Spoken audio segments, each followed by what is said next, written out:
2025. It's nice to see a full crowd in here. We're glad you're all here. Look forward to hearing from you. We will open this meeting with the land acknowledgement. The land that Eureka rests on is known in the Wiyot language as Jirojiji. Past actions by local, state, and federal governments removed the Wiyot and other indigenous peoples from the land and threatened to destroy their cultural practices. The City of Eureka acknowledged the Wiyot community, their elders both past and present, as well as future generations. This acknowledgement demonstrates the city's commitment to dismantle the ongoing legacies of settler colonialism. And with that, if we could get a roll call, please. Councilmember Castellano. Here. Councilmember Moulton. Here. Councilmember Fernandez. Here. Councilmember Bauer. Here. Councilmember Contreras-DeLoach. Here. Mayor Bergel. Here. And would all who care to join me in the Pledge of Allegiance? I pledge allegiance to the flag of the United States of America and to the republic for which it stands, one nation, indivisible, with liberty and justice for all.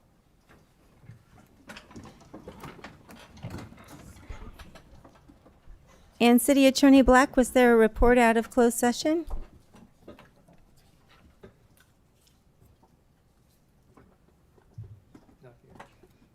City Attorney Black, was there a report out of closed session?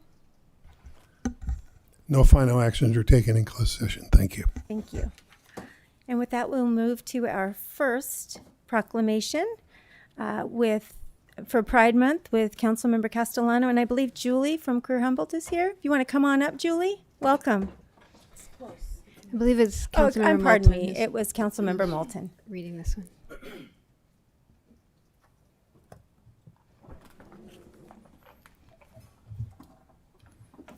Hi. Welcome. Thanks for being here. I'll read the proclamation. City of Eureka Proclamation in recognition of Pride Month, June 2025. Whereas our nation was founded on the principle of equal rights for all people, but the fulfillment of this promise has been long in coming for many Americans. Some of the most inspiring moments in our history have arisen from the various civil rights movements that have brought one group after another from the margins into the mainstream of American society. And whereas, in the movement toward equal rights for lesbian, gay, bisexual, transgender, queer, intersex allies, LGBTQIA people, a historic point occurred on June 28, 1969 in New York City with the onset of the Stonewall riots. During those riots, LGBTQIA citizens rose up and resisted police harassment that arose out of discriminatory criminal laws that have since been declared unconstitutional.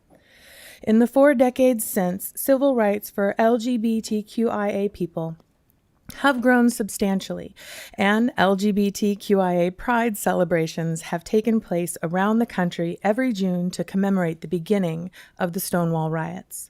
And whereas California has been a leader in advancing the civil rights of its LGBTQIA citizens, and while further progress is needed, it is important to recognize and celebrate the substantial gains that have been achieved.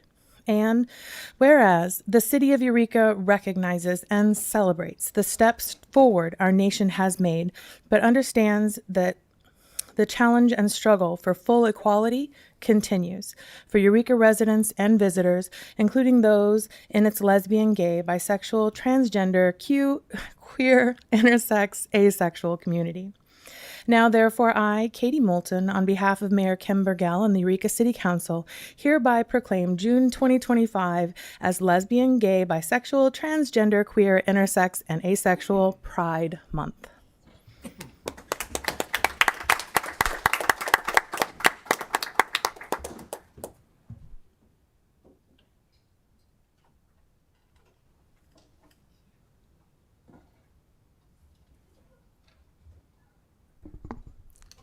Thank you. Good evening. My name is Julie, and I use they, them pronouns. As the Arts and Resilience Program Lead at Queer Humboldt, I help build connection within the Two-Spirit LGBTQIA plus community and help create queer joy. Our role as an organization at Queer Humboldt is to bridge supports and resources so that all local queer community members have access to what they need to thrive. We have had our center open into the community for a year, where we host events, provide mental health services, and provide a safe space to be in. Pride Month is more than a celebration, though we know how to have a great time. It's a time for us to honor our queer and trans ancestors who paved the way for us.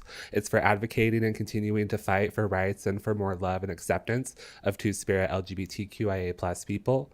And it's a way for our community to connect with each other and uplift each other's identities and journeys. The Two-Spirit LGBTQIA+ community is currently being under attack nationwide.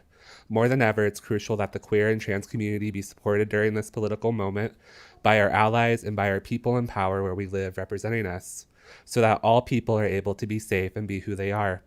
I want to thank the City of Eureka for all their support and continual work for making this city a safe and welcoming place. Thank you and happy Pride Month. Thank you, Julie. Thank you. And our next proclamation is for the Golden Rule Peace Boat with Councilmember Bauer. Come on up. Here? Yeah. All right. Thank you. This is in recognition of Proclamation for the Golden Rule Peace Boat, June 17, 2025. Whereas the Golden Rule Peace Boat, a vessel dedicated to promoting peace and understanding through the principle of treat others as you wish to be treated, is a symbol of hope and goodwill. And whereas the Golden Rule, a universal moral principle, is essential for fostering harmony and resolving conflict. And whereas the Golden Rule Peace Boat's mission aligns with the values of our city, which embraces inclusivity and peace. And whereas we recognize the Golden Rule Peace Boat as a symbol of hope and a reminder that peace and understanding are within our reach when we strive to treat others with kindness and respect.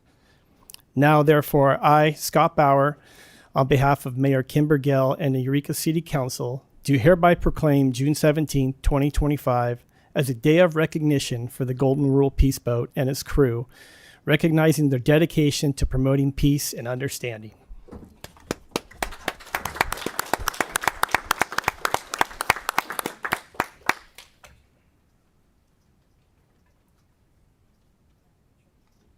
Please say a few words. Yeah. Welcome. Okay, hi. Thank you for having me. My name is Michelle Marcinet, and I'm here from Eugene, Oregon, and this means a lot to our program. We are a national project of Veterans for Peace, and we wanted to show up in this community for June 14th events, and so we were so honored that you guys would take the time to do this.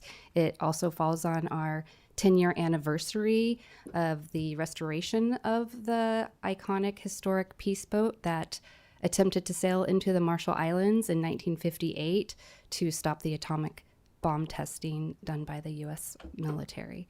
So I'm going to continue to sail this boat this summer in August to San Francisco, and on behalf of the crew, the donors, and volunteers that keep this boat running, we would like to thank all of you for your support within the city and county of Humboldt Bay, especially the city because it lives right here and it sails around this bay and around your city. So we really appreciate you guys. Thank you. Thank you, Michelle. Thanks for being here. Okay, and our final proclamation for this evening is the Juneteenth Proclamation. And I believe we have Lexi here to receive this, and that will be read by Councilmember Castellano.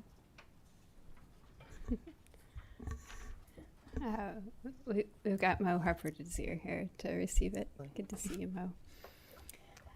This is the City of Eureka Proclamation in recognition of Juneteenth, June 19th, 2025. Whereas President Abraham Lincoln signed the Emancipation Proclamation on January 1st, 1863, declaring the slaves in Confederate territory free, paving the way for the passing of the 13th Amendment, which formally abolished slavery in the United States of America. And whereas word about the signing of the Emancipation Proclamation was delayed some 2.5 years to June 19, 1865, in reaching authorities and African Americans in the South and Southwestern United States. And whereas Emancipation Day observations are held on different days in different states in the South and Southwest and other parts of the nation. And whereas June 19th has a special meaning to African Americans and is called Juneteenth, combining the words June and 19th, and has been celebrated by the African American community for over 150 years. And whereas City of Eureka offices will be closed Thursday, June 19th in observance of Juneteenth. And whereas Black Humboldt will be hosting an event celebrating Juneteenth on Saturday, June 21st, featuring a variety of Black curated events and projects.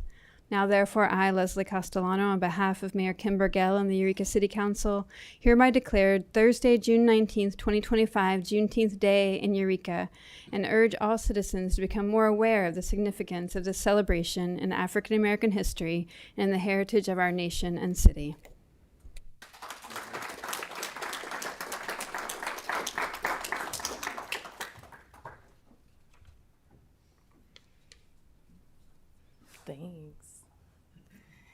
Thanks, everyone. My name is Mo Harper Desir. I'm the co-founder and co-chair of Black Humboldt.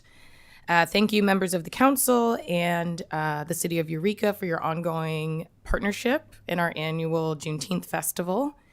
It's a significant day of remembrance, resistance, and resilience. We deeply appreciate the recognition, and we also invite all to remember that a proclamation is not the end, but an opening. And that Juneteenth is not just about marking the end of slavery, but it is also a call to action to dismantle the systems that continue to harm Black lives today. Here in Humboldt County, where Black residents make up just 2% of the population, the need for pro-Black initiatives is urgent. We cannot build an inclusive community without first acknowledging how white supremacy culture continues to shape access to land, safety, economic opportunity, and cultural representation. The emotional, mental, and physical vulnerability that Black people carry in this region is not abstract. It is real and it is local. One of the most pressing needs we hear from our community year after year is the call for safety and autonomy. That means having not only protection from harm, but also power to gather, to build, to own, and to thrive on our own terms. We must begin to move conversations about equality into tangible action. That starts with land, that starts with buildings and facilities dedicated to Black use. Black Humboldt is 8 years old this year and has yet to find suitable, affordable, accessible space to convene our team and community. This conversation starts with real reparative strategies, where reparations aren't some far off idea, but a framework for returning resources to historically excluded communities, especially as we watch farms be abandoned and storefronts and city buildings stand empty. This week, Black Humboldt will host our 6th annual Juneteenth Cultural Festival, running from June 19th to June 22nd, with events in both Arcata and Eureka. With partners like the NAACP, the Umoja Center for Pan-African Excellence, HC Black Music and Arts, Big Brothers, Big Sisters, Central de Pueblo, and Pathways of Purpose, we are collectively taking the space to represent ourselves, our cultures, and the intersections we hold with one another. Our all-day festival at Halverson Park will take place Saturday, June 21st from 12 to 9 p.m.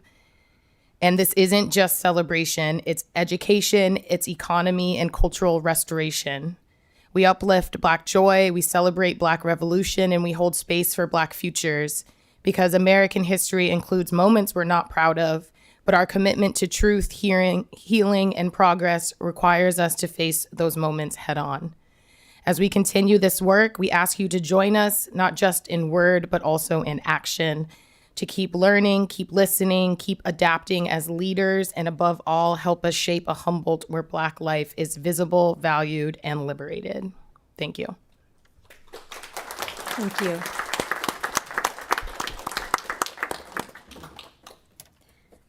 And now we will have the U.S. Coast Guard change of command, recognition of Commander Powers and his family. I'd like to ask my Coast Guard friends to join me, Commander Baird and Commander Powers, and Kimberly, if you want to join us.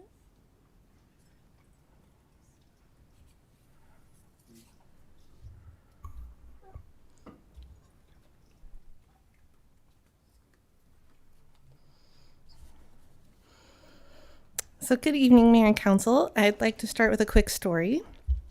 Over the past few years, we've begun hosting a welcome night at the Eureka Welcome Center for new Coast Guard families during Friday night market. 2 years ago, a couple stopped by.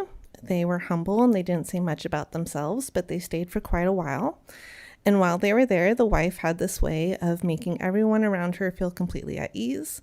Even our concierge working that night, she asked all about him, made conversation, and truly lifted the room. Half jokingly, I asked if she'd ever be interested in working with us. And a few days later, she reached out to ask if I was serious. I hadn't realized it at the time, but she was the wife of the new Coast Guard commander. And that's how Kimberly Powers became part of our team. And she's been such a gift. She has helped deepen our connection with the Coast Guard, and she is just magnetic. We joke that when Kimberly's working, everyone has FOMO. She brings joy and warmth wherever she goes. And much like Kimberly, Scott has made a genuine and lasting impact on our community. He's been approachable and accessible, from attending events like Chief Stevens swearing in, leading the roadie parade, sharing videos his team created about choosing Humboldt, to even gifting us a framed photo of Coast Guard helicopters flying over the area.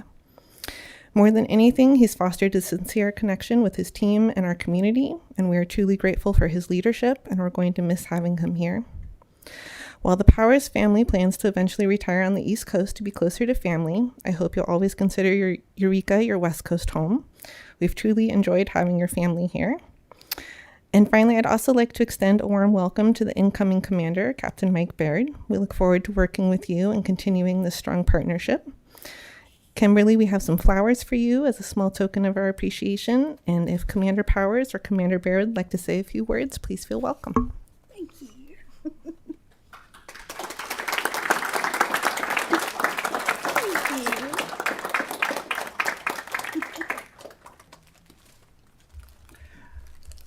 Thank you very much.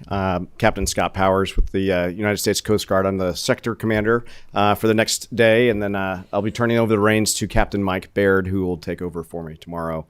I just want to say thank you so much to the city of Eureka. The people of Eureka have really welcomed us deeply and brought us in and made this feel like home since the first day we arrived over 2 years ago. We've been able to jump in right in and put deep roots down in this amazing community, and everywhere we go, we're surrounded by amazing people who welcome us in and make us feel a part of this amazing community. The Coasties that we all work with have incredible deep ties to this beautiful area and feel honored to be able to serve all of you and to make sure that we provide safety on the maritime area as well as deep inland as we go in and help do search and rescue cases with our partners all across the area. So I just want to say thank you for welcoming us, and we've had an amazing time, and we'll always call Eureka home.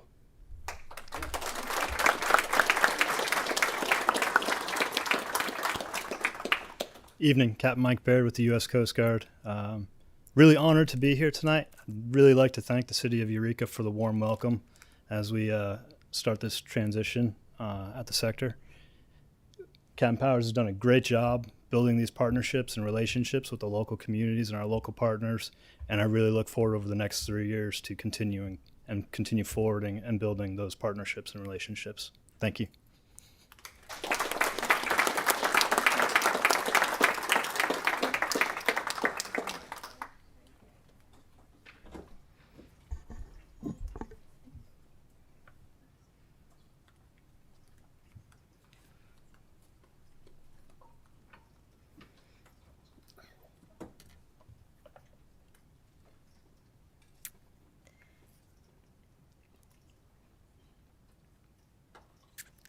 And next up, we have our Zoo Request fundraiser announcement with Social Services Supervisor Wood and Social Services Coordinator Parrish. Welcome. Thank you, and good evening, Mayor and Council. We'll wait a moment to pass out a couple flyers to you all.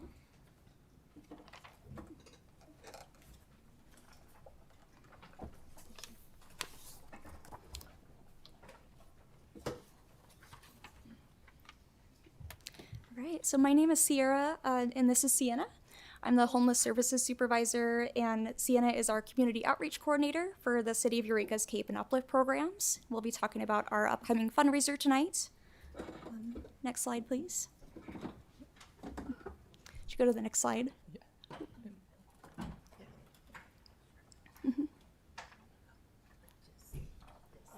Perfect, thank you.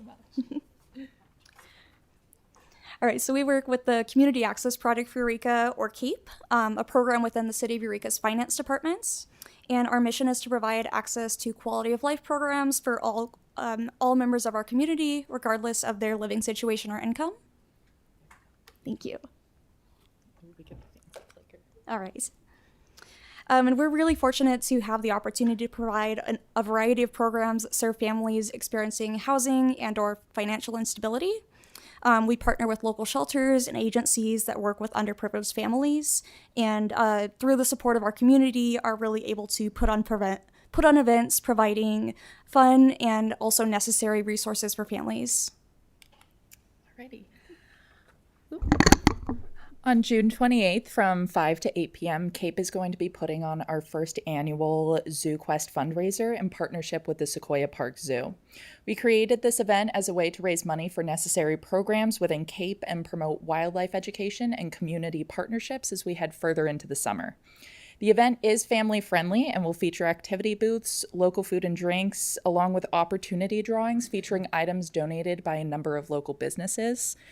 Activities geared towards families will include face painting. We'll be doing a fun project on the skywalk involving conservation work, as well as other fun games. The Barnyard Pollinator Garden and I believe the Raptor Aviary will be open for a majority of the event, with fun trivia taking place in the barnyard. So all admissions will be processed at the door of the event, and all tickets will be $5. Drink tokens will be available inside, and alcohol will be available for purchase inside for those 21 and over. Non-alcoholic options will also be very readily available for those under the age of 21. So proceeds from the event will go to support a lot of our fantastic programs through CAPE, supplying the Grab and Go Pantry at the Uplift Eureka Community Resource Center, supporting our Little Bottoms program, providing emergency diaper supplies for families in need, as well as a lot of our annual holiday programming, like our Halloween costume drive and giveaway, our winter holiday gift programs, our birthday wishes program, and other initiatives that CAPE hosts. Additionally, a percentage of the funds will be going towards the Sequoia Park Zoo to support their incredible programs as well. We're super thankful to our community members and businesses that have already contributed towards the events via donations or their time. We're really excited to see this happen, as it is the first annual event. Again, it's going to be family friendly. We're excited for everyone to show up and have a lot of fun. And we're really thankful to the City Council for your continued support of our programming. So we hope to see you all there on the 28th. If you do have any questions after this, you can direct them to Sienna. She's available Mondays through Thursdays at the information on the screen there. But thank you so much. If you have any questions about the event, we're happy to answer. Do we have any questions about the event? Yeah. I'll see you there. I'll be volunteering. Thank you. Thanks for being here. All right.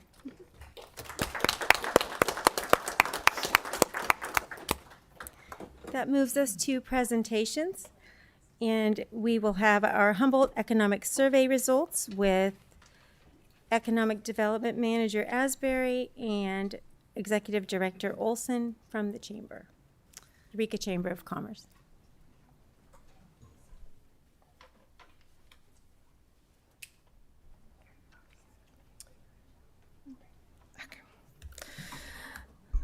Okay, this evening I'm joined by Nancy Olson, President and CEO of the Eureka Chamber of Commerce, Amanda Kruschke, Executive Director of Eureka Main Street, and Grace Belt, Youth, Families, and Communities Advisor with UC Agricultural and Natural Resources. Before we dive in, I just want to take a moment to recognize Grace. Some of you may remember that she once worked with us as our social media coordinator, and it's been a joy to watch her grow in her career, and we're proud to now collaborate with her in this new capacity. And we're here tonight to revisit the results of the Humboldt Economic Survey, which we first shared with you in April. The Economic Vitality Committee of Eureka Main Street began working on the survey back in February. From the start, they decided to collaborate with the Eureka Chamber to ensure we were all working from the same data set and to avoid multiple surveys going out to the same businesses. In March, Sue McIntyre, chair of the Eureka Main Street Board, sent out an email sounding the alarm. She shared what many of us had already been hearing, that local businesses were struggling and needed more support. In response, the survey's scope was expanded to include the entire county, allowing us to gain a clearer picture of the challenges faced by businesses throughout Humboldt. I'd like to thank Eureka Main Street for driving this project forward, and I appreciate Nancy's leadership in helping us bring it to completion. We're going to keep our presentation to about 10 minutes, but we're happy to provide the full results after for your review. And as we go through the findings, I've asked Nancy and Amanda to share more about what they're hearing directly from the business community. So with that, I'm going to turn it over to Nancy to kick us off. Good evening, Mayor and City Council members. I'm Nancy Olson, CEO of the Greater Eureka Chamber, and I'm glad to share this data with you. It really has been a team effort to put it together, and I'll tell you a little bit more about that in just a moment, in addition to what Swan shared. So, again, joint survey with Eureka Main Street, City of Eureka, and we actually asked chambers countywide to participate in this and send it out to their members. A couple of other business serving organizations sent it out as well. So it went out literally from Oric to Garberville, Willow Creek to Manila, and every place in between. It really went all over the county. The survey took place from April 2nd to 28th. And we had 214 responses total across the county of that, and they are all unique businesses and organizations, so there weren't any repeats in there. 169, so a significant data set, have a Eureka presence, and that's who we'll be reporting on tonight. I want to thank also Grace and her colleague Alec, who are both with the UC Cooperative Extension, Humboldt Del Norte. They volunteered their time to do the analysis for us and to put together these amazing charts that you will see, and more to come. And just as another point of what's next for this survey, we will be writing up, putting together all of our points for a summary report, along with all of the charts and data that are available for Eureka, for Humboldt, and then for a couple of the different localities that had significant data sets. So that's to come. Some highlights from the Eureka set of data, and I should qualify that it's not confined to the city boundaries, it's really the greater Eureka area. 88 respondents of the 169 have annual income of $300,000 or less, so that's about half.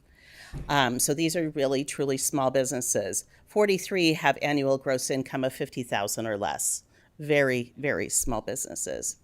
Nearly 80% of respondents have 10 or fewer employees. As we were talking earlier today, these are micro businesses. These are not just small businesses, they're micro businesses. The biggest challenges that they called out: cost of goods and services, decreased sales, high cost of rent and operations, and attracting and retaining qualified staff.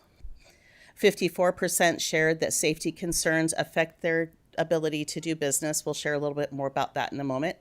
And then in light of policy shifts at the federal level, 59% expect increased costs and 41% expect fewer customers as people kind of hold on to the finances that they have in light of rising costs. In a bright spot, 87% of respondents share that they feel very or somewhat connected to other businesses in their area. It really is that kind of small town feel that we enjoy here. And then another point of interest is that 79% said that their primary customers are local residents. And this really speaks to the fact that they need all of us to shop local and to support our local businesses if we want them to thrive. So those are the highlights. I'll breeze through the bigger detail, the slides and such, but you'll all get a copy of it, and we'll be making this information public. At about the same time, NORCAN, the Northern California Association of Nonprofits, conducted a survey with nonprofits, and I thought I would bring forward just some highlights from their results. I don't know if they've presented to you or not, but I thought it would be important to share it. Leslie, I see you smiling. You know this data. 52% of nonprofits in our area rely on state and federal funding. 68% reported having no alternative funding plans should this funding be lost, or were unsure whether any existed. 2/3 of the nonprofits expect layoffs in the near future, and their staff, of course, was already stretched thin. Core services in education, environmental programs, health and mental health services, and community and civic engagement are experiencing significant disruptions. Some, such as women's shelters, are at risk of being eliminated. And these organizations serve tens of thousands of Humboldt residents annually. I wanted to include this data because nonprofits are small businesses, and they need to be included in our accounting of what we're sharing today. So here's the business data. Again, thanks to Grace. I'll breeze through this. So business type, we asked them, are they brick and mortar, home-based, mobile, remote, web-based, or other? The vast majority, as you can see, are brick and mortar. I didn't include this slide for Main Street, but you'll see that we have slides for all of Eureka, and then we have some slides for Eureka and for Main Street, kind of that data pulled out.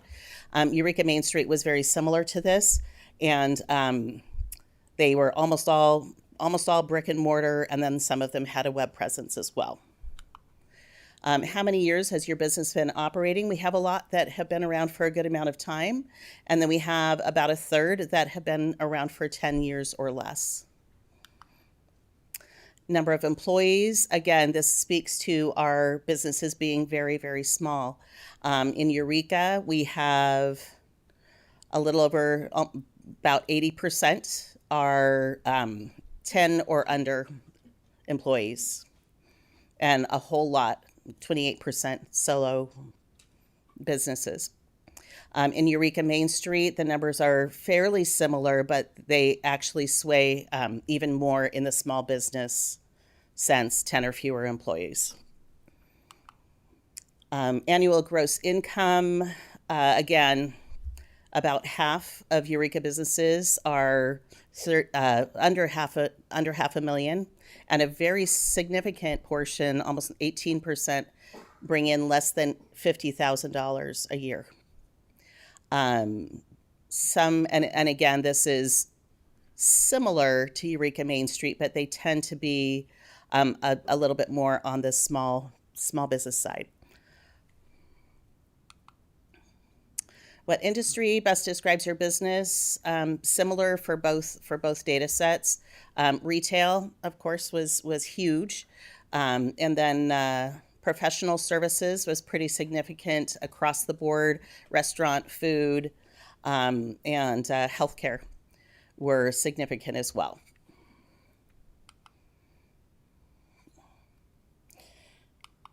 There we go.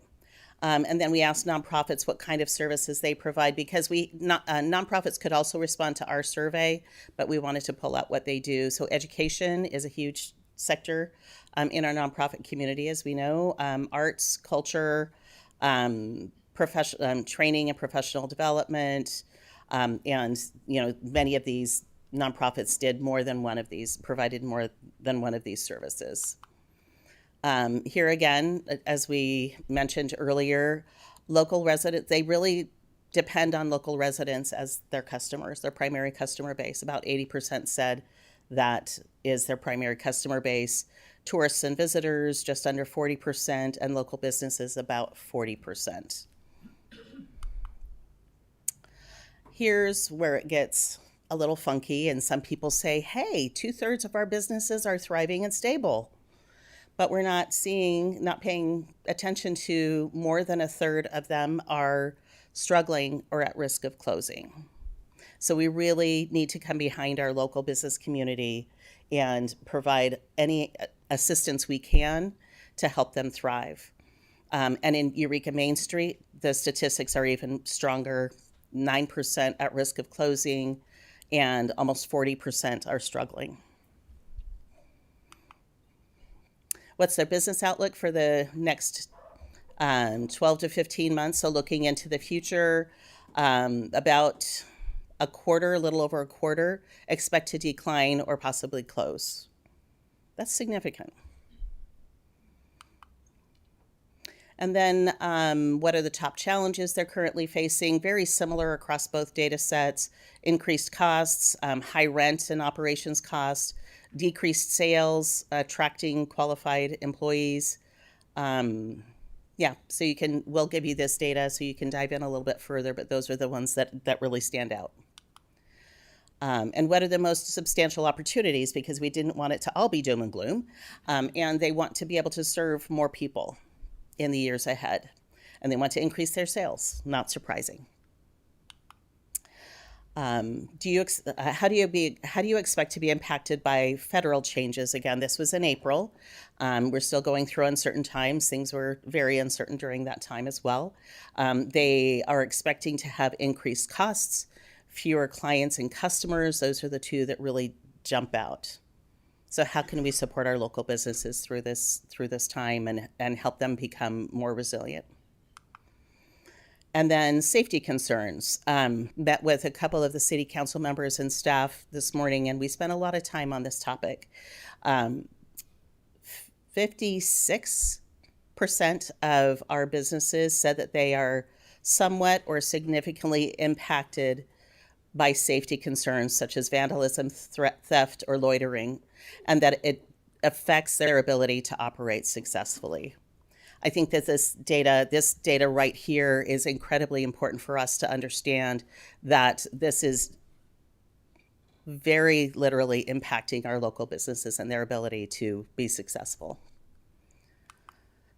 Then we get into a couple questions about the Chamber of Commerce. About 60% are chamber members, another 8% are not, but they want to be. So we're following up with them to join. And then of those businesses that are chamber members, they have significantly more gross income than those who are not part of the chamber. That's not surprising. A lot of the smaller businesses find chamber membership can be a little cumbersome, although we have options for them too. But it does tend to be a more high income set of businesses that are part of the chamber. And another good thing is that chamber members feel more connected to each other and to the community than non-chamber members do. So those are some specific things. We're going to jump into a couple of questions that were open-ended. I'm going to ask Grace to come in and talk about those. Thank you. Hi, thank you for having me. I'm just going to go over a couple of the open-ended responses. And so for these questions, they didn't have categories that they chose from. Instead, they wrote down their responses. So the categories you see today are ones that I created along with Alec, my colleague, and we used a bottom-up approach. So instead of deciding what the themes or categories would be, we looked at the data set and saw what categories were naturally arising. So for this first question, if you could change one thing about doing business in your area, what would it be? Overall, most folks responded with homelessness or houseless solutions. Following that, we had parking and bureaucracy, laws, and taxes. I included the three of these into one category, but to get more granular, there were 5 responses that mentioned bureaucracy explicitly, 2 that mentioned taxes, and 3 that mentioned laws. Following that, we had beautification and ways to increase community buy-in, and this included shopping local, as well as folks who wanted to see their community more aware of their businesses and where they're located and things like that. And the second question is, what additional support or resources would help your business thrive? So our top response was grants and funding. Following that, we had homelessness or houseless solutions, safety, and marketing and social media support.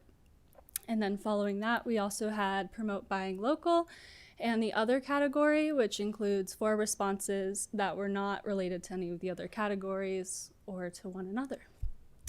So yeah, that's what I have, and I'll pass it off to Amanda.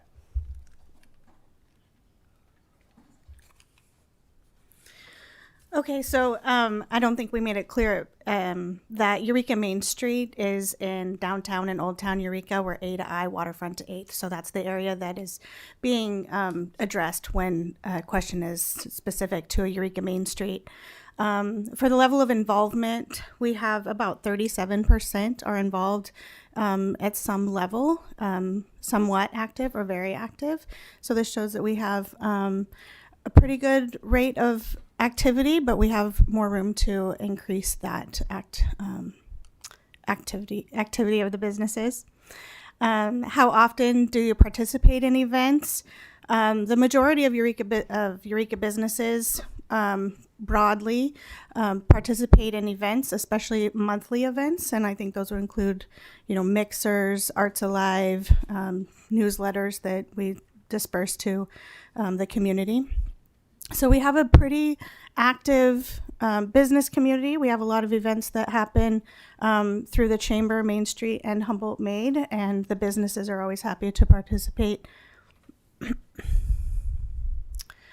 nonprofit or for-profit businesses, how has tourism impacted your business in the past year?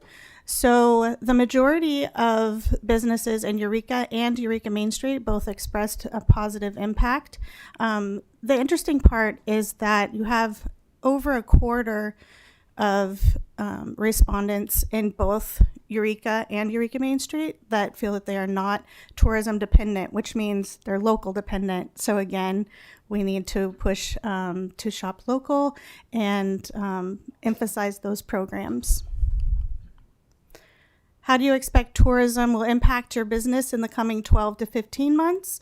These are very similar graphs as far as we have about 33 and 35% are expecting a positive impact. And for the non-dependent is about the same size. They are the same size. So positive, and they're expecting support from local business or local consumers as well. What type of marketing support and resources would assist the businesses? The highest response is collaborative programs with other businesses and organizations, and those followed up by grants for marketing and social media. And so what they're really wanting is to be connected with others and have higher visibility.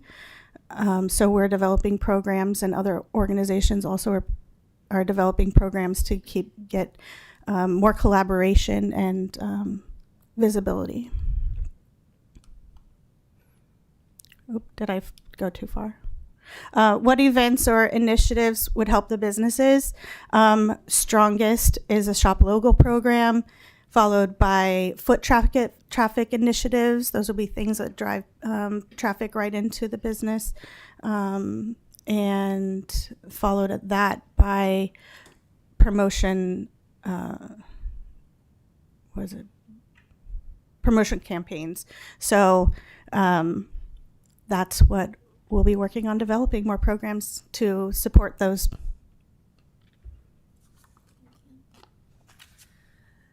So like we mentioned, we're going to be putting together a summary that we'll be sending out along with all the detailed results. And then our next item is going to be Humboldt Made is going to be talking about Choose Humboldt. We're already working on a regional Shop Local campaign, and we're going to be bringing things to you to kind of address what this is asking for, and continuing to do surveys so that we can be responsive to what the needs are as they're happening. Happy to answer any questions. Do you have any questions? Councilmember Contreras-DeLoach. Yeah, I was curious. So I'm trying to recall if it said that this was 169 or 179, something like that. 169. Okay, thank you. How many of what percentage of that are nonprofits? How many was it? I know it kind of toggled through the slide, but I didn't remember. I don't know the answer off the top of my head, but I will get it to you. It's pretty low. Okay. Less than 25%. Okay, thanks. And then I think there was one other thing that I wanted to ask, but I'm looking for it. Oh, one of the issues that was listed, there was homelessness, parking, and bureaucracy, laws, and taxes. And I was wondering, was that local specific? Was that broad bureaucracy, laws, and taxes, or it was that local bureaucracy, laws, and taxes were problematic for them? So would you be willing to come up to the microphone so people can hear you online? And So most people gave one word answers, so it was just bureaucracy or just taxes. So we really don't know specifically if they're talking about in Eureka or if they're talking broader. Okay, all right. Those are the open-ended questions, yeah. Okay, all right. Well, thanks so much. Councilmember Moulton? Thank you. I didn't have a question so much as a comment. First, thank you so much for the report and for gathering this data. It's incredibly important to have good information going forward when talking about these things. So thank you so much for that. I do want to encourage people to shop locally, as we all do, of course. I just wanted to point out that a lot of businesses will offer the same price as online. A lot of businesses offer price matching, and some folks will even order things specifically for you if you find something online and they don't have it in the stores. And you're just never going to get that level of customer service as you will if somebody has a one-person business or a 5-person staff that's been open for decades here in the city. You can't get that kind of community engagement when you're ordering from out of the area. But I also like to encourage local businesses to aim for nimble as the economy changes and as generational spending habits and priorities change. Our businesses also need to change because they're meeting different needs. And so if we can have local businesses that meet more basic needs of local people, then local people will have more reason to shop in those local businesses. Thank you. Thank you. Councilmember Fernandez? Thank you. You touched on safety, and the 3 points that were up there were vandalism, theft, and loitering. And vandalism and theft already seem like you can have the imagination of what that might be or what that might entail. And I'm not asking for a legal interpretation, but what is it? Do you have any sense of what they mean by loitering? Is someone just sitting in the shop, or like are they taking up space? What is it that's going on in that sense? My sense, my understanding of by loitering, they mean people who are loitering outside their shops, or who are, it's what a lot of businesses experience, folks who are camping out on their doorsteps or hanging out outside their stores, and sometimes creating challenges for the businesses themselves. Okay. So in that sense, just being in that space, but maybe bothersome, maybe not, but taking up that space. Okay. And then going to another issue, or not issue, but a point that you'd highlighted was that 79% said primary customers are local residents. And so going to what Councilmember Moulton was saying, can you once more enlighten us to what the economic impact of dollars spent are locally? If I spend $1 here, what does that equal in our community? Well, I have a chart back in my office I will be glad to share with you, and we will be certainly incorporating that in our Choose Humboldt campaign. But the more you spend locally with a local business, the more likely they are to reinvest that locally. If you go to a big box store, they're kind of that middle ground of, they're employing local folks, they are paying taxes, they might sponsor events or programs, but more of the money is going out of the area. And then, of course, if you shop online, almost none of it comes back to our local area. So there's kind of 3 tiers of shopping. Yeah. And we see that somewhat locally too, just from businesses buying from other businesses locally to fill their shop or get their supplies, correct? Right. Yeah. And also local businesses that turn around and invest, they sponsor a sports team, or they're using local services that then in turn support other local services. It's kind of a virtuous circle. So yeah, why shop Amazon when you could shop the Redwoods? So there you go. Like it. Councilmember Bauer. Yeah, I know the community loves Friday night market. I mean, the last one was thousands of people there. But what is the feeling amongst businesses in Old Town? Do they see it as a positive thing, or is it kind of? I know in the past there was some concern that it really wasn't generating foot traffic. So we have surveyed them after the previous year's season, and the majority of them are happy to have it in Old Town. It makes it vibrant, and there's people there. But the one problem that we face is that they're doing such a great job. Humboldt Made is doing such a great job of focusing the energy into the street that people aren't turning out and looking at the brick and mortars that are right there. And so we do have some businesses that love Friday night market and they really thrive and it's like their customer. And then we have other businesses, it's just not their customer and people aren't coming in. And, so there is a divide in the consensus, but the majority like it. But we do want to encourage people to also turn around and go into the brick and mortars that are open. Thank you. And on that note, I'd say with each season of Friday Night Market, we fine tune it a little bit more and we're compromising a little bit more to find middle ground, limiting it to the 3 months or the 12 markets. It's kind of the best of both. It's accommodating the businesses, but also showcasing Friday Night Market. So we just keep trying to check in and then fine tune as we go. Councilmember Moulton? Since I run a business in Old Town, I just wanted to sing the praises of Friday Night Market, even though it doesn't bring people directly to my door. In my opinion, what it does is it brings people into Old Town that might not have ever gone there before, and they have to walk past my sign to get there. They have to see Old Town as a vibrant, interesting place with lots of shops that they didn't even realize were there. So I'm grateful for the Friday Night Market, and of course, Eureka Main Street and the Chamber and all the work that all of you do. Thank you. Anything further? Thank you for that presentation. And as a point of order, I did want to let folks know that item E3 will be pulled and not discussed this evening. So if you are here for item E3, you're free to go. All right, that takes us to our next presentation, which is the 2025 Friday Night Market Seasons and Choose Humboldt campaign, which with Economic Director Asbury. Okay, finally, I'd like to introduce Rosa Dixon. She's the new Executive Director of Humboldt Made, and Rosa has been involved with Humboldt Made since the very beginning, and it's been a pleasure to work alongside her and to see her leadership in action. I invited Rosa here tonight to share an update on this season's Friday Night Market.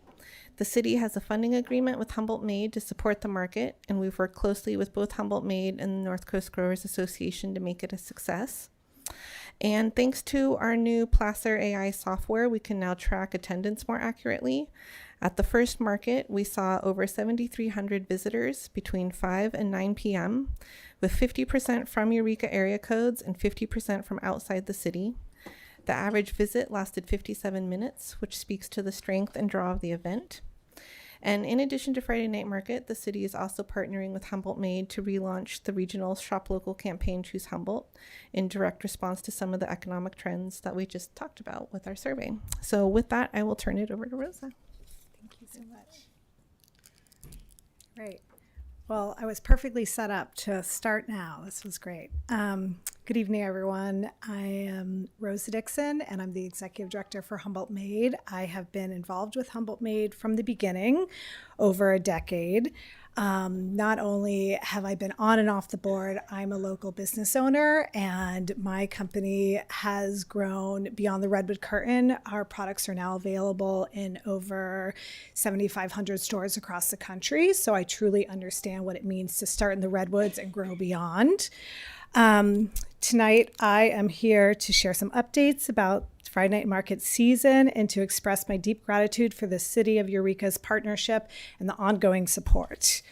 This year's market season is nothing short of amazing. From the first note of live music to the final artisan packing up their booth, the energy in Old Town every Friday night has been truly transformative to what is even possible, and we are so thankful for the investment in our community from all of you.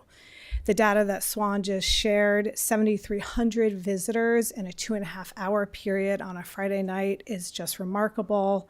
It's 1,200 more than the first Friday night market from last year, so that just shows that people want to come down, they want to celebrate us. And it's time supporting and shopping our local businesses, discovering new favorites, connecting with neighbors, and falling in love with Old Town over and over again. This event is more than just a market. It's a catalyst for economic and cultural growth. It draws people down and revitalizes local businesses, supports job creation, and enriches our overall quality of life in our community. Thanks to the City of Eureka's support and our strong partnership with North Coast Growers Association, we've been able to expand the market this year while collaborating closely with Eureka Main Street and the Old Town businesses.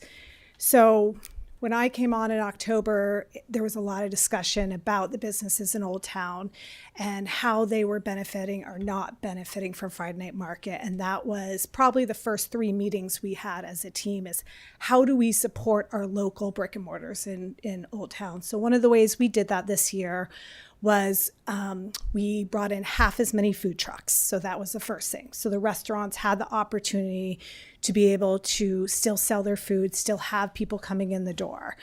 The other thing we heard was there was a generator problem and people couldn't open up. We changed that. We strategically placed generators on the ends in the streets, and we encouraged and allowed food vendors that didn't have generators in first. So we really tried to work with our the local Old Town stores and restaurants. And so this event, sorry, I got lost there for a second. We also have over 150 vendors this year, which is awesome, which was a little less than last year, but still incredible. And we have woven the Choose Humboldt campaign into the messaging. So the importance of shop local and celebrate what makes our region truly unique.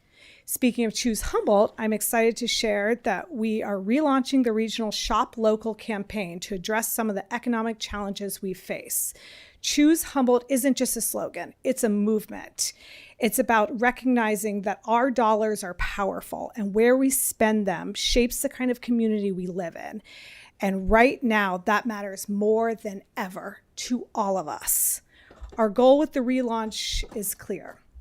We want to strengthen community loyalty to our local businesses, inspire pride of place, and foster collaborations between city, chambers, and economic partners. And most important, build a resilient economic community that reflects Humboldt's values, sustainability, creativity, and community. We have also been partnering with the SBDC to work with the local businesses to help them with some of the stuff you guys addressed. And we just did an economic summit where we had 60 businesses there, and we talked to them about what's coming, how can we change what we're about to experience, and what do they need and how we can support them. And that's going to be an ongoing project. We are currently finalizing an 18-month marketing plan, and we're developing messaging that will roll out across the radio, print, social media, video, and in-store signage throughout the region. The truth is, Humboldt doesn't need to look elsewhere for greatness. It's already here. It's in our downtown. It's our farmers. It's our storefront, and it's our people. And on behalf of Humboldt Made, thank you. Thank you for investing in Friday Night Market, for backing local businesses, and believing in the power of our place. Together, we're not just creating an event, we're creating identity, memory, movements, and community. For the love of this place, choose Eureka and choose Humboldt. Thank you. I'm happy to answer any questions about it. Do we have any questions? Councilmember Contreras-DeLoach? Yeah, thank you for the presentation. I had mostly just, I was curious how you guys are gathering data because I'm not familiar. How are you counting the number of people? How do you come up with that head count? So we have a new software. It's called Placer AI, and it utilizes aggregate cell phone data. So like I can't look up an individual that's in an area, but we can kind of gather attendance to events. Like we were able to look up how many people attended the protest this weekend, things like that. You're able to look at, you can put up like geofences and kind of see how many people come to an area during different time periods, where they're coming from, how long they're staying, things like that. But it's very broad. There's nothing specific about the individuals. It's just generalized information. So piggybacking on that, my other question I think then is related to that. Is that how they're tracking area codes? Yes. Okay. And it's based off where the person spends the most time, not necessarily where their cell phone is registered to or like their That's what I was contract wondering is. because Yeah. about half of people don't change their area codes Right. now, and myself included. And so I was wondering how we're able to determine that those are people coming from out of the area, not that they have out of the area cell phones. So it's able to kind of sift through that. That based on where you spend your majority of your time, and it can tell if you're a resident or a visitor or an employee. It breaks it down, and we're still getting the hang of it, of how to get all the details of it. It gives us a lot of information that we're trying to get the hang of, but we're getting better at it, and we're working with them weekly to learn how to use it better. I'm curious, and maybe this isn't known yet, if the out of the area, if there's, if that's locally kind of like McKinleyville, Arcata, Fortuna, or if that's, what percentage, if we know that yet, is really significantly out of the area. It does break it down by area code, and so we can see kind of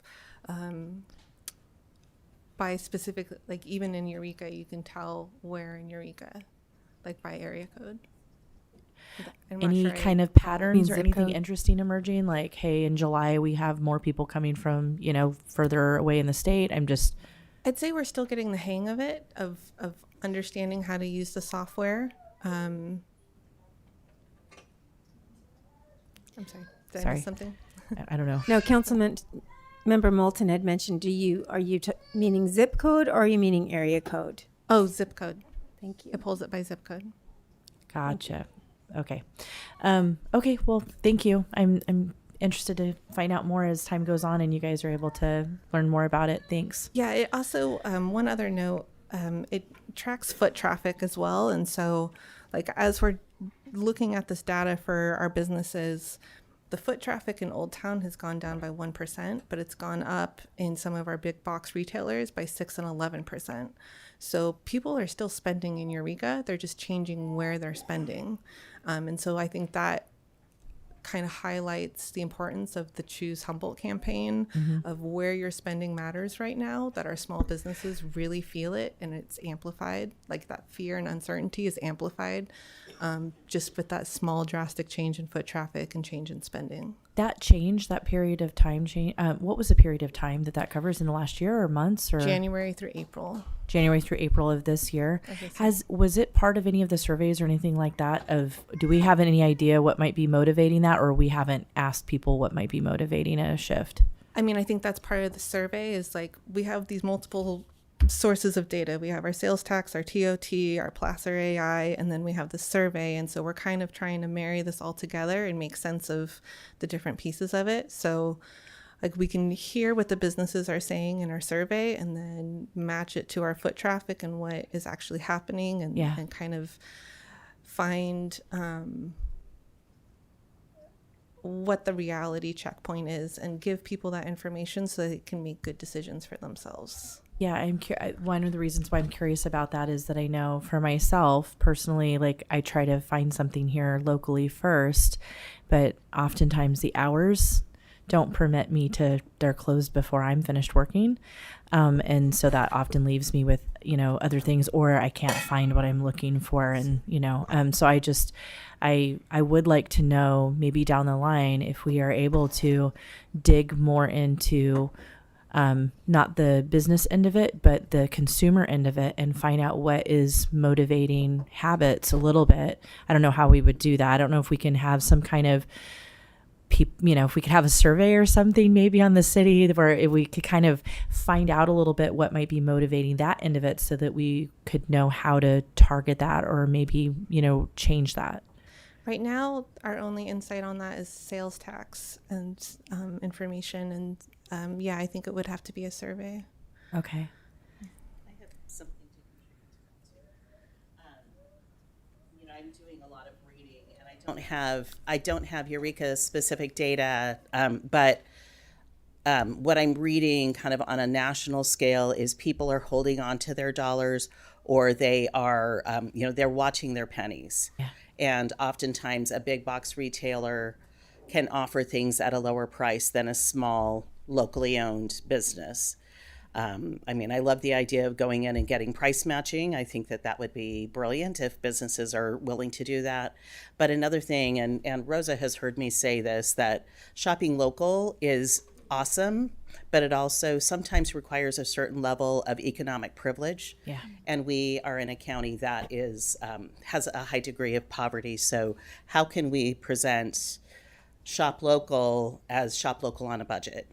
And how can we kind of have a next layer of that messaging to meet the needs of our neighbors who maybe aren't as economically privileged? Well, and that's part of the Choose Humboldt campaign, exactly what you said, because it's two parts, right? So it's the consumer and it's the retailer. And I have the exact same experience. I have 2 full-time jobs. Making it to a store between 9 to 5 is completely unrealistic for me. And so that's part of what we're partnering with the SBDC, because there needs to be support for the businesses, and with the chambers is like, how can the businesses succeed in an environment that caters all? And I always use the, if you say on Google that you're open on a Saturday between 12 and 5, and I go there twice and you're not open, I'm not going back. And that happens all the time. Yeah. And it happens with restaurants too, when they move and they don't put their new address, or, don't say closed. And so I think there's so much about this, and that's why this is a county-wide project that I inherited as, executive director of Humboldt Made started it in 2020. And the whole idea is that we're going to collaborate with everyone, all the chambers, SBDC, all the cities, the county, to get the messaging out to the consumers and the support for the businesses, because it is 2 parts. Thank you. I really appreciate that. I know I can hear all the passion. I know 2/3 of you are really passionate and dedicated to this, and I hadn't met you yet, but thank you. I really appreciate it. Awesome. Councilmember Moulton.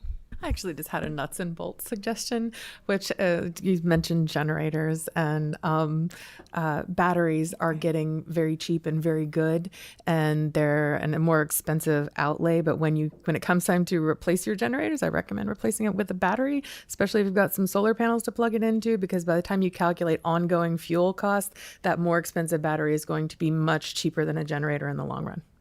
And quieter. Yeah, anybody that needs electricity, you just get a battery and charge it up. And especially if you have a solar setup somewhere to charge it off of, then that's going to be a significant savings in the long run for a slightly more expensive generator. Sorry. Yeah. Councilmember Castellano. Well, firstly, thank you, all of you, for your leadership in economic development, really, and the person-centered approach, that you're taking. And in terms of the Shop Local campaign, I really hope to see some toolkits so that it can be really adopted and used by many different people. I think many of us here were part of those meetings during the COVID with the Economic Resilience Consortium. And during that time, it seemed like one of the things that really made it effective was that it was really championed by a wide variety of people in the community who were really lifting it up. And so, and we saw a lot of success with it then. So, I look forward to kind of seeing that happen again. It seems like there's some great opportunities too for, and I know some of this ties into, the Placer AI data ties into our tourism development efforts and things like that. And so I can imagine some opportunities to hire photographers for some of these bigger events, just so we can really use that as part of the story of Eureka, is that how we're centering local, how we're centering the people who live here in terms of what economic success looks like. I look forward to more, and just thank you for all of your efforts. Yeah, we had a videographer and a photographer, each different at the last 2 markets, and we'll have them there every week, because we're collecting all of that right now to put together a bigger campaign. Great. And are those shared photos, or are those for Humboldt Made? They'll be for the Choose Humboldt campaign, and they will be shared. It will great. Yeah, it will be open to all the collaborators. Super. Thank you. Well, I would just like to say thank you. It's great meeting you. I look forward to working with you. And I really appreciated you highlighting how rich our community is on so many levels. I share that passion, and I appreciate you sharing that tonight. So again, look forward to working with you. Yeah, I've been here Thank for you. over 20 years, and I love it. It's my home, and I've been a business owner here for 15 years. So I'm excited to get to lead this. I'm passionate about local business, and I'm passionate about us shopping local and supporting each other. So wonderful. Thank you so much. Thank you. And thanks, everyone. Okay, that will take us to council reports, and we're going to start with Councilmember Bauer. Thank you, Mayor. I want to take my time and dedicate it to not giving a report, but to Minnesota State Representative Melissa Hortman and her husband, Mark, and Minnesota State Senator John Hoffman and his wife, Yvette. As you all know, I think it was June 14th. Mr. and Mrs. Hortman were assassinated, and State Senator Hoffman and his wife were critically wounded in an assassination attempt. And I think I owe this largely to the political discourse in our communities. And we often, I've been here for 5 years now, and we often experience some really harsh language, and some of it's over the top. A couple have been threatening. And I think of these poor people who were just doing community service. They're public servants, right? And their lives are taken, and they leave behind 2 children, the Hortmans do. And I just think, so much of what happens in our community, in this sphere, in the community sphere where we make decisions, we do it because we believe it's what's best for our community. And, we have lots of people in this audience that I know we have political differences, but we agree to disagree all the time, and we used to do that. It used to be more regular, right? That, both political sides, we can disagree and we can walk away and be mad, or we can try and transform whatever decision was made, but we didn't do it through violence.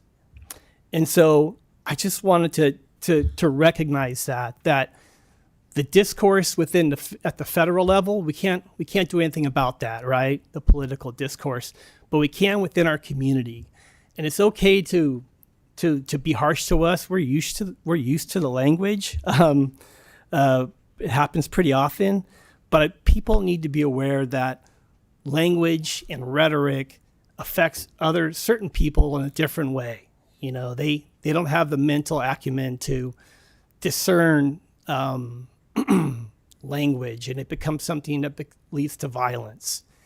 And I just been thinking about this every day, and thinking about the 2 children that don't have parents.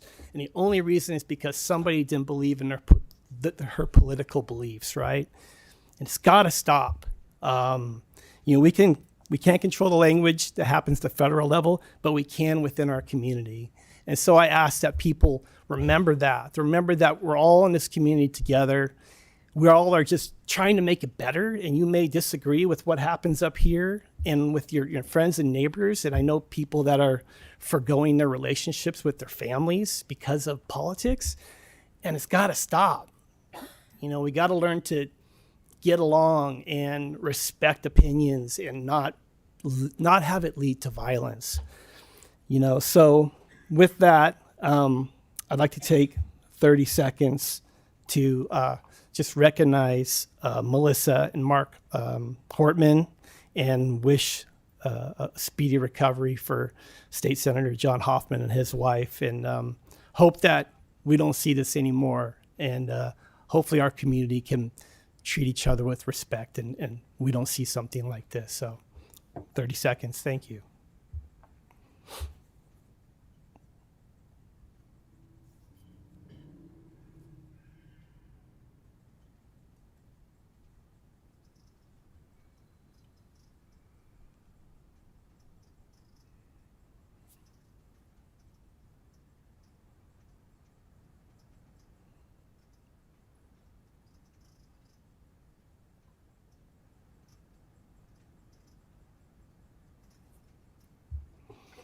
Thank you. Thank you.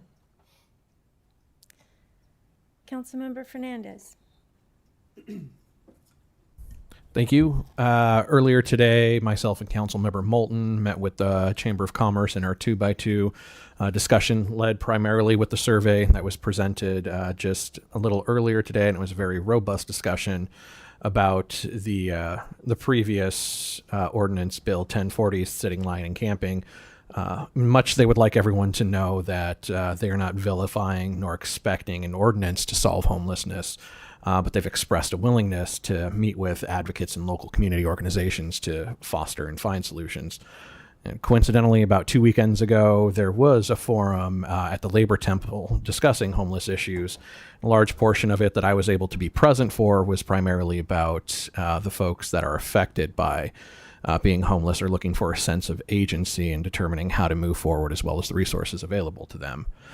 This past weekend, I had the privilege of attending the No Kings rally, and I'm grateful not only for the gathering of folks from around our community and here in Humboldt, but also the camaraderie, the music, the art, the speeches, everything conducted in a very peaceable fashion, but most surprisingly for the police response in shutting down the streets and diverting traffic in what is most likely that I've seen very non-confrontational displays and engagement that I've witnessed. Thank you. Councilmember Moulton. Thank you very much. And thank you, Councilmember Bauer, for bringing up your statement. I appreciate that. I have no travel to report, but I did attend since the last meeting a Humboldt Bay Fire Joint Powers Authority meeting. It's budget season, so that's always fun. And we had an opportunity to acknowledge the hard work and transition of Fire Chief Tim Citro and the good work that he's doing. So cheers to Chief Citro. I unfortunately missed the penning ceremony on Friday with the folks being, and I should have their names in front of me, so sorry. But a ceremony where they acknowledged not only advancements, but the entire crew that was on duty the night that there was a large structure fire. And our firefighters acted with professionalism as well as incredible bravery and skill. Yesterday, I got to attend the ribbon cutting of Kinfolk Beauty Supply up in the 2nd Ward. Inspiring to see new businesses opening in Eureka, especially in my district, especially a woman-owned business, especially a Black-owned business. Delighted to have Rochelle, and they're serving a really important need in our community. Did attend the chamber meeting this morning with leaders of the business community and Councilmember Fernandez. I'd like to echo the sentiment that we have such a compassionate community, just up and down. Everybody's looking for compassionate solutions for everybody, for all of our community members, whether they are running a business or experiencing homelessness. I see that drive for real humanitarian solutions coming just from every corner of this city, and it's really good to see. I also attended the No Kings protest on Saturday. Again, inspiring, peaceful, so many thousands of people out singing and building community. And it feels good to know if you are frustrated about what's going on or feeling powerless, that here's at least all of these folks that you can stand with and feel connected with. I'd like to encourage that passion and that dissent to turn into positive actions, and specifically perhaps the positive action of volunteering at St. Vincent's dining facility. They are suffering for not only funds right now. St. Vinny's, in case you don't know, has been, they've been offering free food every day for decades to anybody that needs it, but also they kind of serve as a hub for people experiencing homelessness or people experiencing extreme poverty or just people who need more support. And because they're there feeding folks, other organizations are able to go out there. The city programs to help people are able to go out there. Health Outreach is able to go out there and find people who are in need. And they are in danger. They need money for help. They need money for food. They need money for facilities costs. But they also just need volunteers. And maybe if you are out at the No Kings protest, or maybe if you're just a compassionate person right now with a few extra hours a week, I recommend you go to the St. Vincent website or their phone number, SVDP, that's St. Vincent de Paul, svdp-redwoods.org. They could really use some help just filling trays with food. Thank you. Thank you. Councilmember Castellano? Thank you. Likewise, thank you, Councilmember Bauer, for your comments. I do think about what is it to stay with the trouble, stay in dialogue in hard places with one another, acknowledging that often, we all want community and connection and safe places for children, and, we want to take care of the environment. And so just recognizing that we are here to dialogue with you and to sometimes disagree, right? Or sometimes question together and learn together. And that we are, building a community is not a solitary act, but an ongoing process and ongoing series of relationships. The things I've been up to have been, I attended a nonprofit forum put together by Cal Nonprofits, Boulder Advocacy, and NORCAN. One of the interesting bits of information that came out of that was they shared a map by the Center for American Progress that shows Department of Government efficiency cuts by congressional district across the United States. That there's 435 congressional districts in the U.S. and our congressional district is in the top 5 of those that have experienced cuts, not by percentage, but by number, which is interesting. And these are, cuts to grants and federal jobs, federal projects. So just something to think about when we think about economic development. I attended the Humboldt Transit Authority meeting, the Humboldt Waste Management Authority meeting, the meeting on homelessness that AHA put together at the Labor Temple, the Live Well Humboldt Steering Committee meeting. I served as vice chair for the Cal Cities Housing Community Economic Development Policy Committee meeting. I attended a couple Pride events, the No Kings Rally, Friday Night Market, Arts Alive, and had a theater performance by Taboodi Theater on disability advocacy, and had quite a few conversations on trails, bikes, gulches, and homelessness, and renters with community members. Thank you. Councilmember Castellano? Oh, I looked at her. Contreras-DeLoach. I'll answer to whatever. Thank you. Thank you for that. I attended the Dockside Market ribbon cutting. That was congratulations to Ashley Velis and everybody who's been working on that. That was really, really exciting. It's just getting started. They sold out in 30 minutes, so it's going to be every other week. I highly encourage everybody to go. It's down there at the foot of sea, Matticat. You can get fresh fish, fresh crab, and there's other things going on there. So it's kind of a farmer's market, but for the fishermen. So go and support them. I also attended Friday Night Market, and I also had a Harbor District 2x2. I got to go to the Humboldt Bay Fire badge pinning and see the new recruits and the firefighters. Just want to express my gratitude and appreciation each time I've heard the story about some of the stuff that they've gone through. And this was one of those instances of a particularly awful fire that they were there on scene with. I'm very grateful to them for risking their lives and certainly their mental health to make sure that the rest of us are safe, and just want to thank them for that. And Chief Citro, I believe, got his 25-year pen.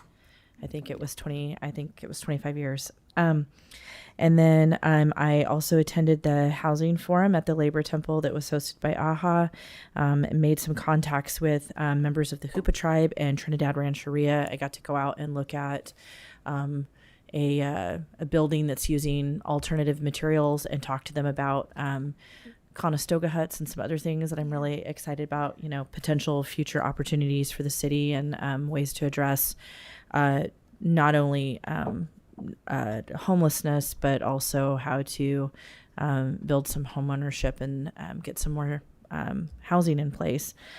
And then I also attended the Know Your Rights People's Assembly that was hosted by the City of Arcata and Central del Pueblo. And that was really what it says it is. Their city manager, and along with their mayor and some members of the council, were up there talking with people as a community event to really help people understand what their constitutionally protected rights are, how that looks, and how to interface with members of their community and law enforcement. Thank you. And as for me, I had the privilege this morning of meeting with Commander Powers and Commander Baird. They gave me a wonderful gift, and it was just, it's both and, right? It's very sad to lose the Powers, and it's very exciting to have Commander Baird in our region, and looking forward to going to that changing of the guard ceremony tomorrow. I did 3 ribbon cuttings, one at Kinfolk that Councilmember Moulton had attended, which was wonderful, one at the blood bank this afternoon with their new blood mobile, and then one with the Dockside Market, which, that one particularly was so inspirational. Ashley Velis has been working on that project for many years now, and to watch her dream come alive is very inspirational. And I would encourage you all, if you get an opportunity, whether you eat fish or not, go down and meet them and see what they've got going on, because that's the gift in the community, is that pretty much if you have a dream that you want to accomplish in our region, there are ways to make that happen. There's a lot of support, and it takes a lot of work and a lot of vigilance, but there are opportunities here. And so that was especially moving for me. I did go to the Empty Bowls for St. Vincent de Paul. That was a fundraiser for them. Always a wonderful event, and I appreciate so much, Councilmember Moulton, you bringing forward the idea of volunteering and donating to them. They've been hurting for a while, and they're really struggling with getting volunteers. So even an hour of your time, once every 2 weeks, or what you can do. It also is very eye-opening to be around different folks that maybe you're not used to hanging out with. You might be surprised. You might really enjoy yourself. And for me, it's a gift. Friday night markets, I went there. That was absolutely off the chain. Beautifully fabulous. Great to see our community out there enjoying themselves. And then lastly, there's probably more. But I went to the HCOG meeting last night and wanted to let you know that the SLU bridges, there are going to be some improvements happening. And in July, there's not a date certain yet, but there will be some public meetings coming forward with that. And then lastly, I missed the No Kings rally. I was down in Santa Cruz with my daughter, who just graduated from college with a double major. And I know I'm very proud of her, but I was in the middle of the No Kings rally there, where 10,000 people crowded the streets in community. So what a blessing to have these opportunities in this very challenging time to work together and to be together in community, in kindness, and in respect. And again, thank you, Councilmember Bauer, for your words. I think they're so critical, especially in this climate. You know, we don't have to agree, but we can certainly be respectful. We learned that in kindergarten. Many of us, you know. It's not that challenging, really. And it really makes a huge impact on our community and how we interact with each other. So that being said, thank you very much. That moves us to public comment. This is the time for members of the public who wish to be heard on matters that do not appear on the agenda. City Council policy is to limit each speaker to 3 minutes. Such time allotment or portion thereof shall not be transferred to other speakers. Pursuant to the Brown Act, the City Council may not take action on an item that does not appear on the agenda. So the time allotment for public comment on non-agenda items is a maximum of 30 minutes, shall be allotted to receiving public comments in the initial public comment period. If necessary, an additional period shall be allotted to public comment after city manager reports, but only if the first 30 minutes of public comment period was not sufficient to allow all those who wish to speak to do so. So if you are here to comment publicly on a non-agenda item, please come forward. Welcome, Mark. Thank you. I will keep my comments to my 3 minutes. 3 things I want to report on. One, Special Olympics in Humboldt County is having our torch run event tomorrow. And for those that aren't aware, Special Olympics is the charity of choice for law enforcement across the globe. We can't say how grateful we are to have enjoyed the support of the Eureka Police Department and the entire law enforcement community. This will be our 4th year.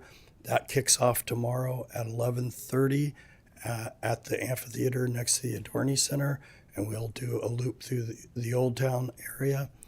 And for those that aren't familiar with Special Olympics is a program internationally for folks with intellectual disabilities. It's broken into sports competitions, social inclusion, and healthy living habits. And so we have focused on all 3 of those. And lastly, I would just say that we are very grateful, and we would like to come back at another time to really appreciate the support. It's not easy being in the law enforcement community these days, obviously, and we've had nothing but support from the community and from the broader community here. As you know, we experienced a break-in on New Year's Day this year, and the EPD and county sheriffs were able to retrieve a lot of the items that were stolen. So we've had the Rotary and others have come forward within the community to help backfill some of those losses. So we feel the love, and we want to really acknowledge that and say thank you to everyone. So for those that are out there tomorrow and just for coming up events here, those that are have family members or friends that are potential Special Olympic athletes, our next sports coming up, we're just wrapping up swimming, track and field, and bocce ball. We're about to do our summer games at University of Santa Clara. That's where the torch run culminates. But our next 2 sports will be softball, and we're shifting bowling to the summer months this year. So contact Humboldt at sonc.org, Special Olympics Northern California, for more information. And if you can get out there. And lastly, all of our athletes that do this walk will receive a free ice cream cone from Living the Dream. And we really appreciate Dina's support. She's been there for us every year. So thank you. Thank you for being here. Sorry to miss tomorrow. Come on up.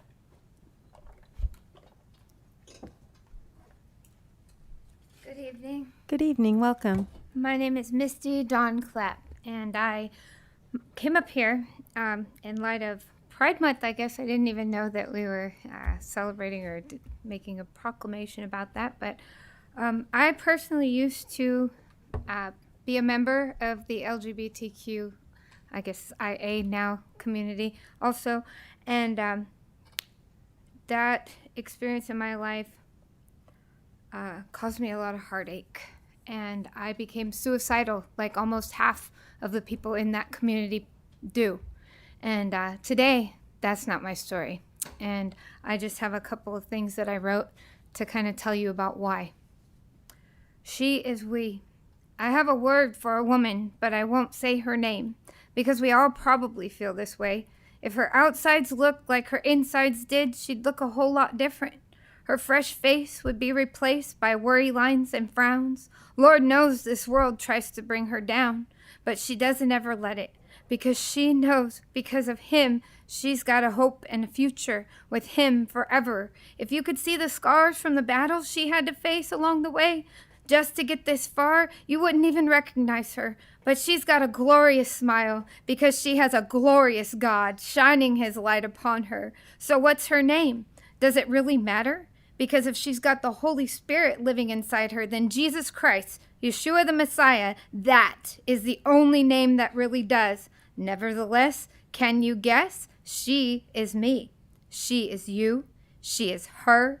She is we. Because in him, all we really are is one.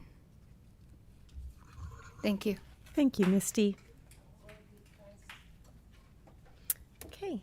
Is there anyone else in chambers who wants to comment on non-agenda items? Seeing no one, we'll bring it over to Zoom. Ellen? Good evening, City Council. I am going to stay focused on my prepared comment and not go off on the absolutely ridiculous nonsense I've been hearing in this chamber. And I'm going to do that to talk to you about CalPERS. I want to keep this at the forefront of your mind. A big thank you to Councilmember Castellano for sending the letter to the CalPERS Board of Directors, demanding they divest from companies supporting Israel's genocide of Palestinians. Thank you also to Councilmember Moulton for requesting a staff report on CalPERS investments in genocide. I wanted to let you know I actually received the 2024 investment report earlier this afternoon, so I'm going to be reviewing that and looking forward to reading what your city staff report includes. I noticed in the proposed budget, which I'm not going to comment on later, but I saw that over $50,000 are allocated to CalPERS contributions by the city. And so with our city sending tens of thousands of dollars to CalPERS every year, I think we deserve to have a say in how this money is invested. Also, as you know, this is urgent. The situation in Gaza has been escalated by Israel and the US such that it is now more appropriately referred to as a Holocaust.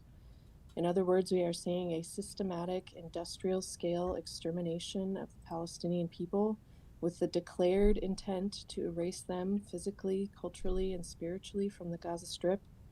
By naming this as a Holocaust, we ring the alarm bells that should move us to immediate action. Just yesterday, the Israeli military again fired at Palestinians seeking aid at our US-backed so-called aid distribution center, which has actually resulted in over 338 people killed and over 2,850 injured since May 27th. So please send the drafted letter now, and then we can follow up again with CalPERS once you have the city report in hand. This is urgent. Thank you. Thank you, Ellen. Alice?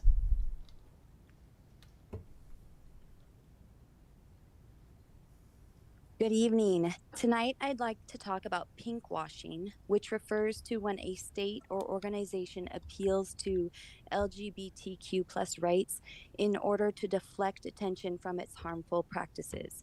In the case of Israel, pinkwashing is done to salvage its abysmal global reputation of being a colonial aggressor through exploiting and even encouraging anti-Arab racism and Islamophobia to present itself as a comparatively modern cosmopolitan haven. While pinkwashing frequently operates as a propaganda or public relations strategy, a deeper understanding of how it functions regarding Palestine and Palestinians reveals that pinkwashing is also the inevitable manifestation of the homophobic and Orientalist nature of Zionism, which itself is a manifestation of European colonial thought. As Palestinian queer rights organization Al-Qawas has explained, pinkwashing is the symptom of settler colonialism. Settler colonialism is the root sickness. The pinkwashing of Israel relies on the false belief that the East remains stubbornly backwards regarding homosexuality because of a refusal to learn from Western progressivism. So I'm asking tonight that you see the intersectionality of our queer community here in Humboldt County and our queer community in Palestine. If we recognize the vital importance and significance of the Stonewall riots, we can recognize the vital importance and significance of celebrating, honoring, and protecting the lives and rights of our queer community globally and at this very critical time in Palestine. Queer Palestinians are beloved, just like our queer community here. Queer Palestinians need protection from Israel. There is no greater threat to their safety than Israel. If we fly a gay pride flag at our courthouse, it makes no sense that we would not do everything we can for the LGBTQ plus community in Palestine. We must divest from Israel. Thank you to Leslie and Mario for sending in your divestment letters. Thank you to Katie for requesting the staff report looking into CalPERS investments in genocide. I'd also like to bring to your attention Assembly Bill 715, which was introduced on May 14th and passed the Assembly despite deep reservations from teachers, students, school boards, and community members. AB 715 is designed to dismantle pro-Palestinian advocacy and activism within the United States through the weaponization of false charges of anti-Semitism. The bill's authors are seeking to censor any criticism of Israel and any education about Palestine and Palestinian stories and perspectives. We must do everything in our power to stop AB 715 and identify and stop anti-Palestinian racism, which is so prevalent in our own community and our country. Thank you so much for your time. Free Palestine. Thank you, Alice. Do you see anyone else on Zoom? I see no one else on Zoom. Okay, well, that will bring us to our first public hearing. Public hearings are scheduled for a time certain of 6 p.m. unless noticed otherwise or as soon as possible thereafter. And this is the Lease Revenue Bond Series 2025 with Finance Director Millar.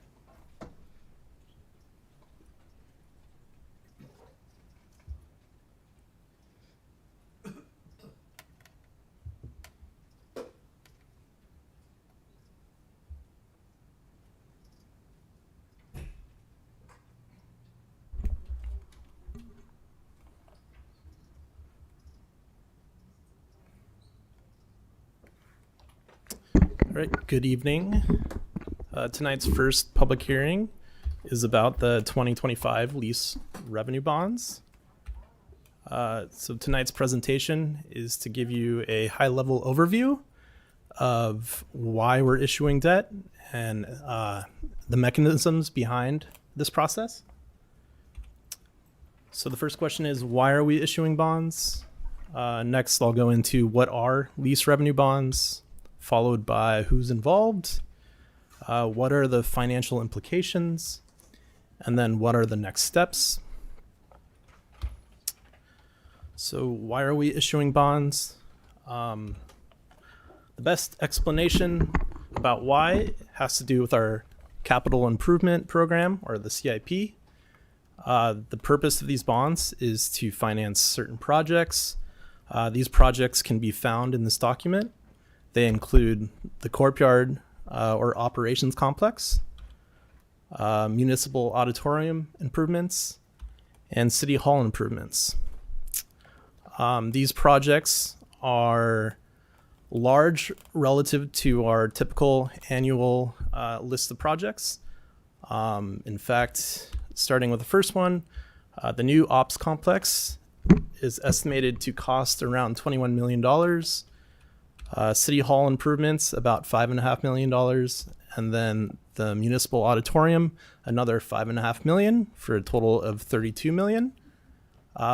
Typically, our projects are funded as pay-as-you-go, meaning that the cash we have on hand or that we're going to generate within the fiscal year goes towards financing projects.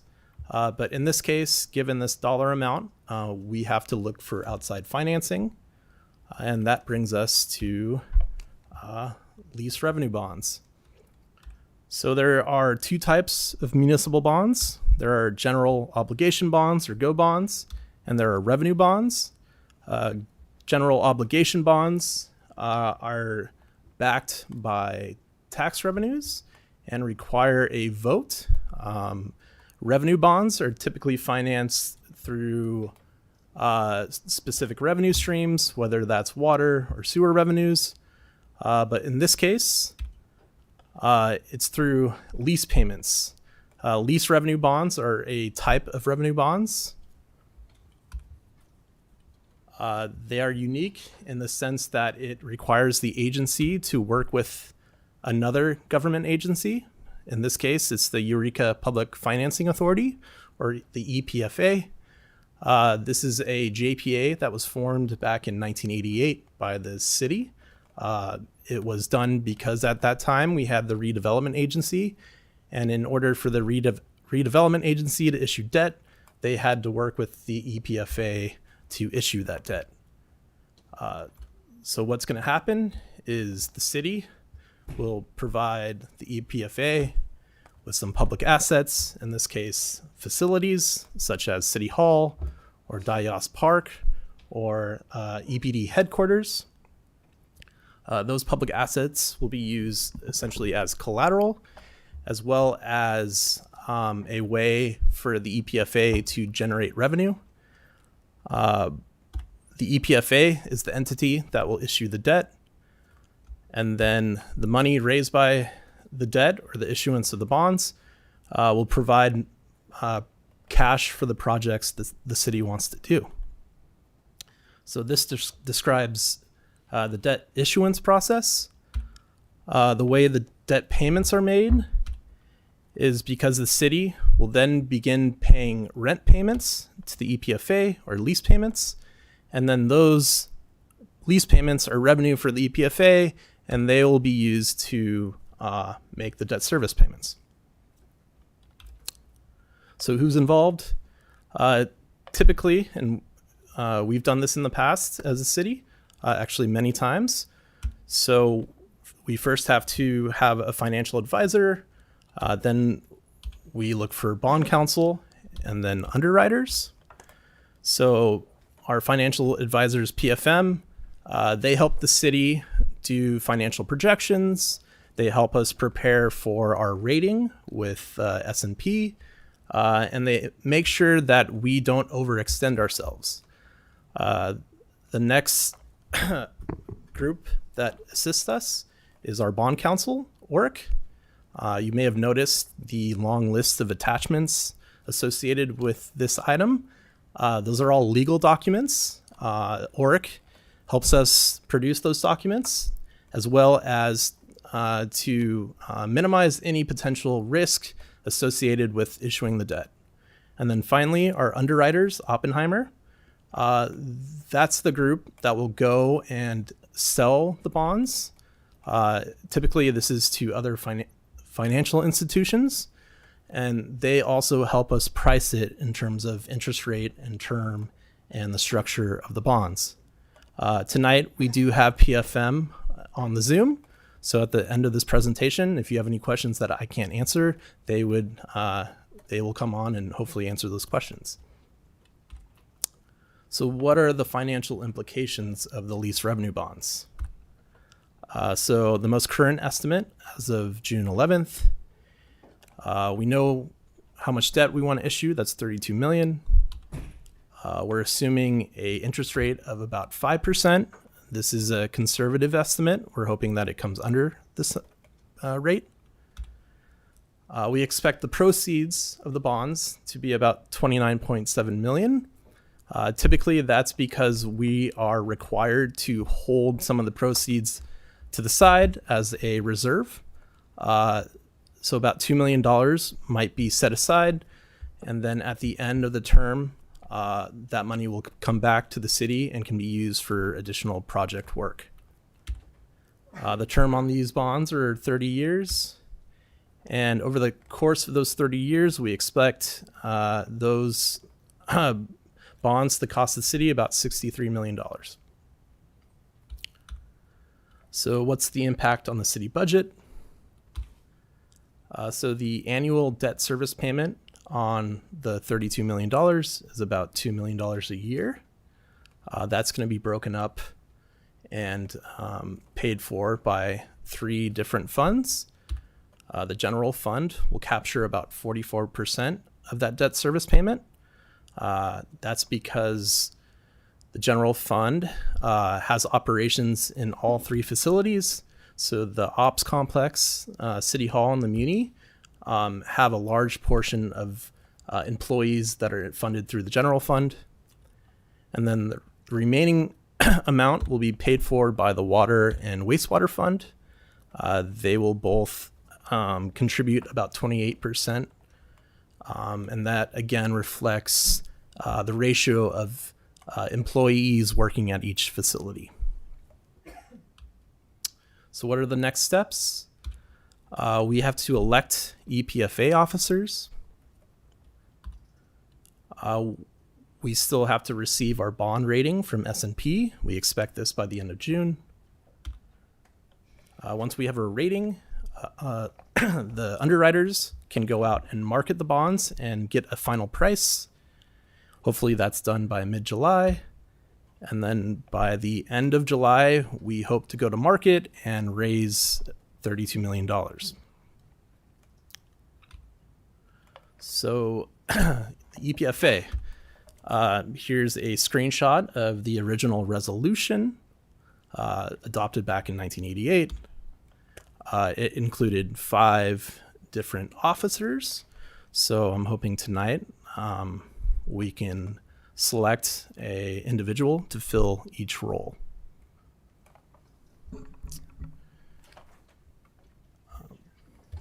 You want help? No, we can just vote. So are you open for questions, or how would you care to proceed?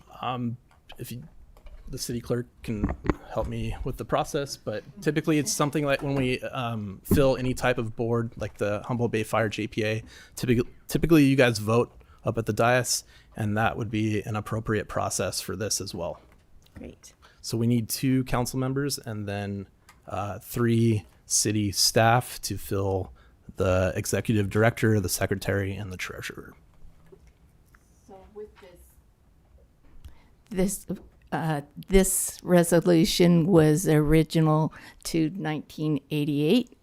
I've been using the roles, city manager role, mayor role, and city clerk role in the past moving forward, but we would like to designate not names and positions, or just positions? Names and positions. Names and positions. So I would recommend like Mayor Bergel for the chairman or the chairperson, our mayor pro tem right now, which is Leslie Castellano, and then city clerk is the secretary, city manager is the ED, and the finance director would be Director Millar.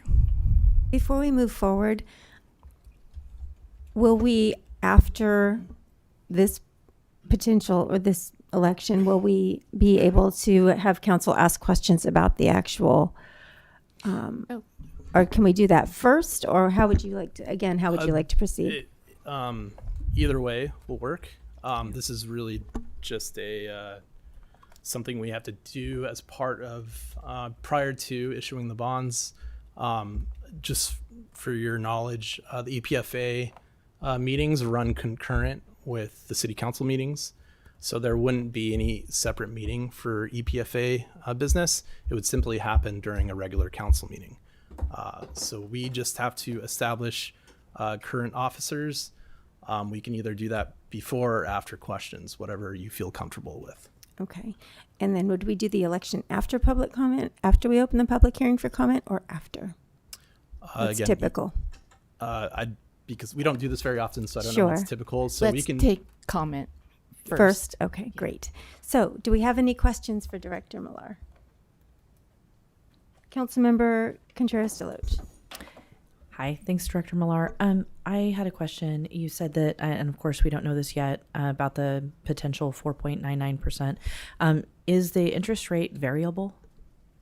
No, whatever rate that is assigned to these bonds will be the rate for the entire term. Okay. And then you said the term is going to be 30 years on the bond? Correct. On the bonds. Okay.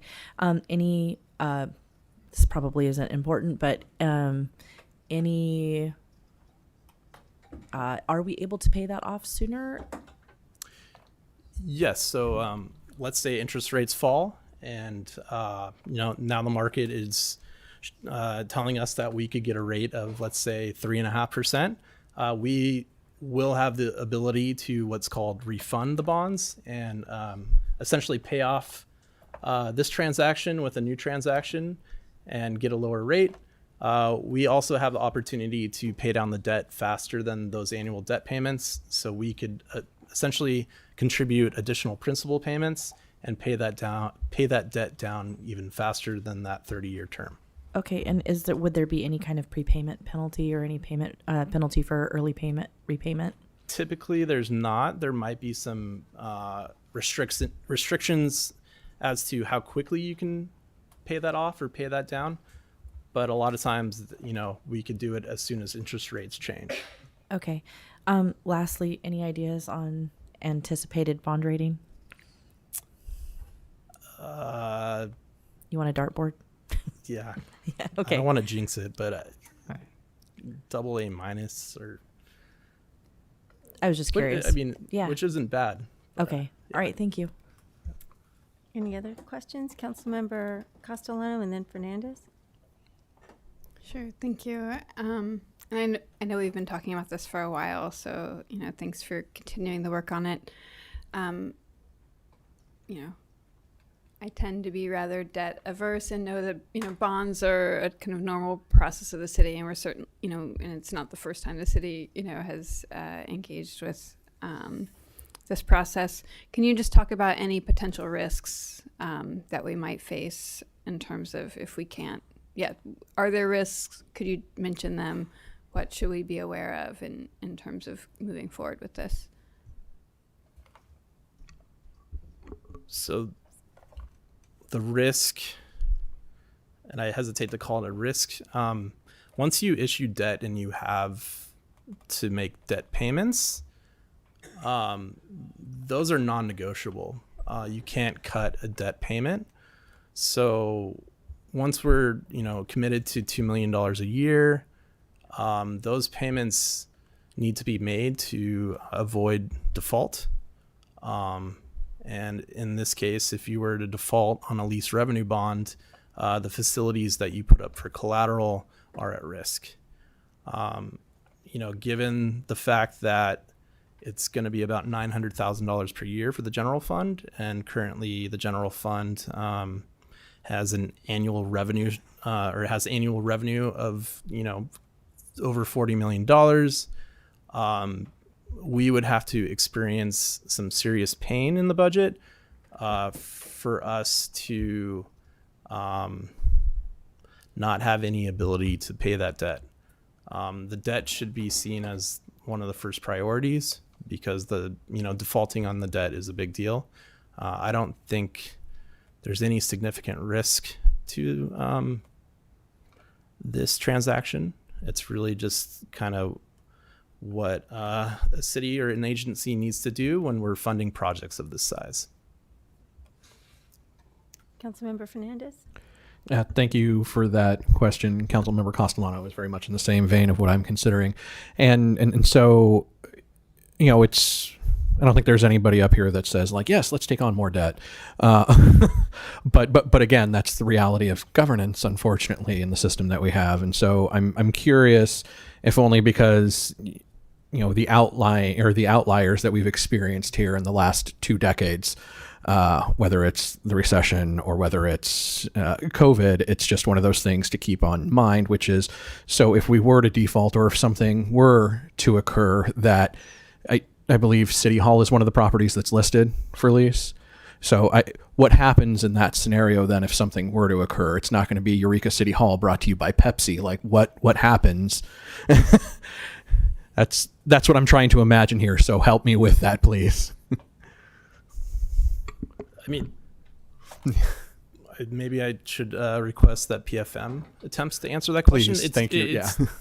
I don't believe there's many real life examples of this, and that's why it would be difficult to kind of speculate. Yeah, if they can help fathom, I would appreciate that. Yes. And I'll say one of the things that help us with our ratings, and we're having discussions with our financial advisors on, and trying to establish the best bond rating, is they want these facilities to be essential, to let folks, elected officials that come in later, to realize that this is important, and that is going to be the recourse if you don't pay this. I think that Director Merlau's done a really good job of ensuring that even in a really bad financial crisis, that we would still have the ability to pay this $900,000 a year. It's really helpful that we can mix this with our enterprise funds to help offset those costs. If we weren't to be able to do that, if we had facilities that were specific for just general fund stuff, so if we were to build a new police station, we wouldn't be able to do this. The ability of having engineering, water, wastewater crews as a part of this allows a lot more flexibility. But I think Jaime can answer the question about what happens in worst case scenario. Let me formally introduce PFM. So on the Zoom, we have Jaime Trejo and Eric Heidel, and they've been helping the city throughout this process. So.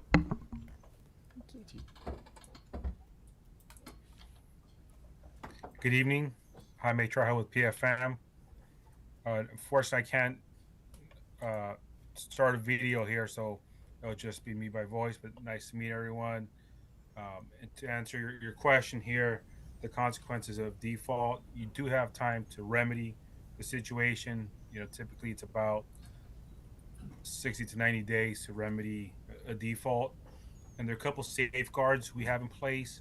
One is, if the bonds receive bond insurance, we will have a surety, or we will have some sort of debt service reserve that can make payments in the event that the city is unable to make a debt service payment in 1 year.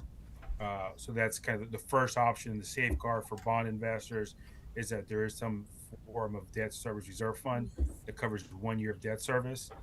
And as the city manager mentioned, the facilities that are being put over as lease assets are essential, or seismically stable, or pass the seismic test, and have sufficient value for bond investors that match the par amount of the bonds.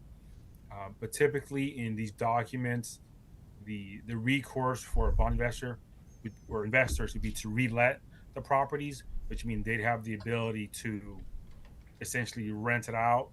I don't know of a situation of that ever happening, that they would actually do that. You could potentially eliminate that from a recourse in your documents, but that could have a negative consequence in the market when you're marketing the bonds to investors. But that's kind of the typical. You have the ability to remedy situation within 90 days. You have a debt service reserve fund to make debt service payments, or investors as a collective could relet the property.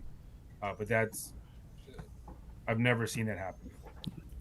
Okay, no, I'm appreciative of that answer, so thank you. And again, this isn't saying that there's anyone up here who, wants to take on more debt, let alone default on anything. It's just having an understanding of what's occurred in the last 20 years of unknowns. So thank you for that. And if I could just point out that you pointed out financial risk here, and a big reason why we're relocating the carp yard is because it's vulnerable to natural disaster. So in a lot of ways, we're replacing that type of risk with a financial risk to avoid, having a usable courtyard if we were to have a large tsunami or earthquake. So right, and I think you touched last time on just the inefficiency, the energy use of City Hall. So I understand the need for upgrade. I'm just trying to prepare the next generation of elected officials for what we might be putting them through. And to take that a little bit further, even with sea level rise, that is in the area that we're going to have sea level rise issues in the, not so distant future, and it is an investment in the long term. Okay. Any further questions? Councilmember Contreras-DeLoach.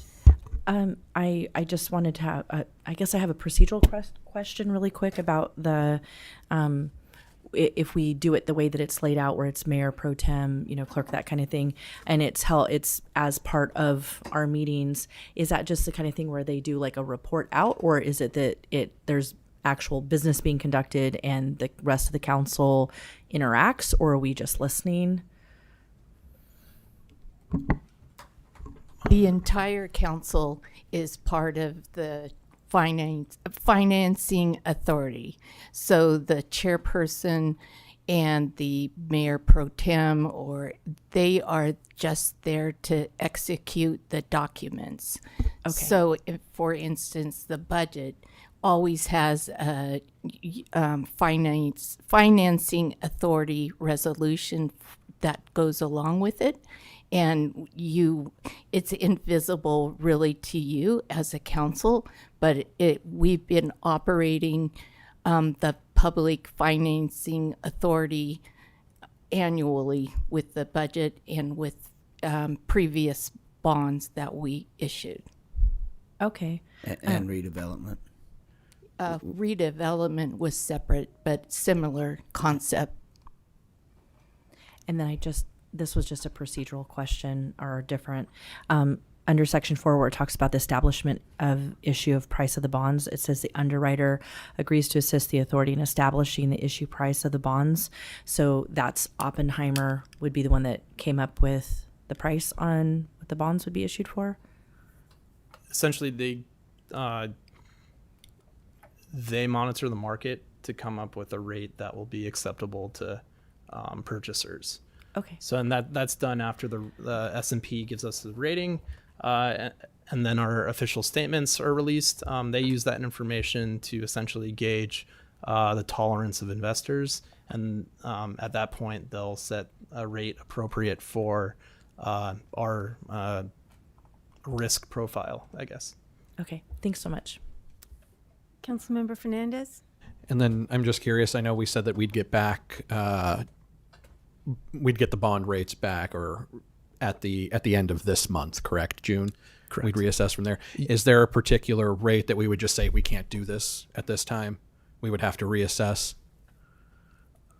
There could be a scenario like that. We don't assume that we're going to get something that's outside of our estimate, but certainly if the rating was low enough and the rate was high enough, we might look for other options. And even other types of debt. We don't necessarily have to go out to the public market.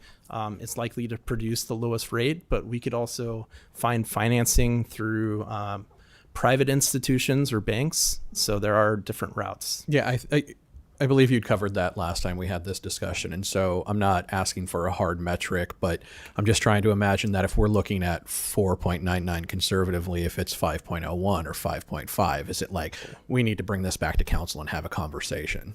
So if it exceeds the estimates that I believe the budget can accommodate, then we would absolutely bring it back, because that would, we would have to look at additional appropriations in the budget.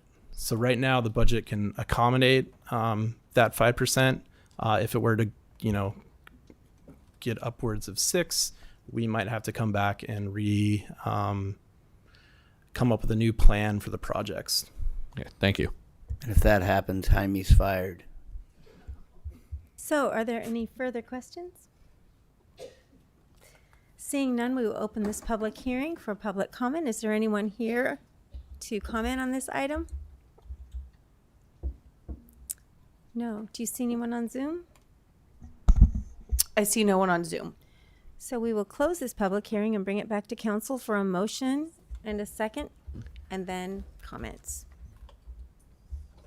Councilmember Fernandez. Can I move staff recommendation on this one, or? Okay. You have to read it. Second. So we have a motion and a second. Are there any comments? Seeing none, please vote. 5 yes votes, motion carries on the resolution. your recommendation would be the mayor to serve as the chairperson and the mayor pro tem as vice chairperson, city manager as ED, and myself, the city clerk, as the secretary, and Lane Millar as the treasurer. Councilmember Fernandez? I think that was the intent. If anybody did not believe that, I believe that's the recommendation I was moving. Thank you. Yes. Okay, with that, we have had a request to move the Greenways and Gulches ordinance forward. So I would need a motion to move that forward. So moved. Second. Of course. So we have a motion and a second. Please vote.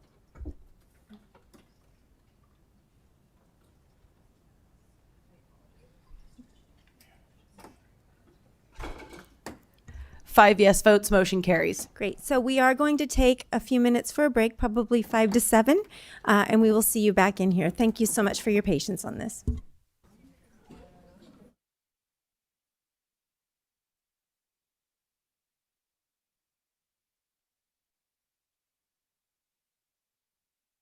do want to announce that due to the length of the meeting, we will not be discussing the Avelo item this evening. I want to let you know early so you didn't kind of hang around. We'll get that on our next agenda, and you'll be able to find it there. So we appreciate you coming, and we'll see you next time. Take good care. Okay. All right. And this, smile, everybody. Can we stand up for this? Must I? Well, I'll be. I was like, well, can I do one of these for my boots too? Well, I'll be dead. Have a seat.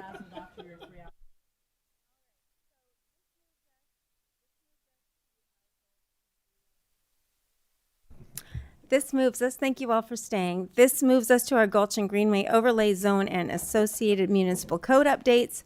I will be recusing myself as to the location of my home. And I think there will be a couple of other council members that will be speaking out. Mayor Pro Tem Castellano will be presiding over this portion of the meeting.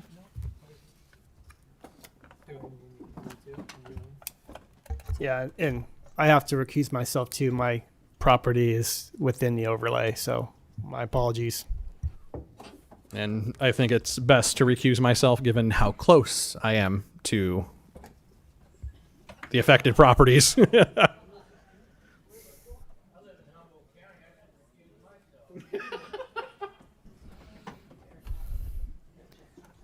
Are the rest of us fine? No, I mean, we're sure that the rest of us are not in a spot where we're not. Okay, thanks. Okay, everyone. Here we are in a reconfigured rainbow and ready to move on to the Gulch and Greenway overlay zone item. And I will turn it over to Director Kenyon. Thank you. Thank you, Mayor Pro Tem. And because we have 3 recusals on the Gulch Greenway overlay portion of this, we are going to be separating the 2 bills. So the first bill, public hearing, is going to be for Bill 1044, which is the Gulch Greenway overlay zone, which applies specifically to a subset of parcels in Eureka, resulting in the recusals. The second bill, which is bill number 1045, there was looks like a typo on the agenda. They're both called 1044, but the second bill is 1045, and that we will separate out. And it is associated municipal code updates that apply more broadly to portions of the code that apply either citywide or to the whole inland zoning code. So that's why we're separating that out. And if the first ordinance doesn't get introduced, then we'll just take the second bill off the table, because we'll have to adjust language since it does reference the first bill. Thank you. Okay. Yeah, so right now we're just talking about the Gulch Greenway overlay zone bill 1044. Gulch Greenway is a vegetated area around a valley or ravine that varies in size and topography. These vegetation corridors contain wetlands and watercourses that eventually flow to Humboldt Bay. If you look at an aerial image of the city, the gulches and greenways are the green fingers cutting across and disrupting our urban street grid. This map shows the city boundary in a black dotted line and the coastal zone in light blue. This planning effort is focused on the portion of the gulches and greenways that are located inside or inland of the coastal zone boundary within the incorporated city of Eureka. These include Cooper Gulch and Second or McFarland Gulch, as well as the gulches of Martin Slough.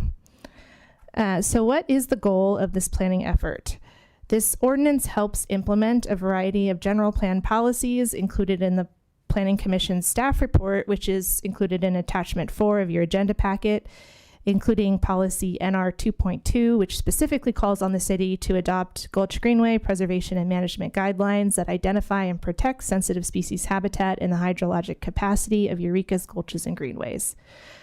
In other words, so the general plan our general plan looks forward till 2040, and it was adopted along with an environmental impact report that analyzed city population growth through 2040, and it relied on implementation of these policies for a finding of no significant impact of planned growth on wildlife movement, riparian habitat, sensitive species, and biological resources. This ordinance is also timely because of 2022 state Senate bill, which gives cities in California until January 1st of 2026 to update their open space provisions of their general plan to ensure it includes opportunities to preserve, enhance, and expand an integrated network of open space to support beneficial uses such as habitat, recreation, natural resources, historic and tribal resources, water management, and aesthetics. We will be reporting to the state that our existing general plan policies cover this, and the policies we will be pointing to are implemented by this ordinance. And the more immediate reason staff is prioritizing this initiative now is because City Council set a goal of adopting a Gulch Greenway ordinance in their 2023-2024 strategic vision as a 2-year goal. So why adopt local standards? This map shows that the majority of the land in the city's gulches and greenways is zoned residential, mostly single family residential or R1. In residential districts, only building permits are required for residential structures, and development is allowed by right if it's consistent with objective code standards.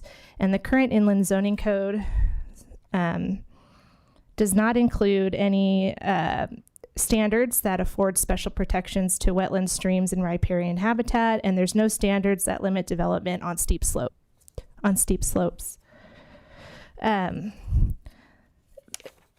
There is no discretionary review, no public notice, and therefore no environmental review under the California Environmental Quality Act.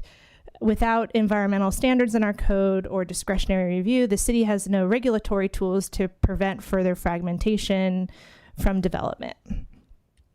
The idea of adopting a Gulch Greenway ordinance is not new. One of the major proposals of our 1965 general plan was retaining gulches in their natural condition because they are among the most important contributors to Eureka's desirability as a residential community. NR 2.2, which I quoted earlier, that's in our current general plan that was adopted in 2018, was also in our 1997 general plan, and it was supposed to be implemented in fiscal year 97-98. And we've been going through boxes in the municipal auditorium to clean it up, and I found there was an effort in 1990 to study the gulches and greenways and adopt an ordinance. And then there was another significant effort from 2003 to 2009, which looked at the time, they got to a draft ordinance, but it never came to City Council for a vote. And at that time, that draft ordinance looked a lot like Humboldt County Streamside Management Ordinance, which was adopted in 2002. Oh. This was supposed to be going. Okay, so in 2022, the city began the process of preparing a Gulch Greenway ordinance. The city conducted a virtual workshop in March of 22 and completed a public survey in April. The city published a draft ordinance and mapping methodology, which was reviewed by the Open Space Parks and Recreation Commission and the Planning Commission. 554 people took the 2022 survey, and because we mailed notice of the survey to Gulch Greenway property owners, 225 respondents, or 41%, ended up being people who reported living or owning property on a Gulch Greenway within city limits.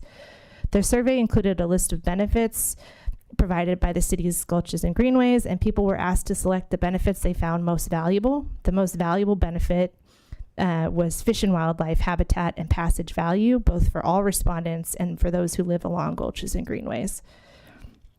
The survey also included a list of gulches and greenways hazards and risks, and people were asked to select the ones they found most concerning. Concerns about fragmentation and loss of the gulches and greenways due to encroachment from development was the second most popular choice at 73%.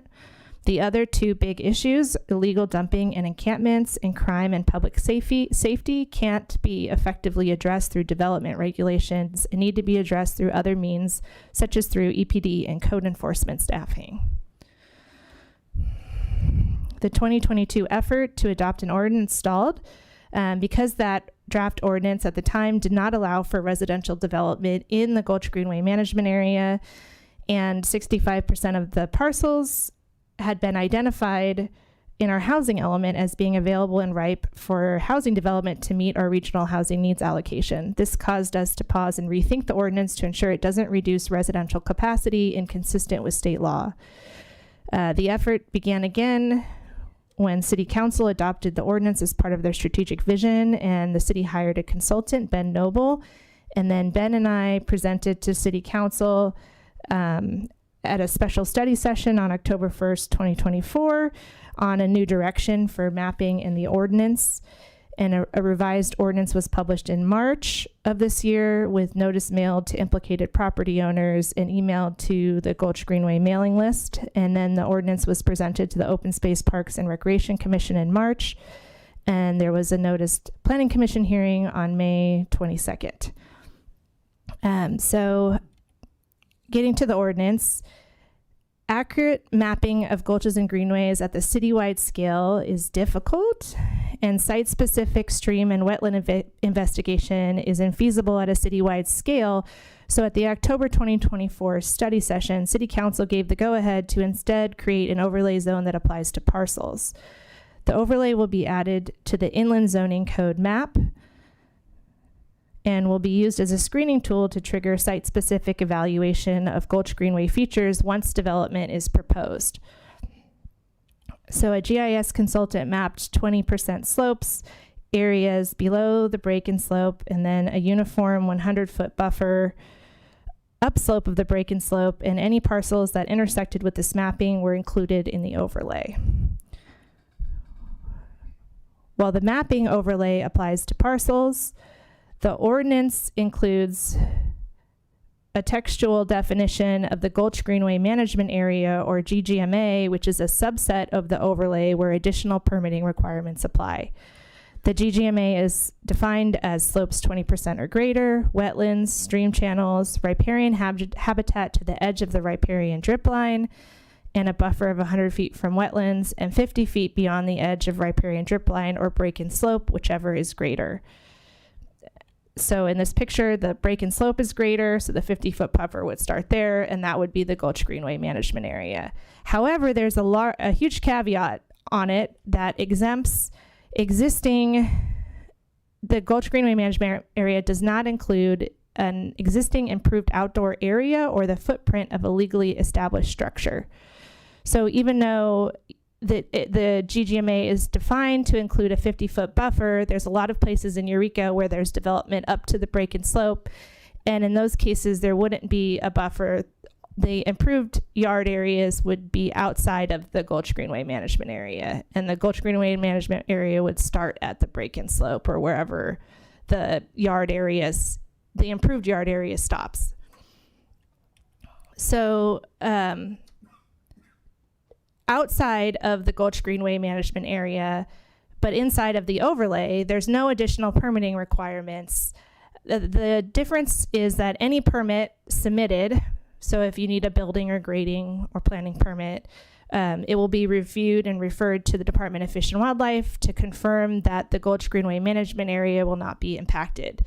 And we call this a zoning clearance when we refer building permits and grading permits to the planning department, which we do for all building and grading permits. So it's nothing new.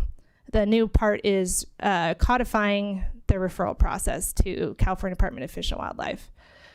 And then any development in the overlay must follow the overlay standards, which are mostly just alerting folks to existing citywide standards for construction site erosion control, stormwater drainage, outdoor lighting, tree removal, dumping waste, and planting invasive plants.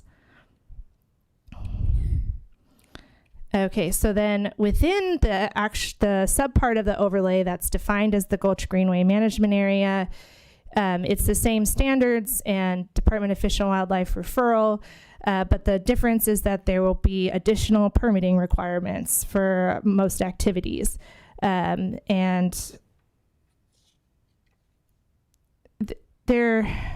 This is critical. There's no new restrictions on what residential structures can be developed in the GGMA. There's just additional review when development is proposed. So you could, tried to write my notes. So most development would require either a minor or conditional Gulch Greenway permit. Both involve staff reports and notice to surrounding property owners, and the conditional one requires a hearing before the Planning Commission. The minor Gulch Greenway permit does not involve a hearing unless a neighbor who receives notice requests a hearing. The staff report, writing, noticing, and public hearing all add cost. A minor Gulch Greenway permit application is $865, and a conditional permit is $1,155. Because they are discretionary permits, they also trigger a review under the California Environmental Quality Act, although the project may qualify for a CEQA exemption for something like an accessory structure that avoids direct impacts to wetlands and streams. So issuing a discretionary permit is a quasi-judicial action that requires written findings of approval explaining why the proposed project is consistent with the regulations. Here are the proposed findings that the city, in the draft ordinance, that the city would be required to make to approve development in the Gulch Greenway management area. The project complies with applicable standards. It minimizes and mitigates impacts to fish and wildlife habitat and movement corridor values to the extent feasible. It minimizes risk of damage to development, both on and outside of the subject property from erosion, flooding, and fire hazards. And it protects the water quality and hydrology of Humboldt Bay and its tributaries. While a conditional or minor Gulch Greenway permit is required for most development in the subpart of the overlay known as the GGMA, some activities would be allowed without a Gulch Greenway permit. Removal of invasive vegetation would be exempt from any city review. So would removal of native plants that are less than 12 inches in diameter and less than 1,000 square feet of area, as long as there was no herbicide use or just spot application and no construction equipment driving into the GGMA. The other things are with less potential impact are listed as only requiring a zoning clearance. A zoning clearance means staff reviews what is proposed for consistency with the ordinance. If the work needs a building permit or a grading permit, like a remodel would, the building permit is the zoning clearance and there is no additional cost or application. This is the same process that happens now citywide. Someone wants to remodel their house, it requires the building permit, and that permit is referred to planning staff for review for consistency with the zoning code. That is known as the zoning clearance. Same for the grading permits. So things that need a building or grading permit that would continue to need one under the ordinance are repairing, maintaining, remodeling, demolishing an existing structure, reconstructing an existing structure destroyed by earthquake, fire, etc., an accessory dwelling unit, new or replacement buried utility lines not crossing streams or wetlands, and grading less than 5 cubic yards or 500 square feet of disturbed area on slopes less than 20%. And then there are certain things that don't require a building or grading permit. And if you don't need a separate permit, then the zoning clearance is a distinct thing that you have to apply for. And that would be wildlife-friendly fencing and tree removal that's hazardous, solar access easements, or CAL FIRE-approved THPs, where they would have to come in for a thing that's called a zoning clearance. And it wouldn't just be that the building permit would count for it, because no building permit would be required for those things. And a zoning clearance application currently has a fee of $165.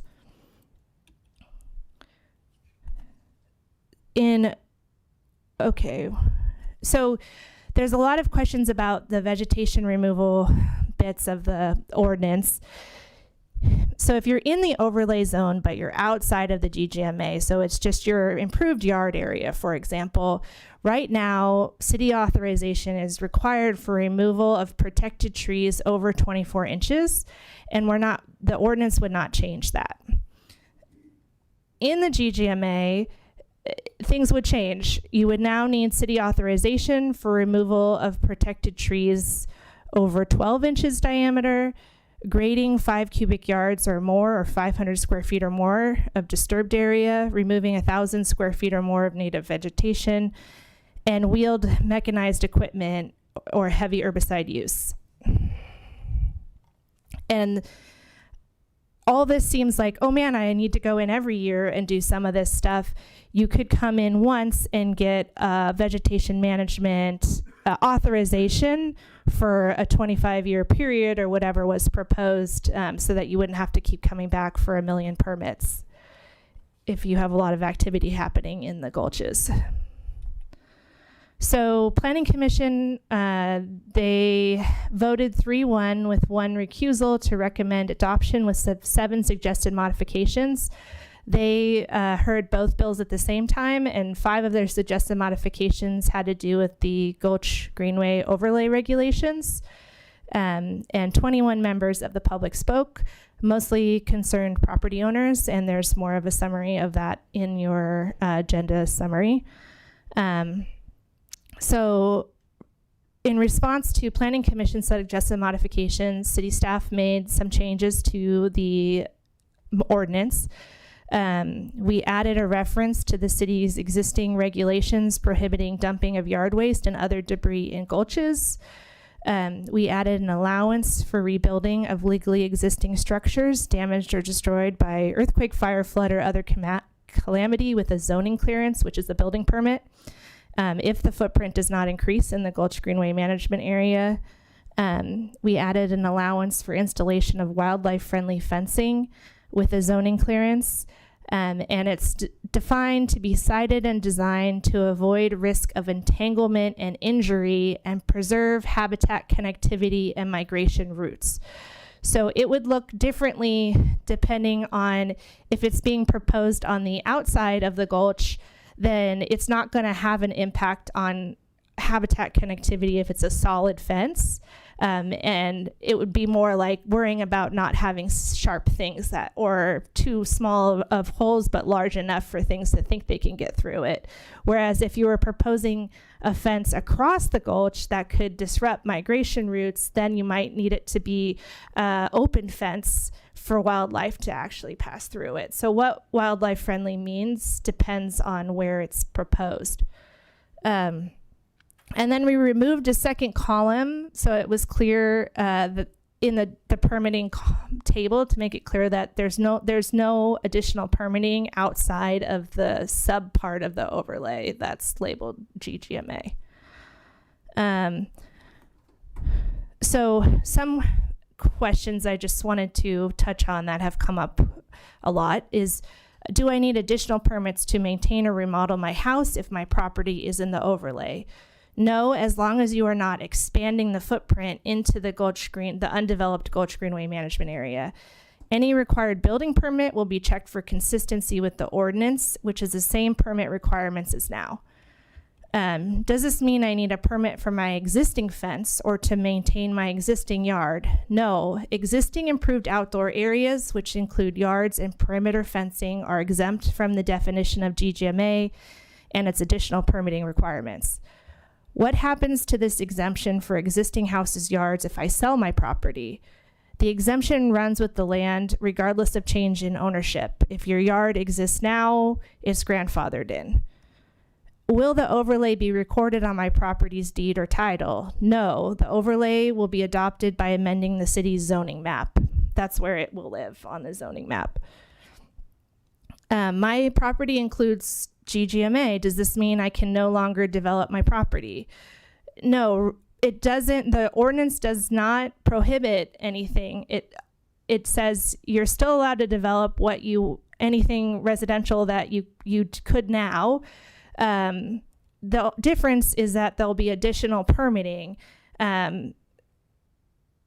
Your neighbors will be noticed, and you'll have to evaluate and think about minimizing and mitigating your impacts. How does this affect property values? This is something I went down a rabbit hole with and looked at a lot of studies that occurred after other cities adopted hillside and streamside and Gulch Greenway management ordinances. And these types of environmental regulations have three different types of impacts. There's restriction effects, which is where if you're restricting the use of a specific property, it could be a disincentive to development because you're adding additional permitting requirements, and this could hurt the value of the property that's foregoing that additional development. There's scarcity effects. If less development occurs, that could decrease the supply, and so that raises the value of existing homes. And then there's amenity effects. People will pay more to live near environmental amenities like streams and forests, and will pay more if they know their neighbors cannot remove those environmental amenities by right without notice. That raises property values.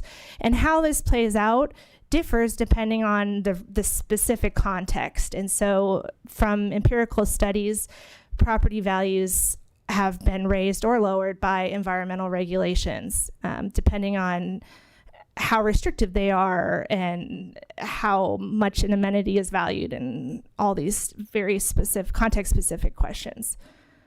And then just quickly getting back to the County of Humboldt, they have a streamside management ordinance. I mentioned it got adopted in 2002. People often call us thinking we're the county, or they call the county thinking they're the city because the boundaries are not logical in a lot of places. And so I think it's important to understand what their regulations do.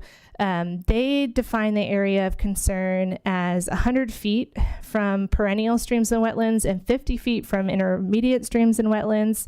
It requires a special permit in those areas. They do not allow new residential development in the mapped areas. So they have provisions that say you're limited to this development, and they restrict new residential development in those areas. And then they have the same 12-inch diameter trigger for permitting for trees, but they allow more square footage of vegetation removal without as an exemption. So they have a 6,000 square foot or less than 2,000 square foot of exposed soil exemption. Okay, so CEQA, because adopting this ordinance is a discretionary action of the city, CEQA is triggered. However, CEQA has these exemptions that apply for regulatory agencies taking actions to protect natural resources in the environment. And as long as what you're doing does not involve construction activities or a relaxation of standards allowing for environmental degradation, it qualifies for the exemption. There's the common sense exemption is more about the second ordinance and some just cleanup, non-substantive stuff. So the notice for this was in the newspaper and the Time Standard. That's required. We put it on the website and bulletin board. We have an email list, and then we mailed postcards to property owners in the overlay.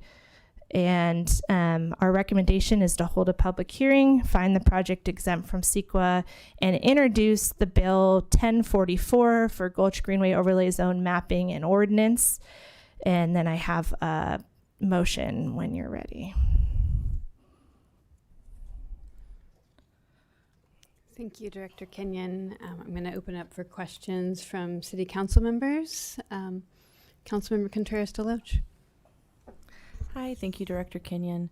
I am curious. I've saw a couple of times in there it says other non-residential structures, and these were getting minus signs in the symbology. So, what is a other non-residential structure that isn't allowed? What is that? Commercial structures. So if you couldn't develop a new commercial structure. Why does it not just say that? It could say that if you thought that was clearer. I think that would be clearer. Okay. That was one question I had because I wasn't sure what exactly that meant. I wasn't sure if that meant sheds or I just wasn't really clear on what it was. But it's just commercial structures? Correct. That was the intent. Okay. Hold on. And then, how long do you think that these permits will take? How long do you think it'll take for people that are applying for permits? It'll be similar to our minor and conditional use permits because it's the same process for those. So minor ones we can do in 1 or 2 months, and conditional ones with a noticed hearing will take us 3 to 6 months to do, depending on how complicated the project is. And if it needs to go, I saw some need to go before the Planning Commission. That's the one. Okay, that's what you're referring to right now. Yeah. Okay.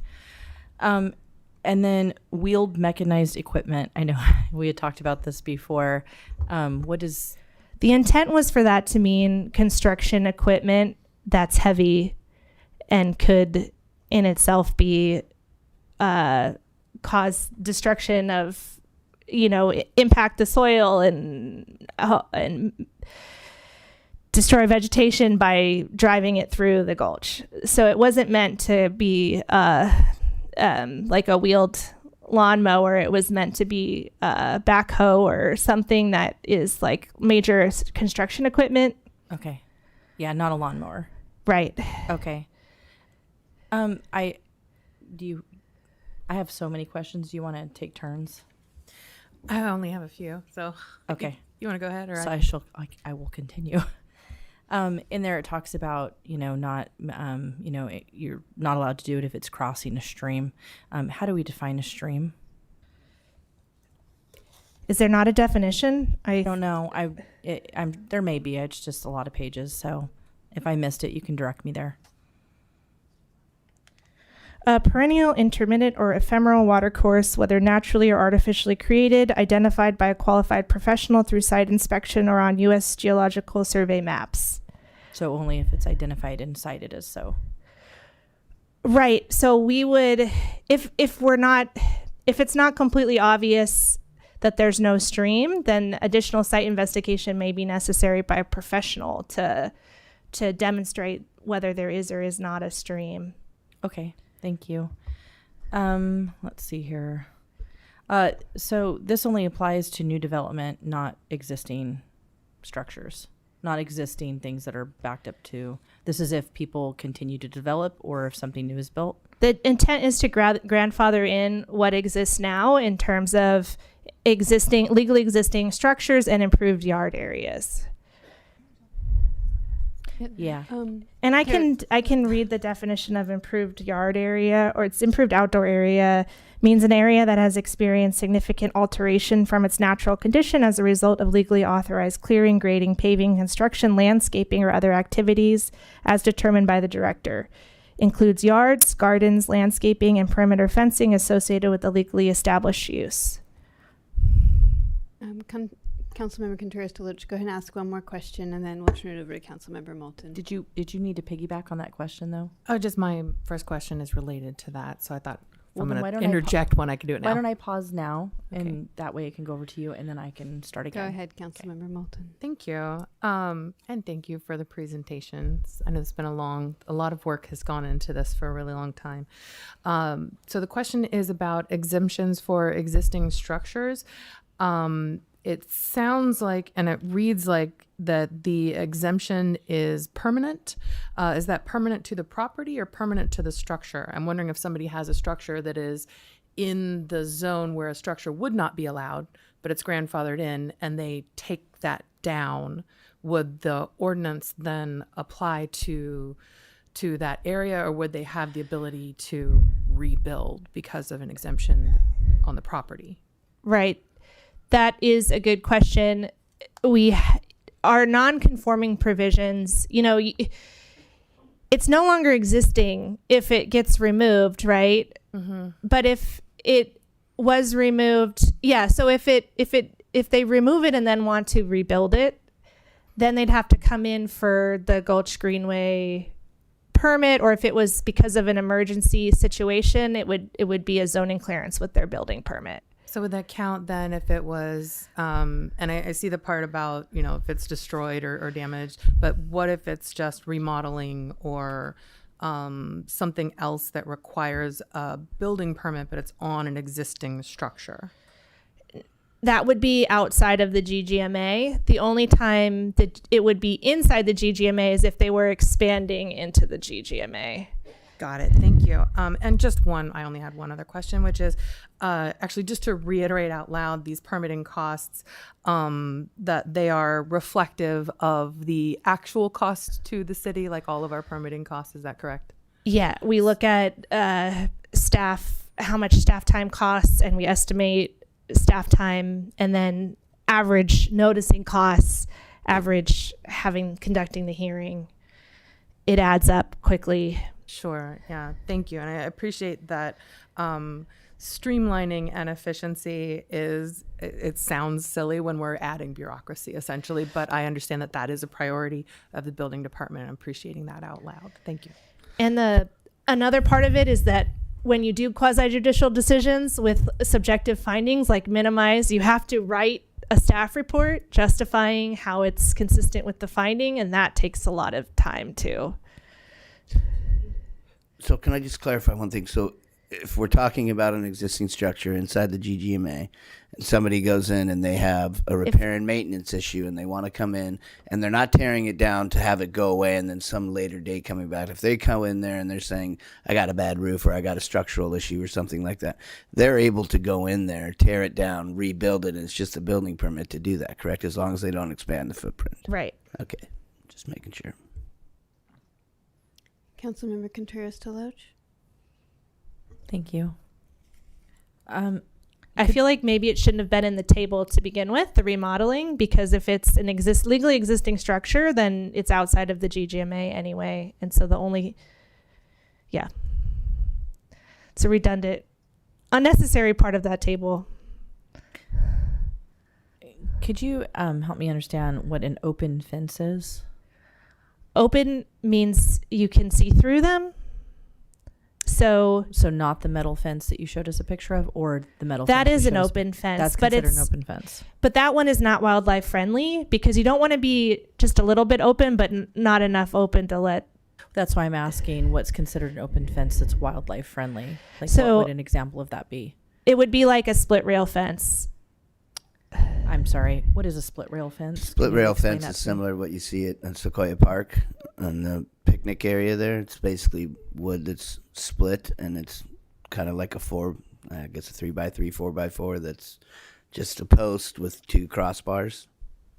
Picture like an old timey Western fence. Gotcha. Yes.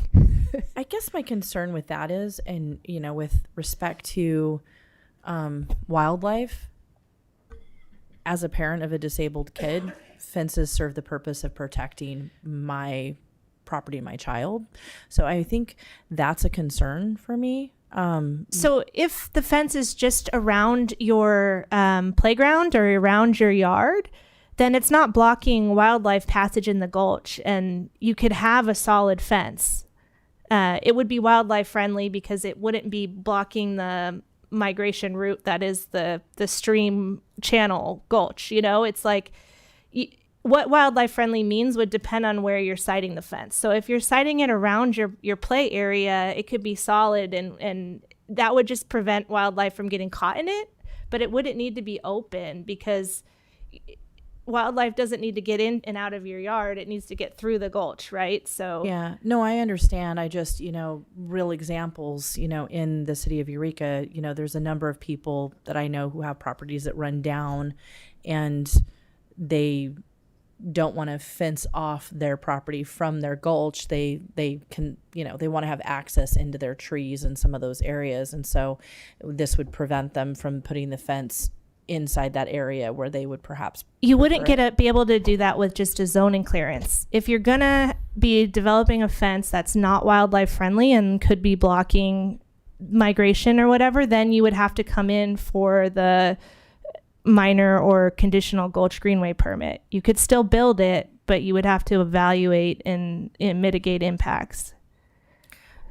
I guess I'm wondering, like, in that kind of a scenario, how that would work, are they going to be able to do something like that, or would they run into an issue and they'd be like, no, you can't do this because this is going to, be in this wildlife area? Ultimately, it would be up to the decision maker, so planning commission, and then appealable to city council. And it would be depending on the situation. I mean, if you're trying to put a fence in the middle of a stream, you're likely not going to be able to do that. Yeah, sure. Or in an ESHA or wetland or something like that. But it's up to the professional. And then that would be a recommendation for the director to consider, and then it would go on to planning commission and potentially council too. Okay. So I had a question about, it says during bird nesting season, March 15th through August 15th.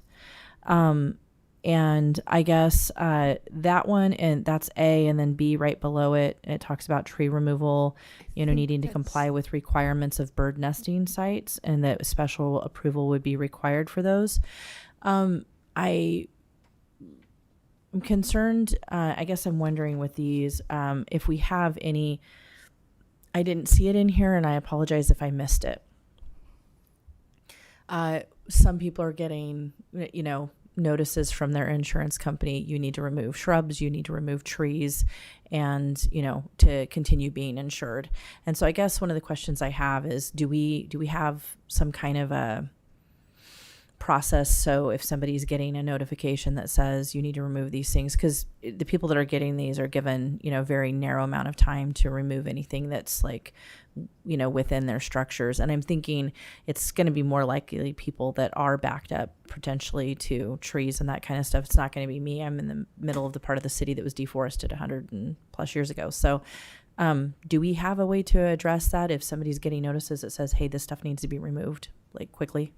The bird nesting survey requirement exists now in our tree removal ordinance, and the requirement to get a zoning clearance for removal of hazardous trees with a report by a forester, that all exists now in our tree removal regulations. So nothing's changing on both of those fronts in terms of what is required for hazardous trees or what is required in terms of bird nesting.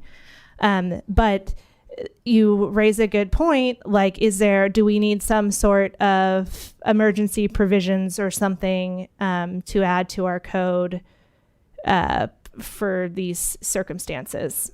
Yeah, I mean, it doesn't, right now I'm like, how likely is this? But I know that people are starting to get noticed in Rio Dell. And so it's coming in closer because of the expanded fire season combined with now their new updated fire ember travel map that they've come up with reaches essentially to the coast. And so I think it's going to be more common for us to have more of this occurring where you're going to get, remove your trees and shrubs or else, kind of situations. So even though I don't think I don't know if that's happening yet or not, but I feel like we maybe should plan for that so that we have some kind of,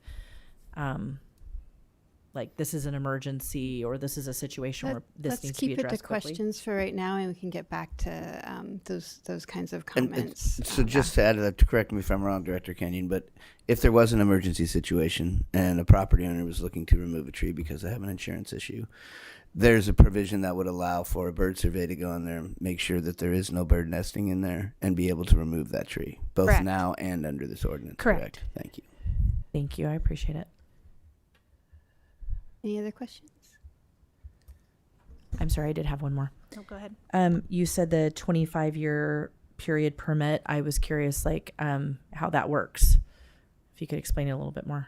We've done these permits in the coastal zone where we have a site that needs ongoing vegetation management, and we permit, instead of them having to come back every year, we do a permit over an extended period of time, like 15 or 20 or 30 years. And then you're authorized to do what's in that permit for that amount of time, and then we'll set parameters on it, so when we've done vegetation management plans for properties, we've worked with CDFW, and they talk about what time of year you want to do your work, and how much removal you're doing and what limbs you're leaving, and then it's part of your plan, and you're permitted under that plan to move forward.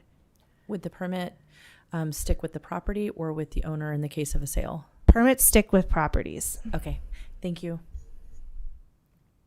Thank you. Yeah, thank you for both.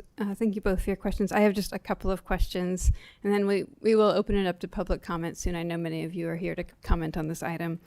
Let's say I have a property in near a gulch, or approximate to a gulch, and I want to expand the GGMA.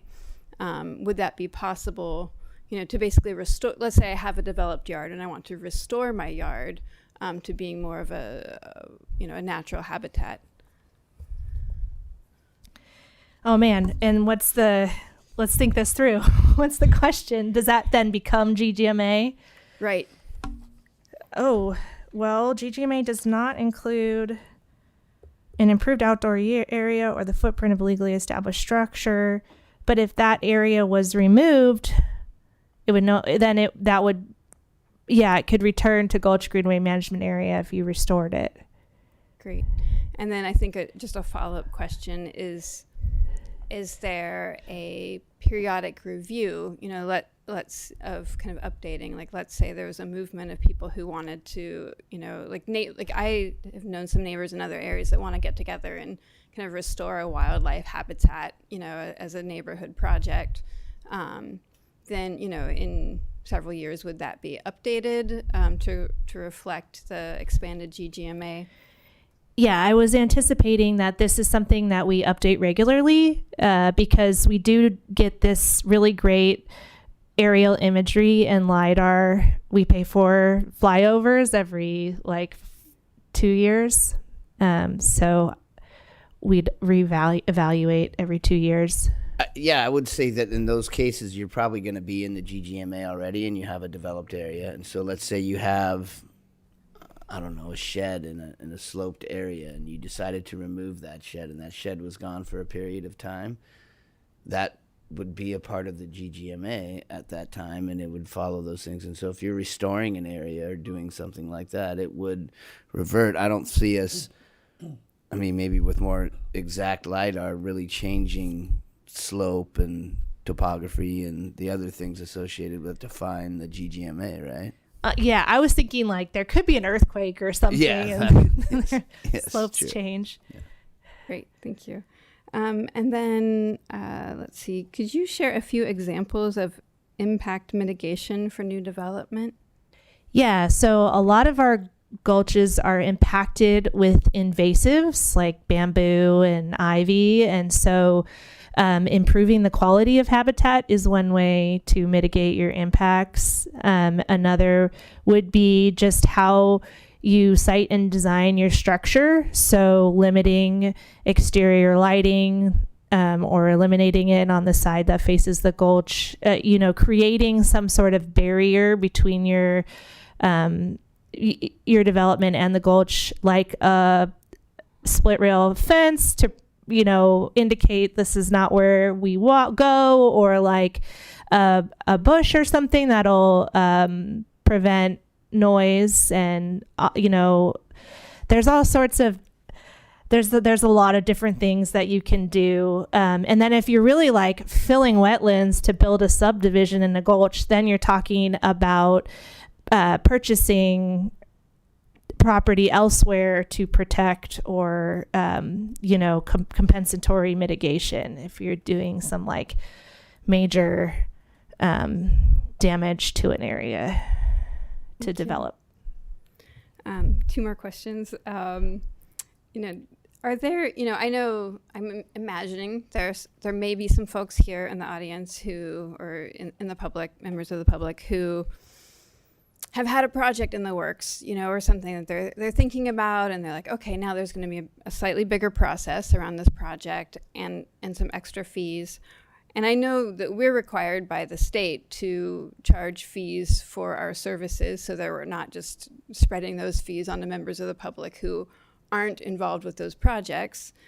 Are there any examples of like grandfathered, like a sort of a period in which no fees would be charged? Let's say for the next 8 months, anyone who has a project in the works might have a sort of grace period around those fees being applied. Or is that actually counter to state law? I think this may be a good question for Attorney Black, but my assumption would be that would be a city council decision. Okay. Because we waive fees for historic preservation review and things, so it would be something that you'd have to adopt as a fee waiver. Okay. So. And I would assume you could do some sort of moratorium for a certain period of time. So as part of that process, we could kind of say for the next 12 months, we're going to have fee waivers, kind of readily available or something like that. And then the final question, I do see that, and thank you to the person from the Department of Fish and Wildlife, I assume who's here related to this. I'm just curious if you could share a little bit about the review process from your perspective. Sure, if you don't mind, since you've been here this long. Thank you. The lights in here are rough. Anyways, so we routinely, in our trustee role for the state's Fish and Wildlife Resources, receive project referrals from cities, counties, everybody. And each city, county has a set time limit, usually, let's say 30 days. I don't know what the cities of Eureka. Katie's the one that's actually doing this right now, and she's going to speak later. And then in that time period, we screen it, usually do a desk review, just like anyone else does. We look at the project, we look where it's at. We make a call on whether it's something we care about or not. We do site visits if it's something we do care about. And then we start working with applicants and the lead agencies to decide, what outcome might be best. Great. So it's timely and we're responsive, and in particular in Eureka because we're here. So if it's deep Del Norte County or something, there's logistics involved, but we are very responsive. We try to look at everything if it's if it's affecting habitat in our jurisdiction. Great, thank you. Does that help? Okay. Councilmember Moulton. I didn't have a question. Actually, I had kind of an answer for one of your questions, which is about emergency removal of trees when we're considering how to make changes on page 12 in the changes tracking document. There is a list of emergency reasons to remove a tree that looks like it's outside of needing the zoning. Getting the wrong word.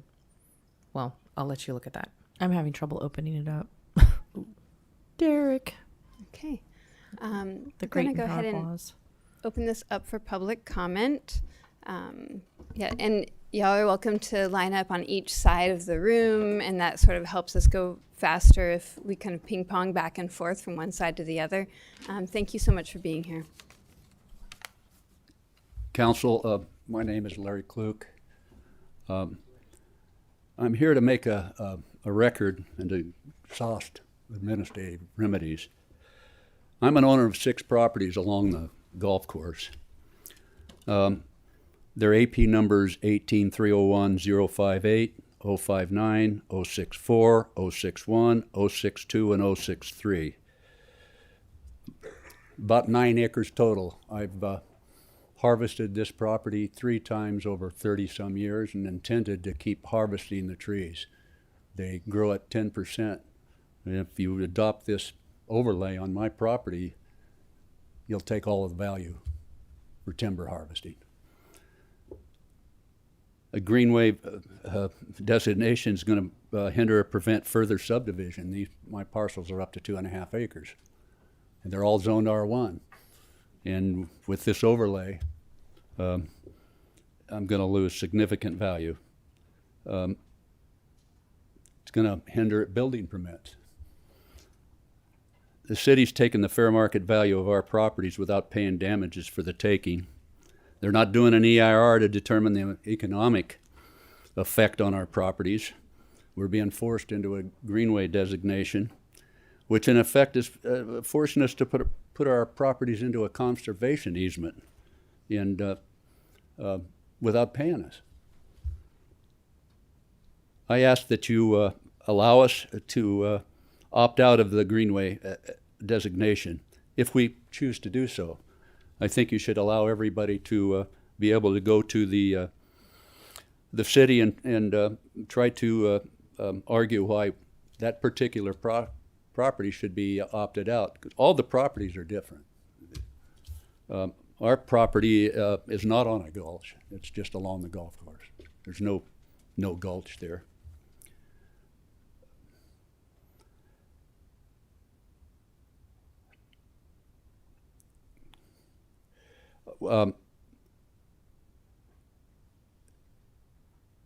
I think that this overlay is arbitrary and capricious. It's just set, and like I said, all properties are different. I think the council should continue this and allow each property owner to go in and try to convince the city why their particular parcel should not be part of the overlay. Thank you. Thank you. If possible, let's hold applause so we can keep the meeting moving forward since it is rather late. And before our next member of the public comes, no, you're great, you're great. We may want to go ahead and extend the meeting since we're getting really close to that time. Is there a motion to extend the meeting? Mayor Pro Tem, I will make a motion to extend the meeting to, how many more items do we have? 10:30? Second. All in favor? 3 yes votes. Councilmember Bauer and who else? Fernandez. Absent. Motion carries. Okay, thank you for your patience. Go right ahead. Prior to speaking, may I ask, will we be allowed to speak on both issues, 1044 and 1045? All right. I'm Stephen Strawn. I received the recent notice, and I have had some correspondence verbally with members of the council and some of the staff, and they've been very friendly, very helpful, but I'm still opposed to the primary restrictions. I've lived in the property for 48 years. I've never cut a single redwood tree, and I have quite a few. One thing that I do want to keep in mind for someday, if I ever get a dog, I'd like to be able to have it in a fence in the backyard somewhere, all right? So we can do that, I think, without getting into the gulch on my property. Just have it a few feet away from the house. But that's one thing that may happen with age, okay?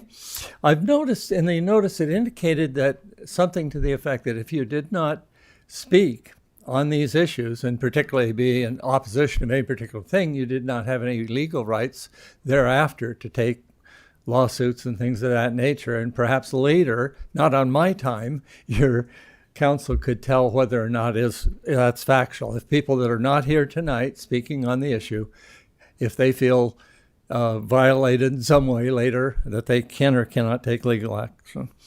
Essentially, the biggest thing that I think that I have against it is all of the restrictions that I've lived without for so many years and life went on, and the costs, of course. And I do believe, I'm someone that believes that your value of your property can be negatively affected. And that is something that I'd like to point out to you. Most of the comments that I had for tonight were to 1045, the other issue. But essentially, I think a lot of the audience would be interested in knowing, if they do not speak tonight, does that end any legal action that they might take in the future? It would make a big difference for someone that just sitting there and thinking, oh, I attended, I listened, and that's enough. The other issue, I wondered, how about those members who recuse themselves? Are they listening at least to our comments? Thank you.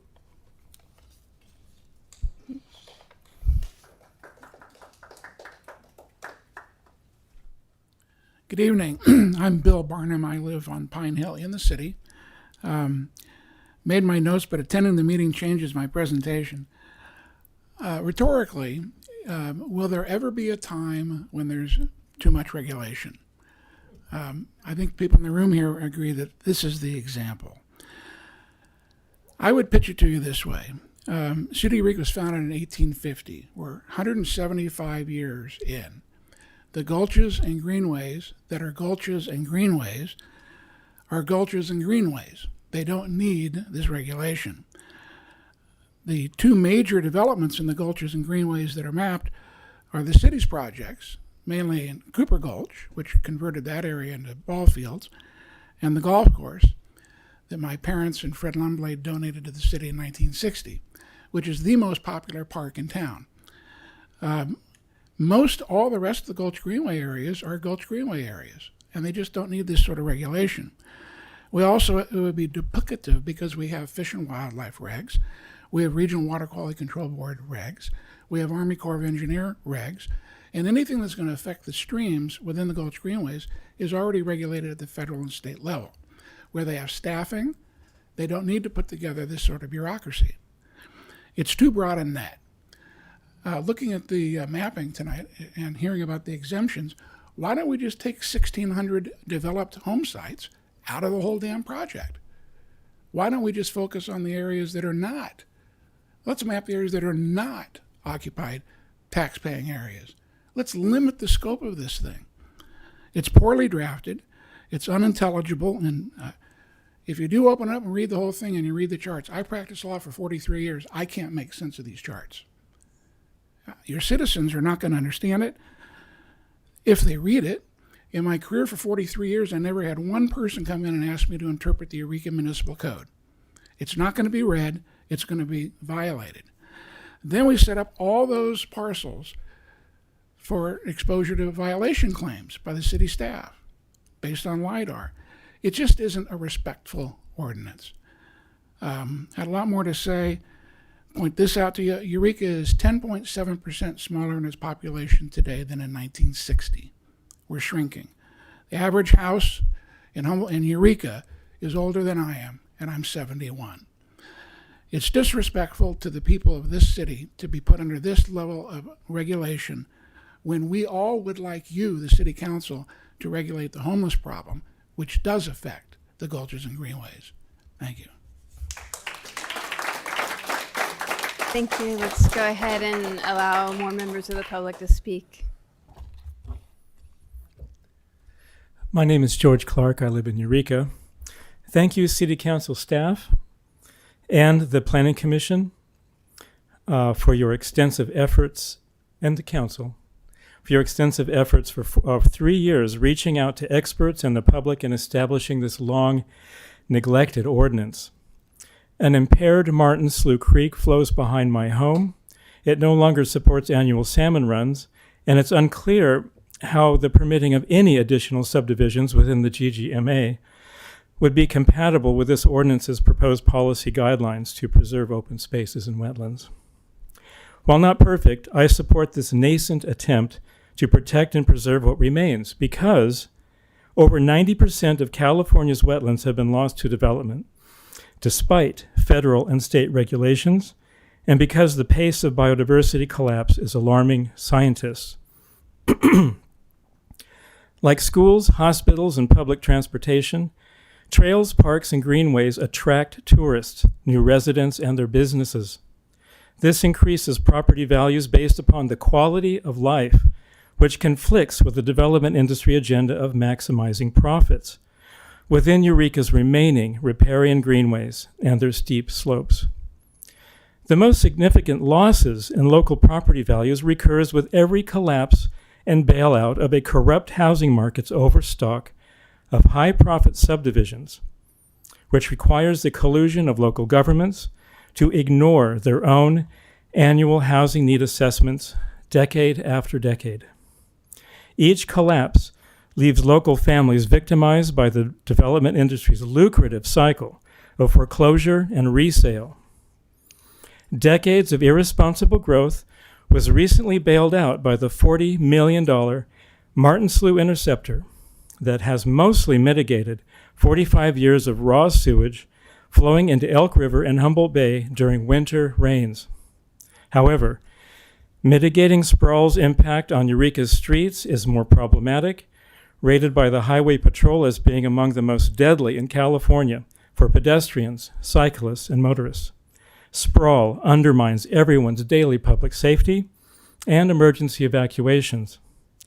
This ordinance and Eureka's successful transfer of inner-city property for affordable and accessible housing together begin to address a local legacy of irresponsible growth that is once again being mischaracterized as too slow. Thank you. Thank you. Joe. Joe Bonino, City of Eureka. I just wanted to once again say that I think this ordinance is complete overreach. If California Department of Fish and Wildlife has to look at these things anyways before we do them, why do we need this? You say you're just codifying, it's really nothing new. Well, they're already controlled by the Fish and Wildlife, so you really can't make any really egregious changes to the Gulch. I wanted to also say that this is a taking. I've mentioned this when I was on the Planning Commission. A lot of people have property in these gulches.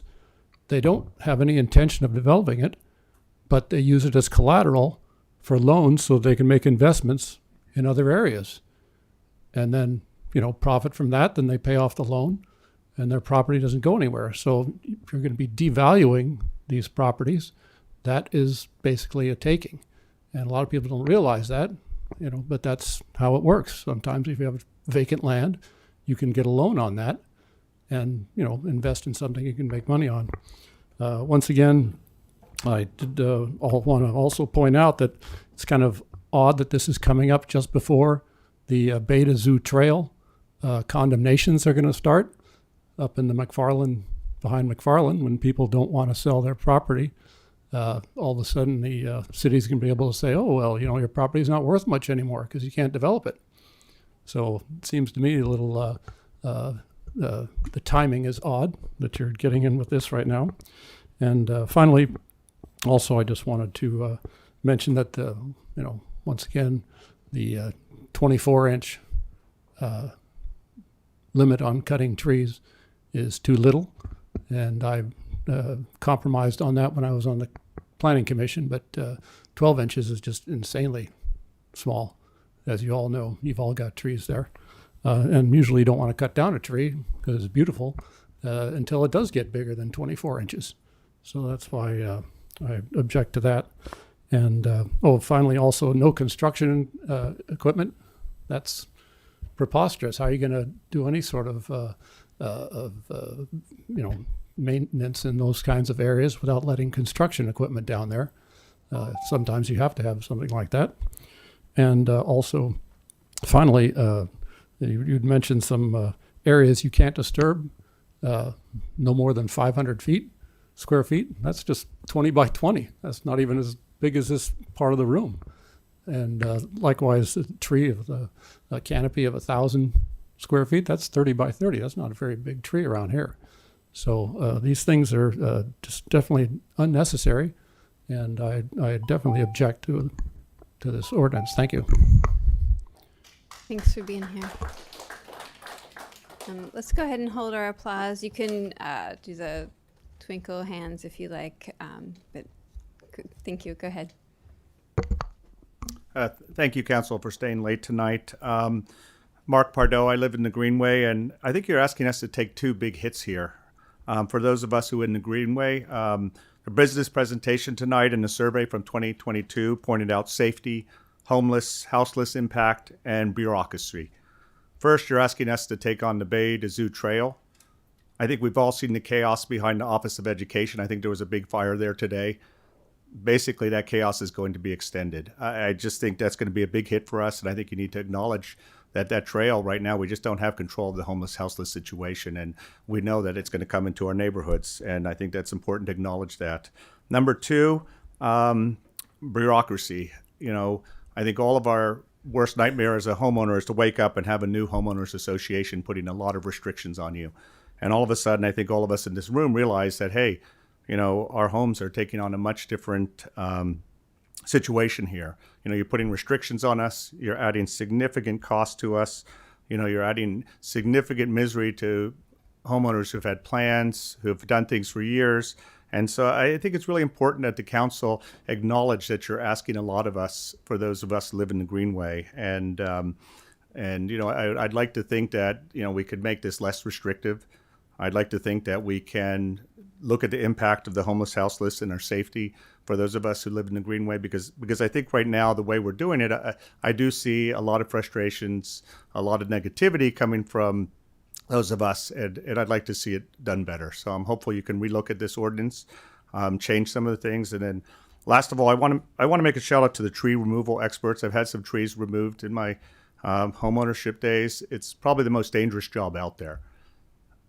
You're telling them they can only take trees down in the winter when the wind is blowing, the rain is coming down, it's dark out, because you're going to save some birds. I'd love to hear from our fish and wildlife expert how many birds are killed by the cats every year. I'm sure it's hundreds, if not thousands, in Eureka.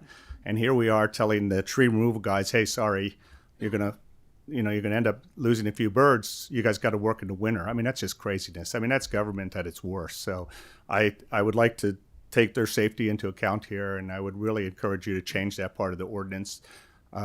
Certainly, I think every tree removal guy who's worked with is concerned about wildlife and safety, and I would love to see that change so they can work in the summertime when it's light, when it's not windy, when it's not raining. So I think that's a specific population who has a very dangerous job that I think would be worth reconsidering. So thank you. It's a tough job, but I appreciate your time tonight. Thank you. Thank you. Okay, go ahead and come up.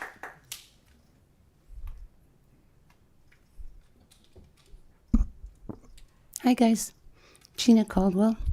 I live at 15th and M in the Greenbelt. I would kind of like it if you guys could be as inclusive with we heterosexuals who are legal, law-abiding, tax-paying, which is your wages and all the money you waste, private property owners in the Greenbelt. All I've heard, and I'm tired and I just want to go home and go to bed. All I heard is a lot of gobbledygook, and everything that Dr. Pardo said is spot on. We don't need you being invasive, all the while not liking invasive things growing in the Gulch that's been there forever.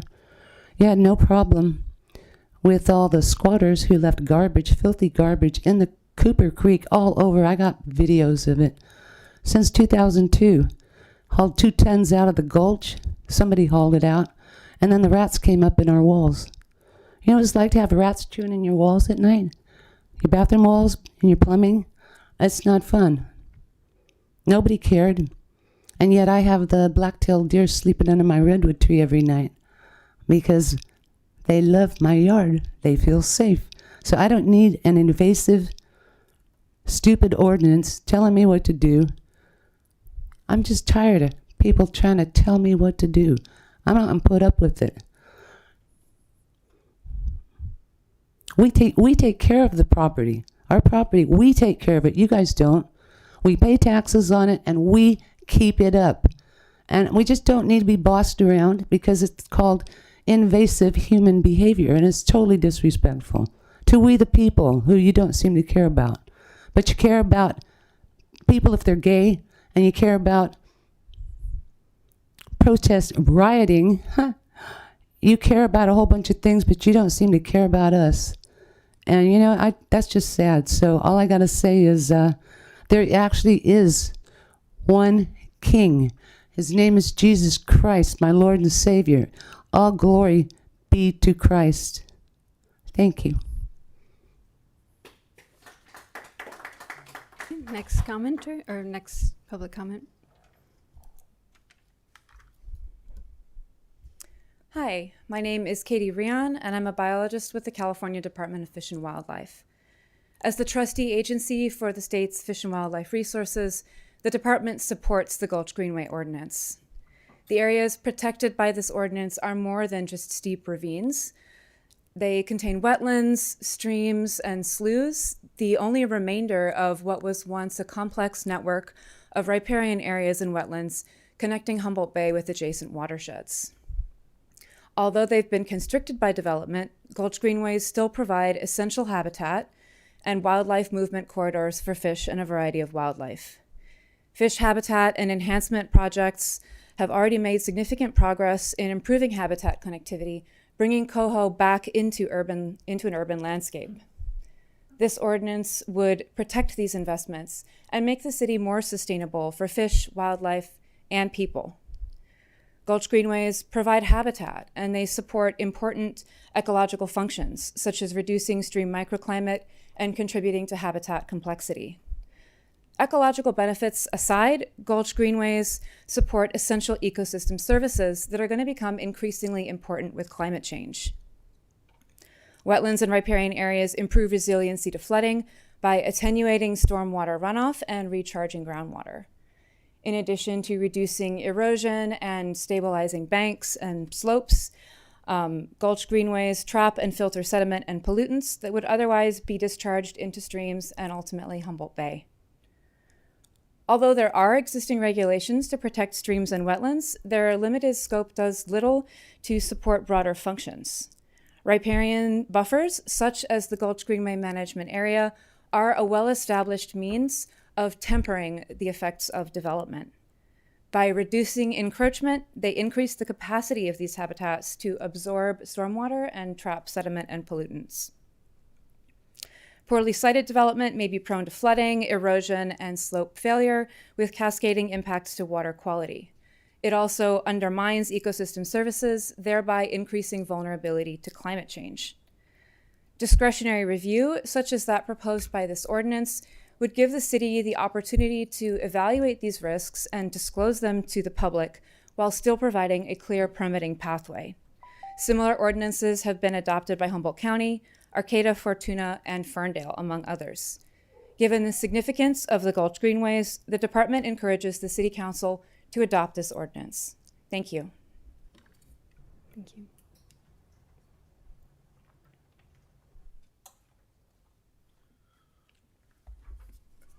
Good evening, Eureka City Council members and staff. My name is Michael Van Hattem. I'm a senior environmental scientist supervisor with the California Department of Fish and Wildlife. While I do not live in Eureka, I've worked in Eureka for the past 20 years, 18 of which for the department at 619 2nd Street. In my professional capacity as a wildlife biologist, I have been in all of the gulches and greenways of Eureka at one time or another, and in some cases to single parcels multiple times over the years at the request of prospective buyers and developers. We do this for free in our office duties, in our official duties, and are always available to the public, city staff, neighbors, or anyone for that matter to discuss a development plan, idea, or cleanup. The idea of gulches and greenways, the idea of a gulches and greenways ordinance is not a new idea. It has been foundational to reducing the impacts of development in the current and past City of Eureka general plans, the city's CEQA determination on those plans, and it's also been 20 plus years in development.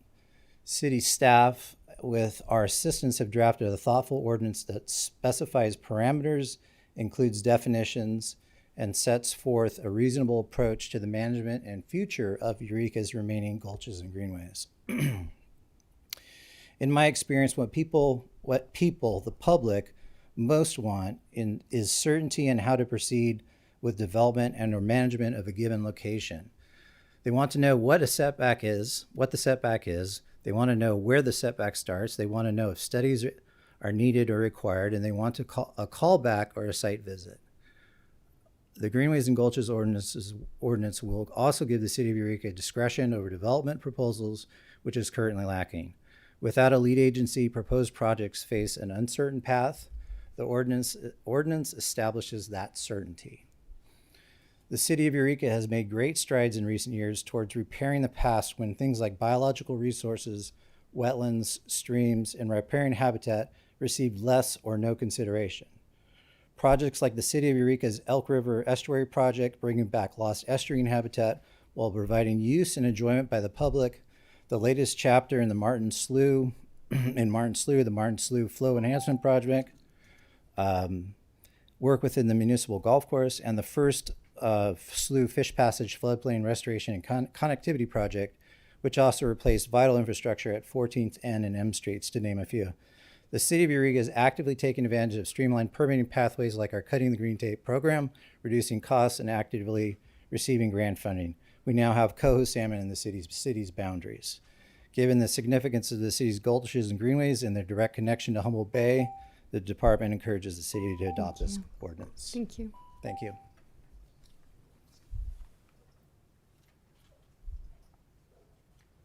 Hello, good evening. My name is Mike Miles. I'm a Eureka City resident, born and raised, born 1970. I've played in many of these gulches throughout my life, at least earlier on in my life, or recently now with my grandchildren. But yeah, I don't think we need this ordinance. There are coho in Martin Slough right now without the ordinance. The reference to steep slopes going into gullies is a mischaracterization of the ordinance, since it talks about slopes that are 20% in gradient. That's not very steep slopes. We live on the green belt, and we've had folks come up from the bottom and steal our trampoline out of the back of our backyard. We have dogs they want to keep contained. And so the idea that the city would tell me I'd have to go get a conditional use permit, or even any permit, to build a fence around my property to protect my grandchildren or to keep my dogs contained is difficult to swallow, to say the least. Yeah, I mean, if you want to apply that to the 40% of this area that's in public ownership, that makes sense, and that's the purview of the city. I think that's a good route to go if you want to go that way. In terms of just wetland and riparian setbacks, yeah, I think those are appropriate, and those can be readily defined. Mitigation can be put in place if you can't achieve those setbacks. But those are defined setbacks that are based upon Army Corps wetland delineation. They're very specific, and that'll give the protection the Fish and Game seeks in terms of riparian for fish and amphibians and whatnot. But this, I have to agree that this is a very difficult ordinance to understand. And whereas I know how to establish setbacks of 50 feet or whatnot, where this ordinance is going to take you is unknown as a landowner. So I did want to speak and get on the record as having spoke against the ordinance. I don't believe in the ordinance. I hope you reconsider it. It is taking away from my property and my rights. Also, the idea that I can't cut down trees around my property. I think you guys all live in Eureka, so you know the mold condition and whatnot. We need to have solar radiation if you live on the coast up here. And as you go further into the Great Pacific Northwest Forest, you understand that. And so I need to occasionally be able to trim around my trees. I don't want to go get a conditional use permit for a 12-inch and larger tree. I mean, that can grow in about 15 years around here. So again, I'm strongly opposed to that part as well. But thank you for your service. Thank you for your time. Thank you. Come on up.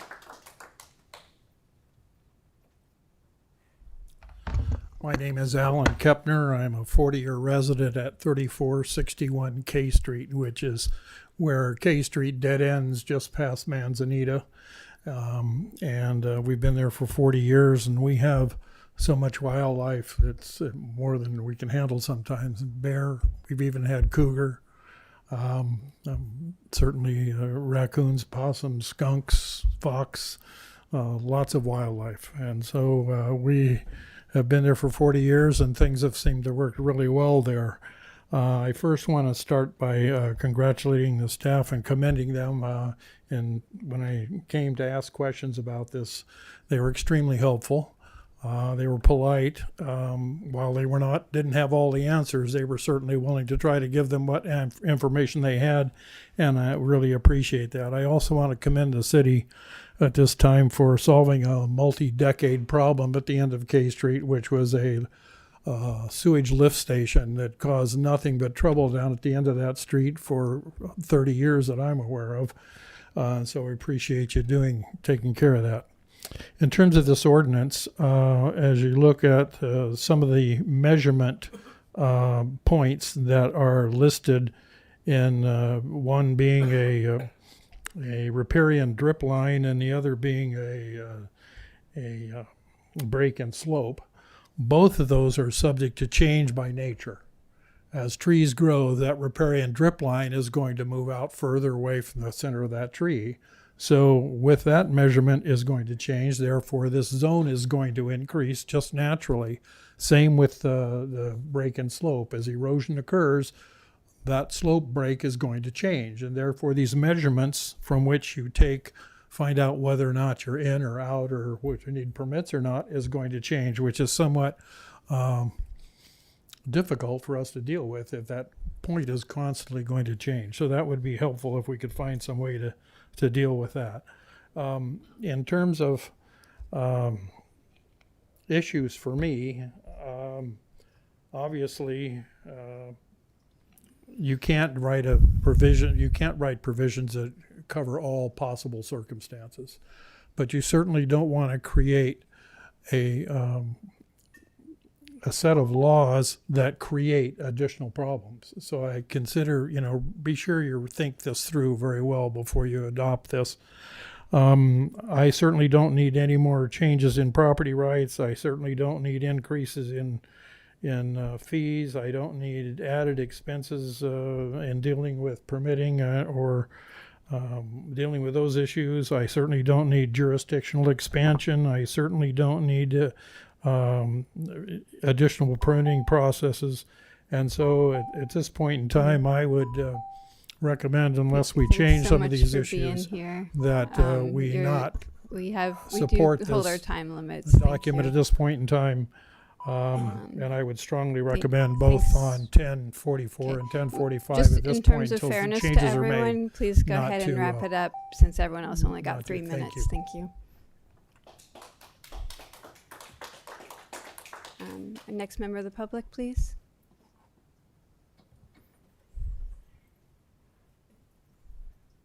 Good evening. My name's Kevin Pinto. I don't live in the city, but I have a property in the city. It's a building lot. And ironically, after the city bled me dry on a minor subdivision across from Zane's school, I decided not to do any building myself, and I sold 3 of the 4 lots. Well, the 4th lot is, the 2 bottom lots actually are heavily wooded. In any condition, it would be called heavily wooded. There is a house below that lot, so I can't see that I'm actually in a waterway. They probably are. But the funny part is Fish and Game came out one day, a warden, and they're familiar with the laws and this and that and riparian areas.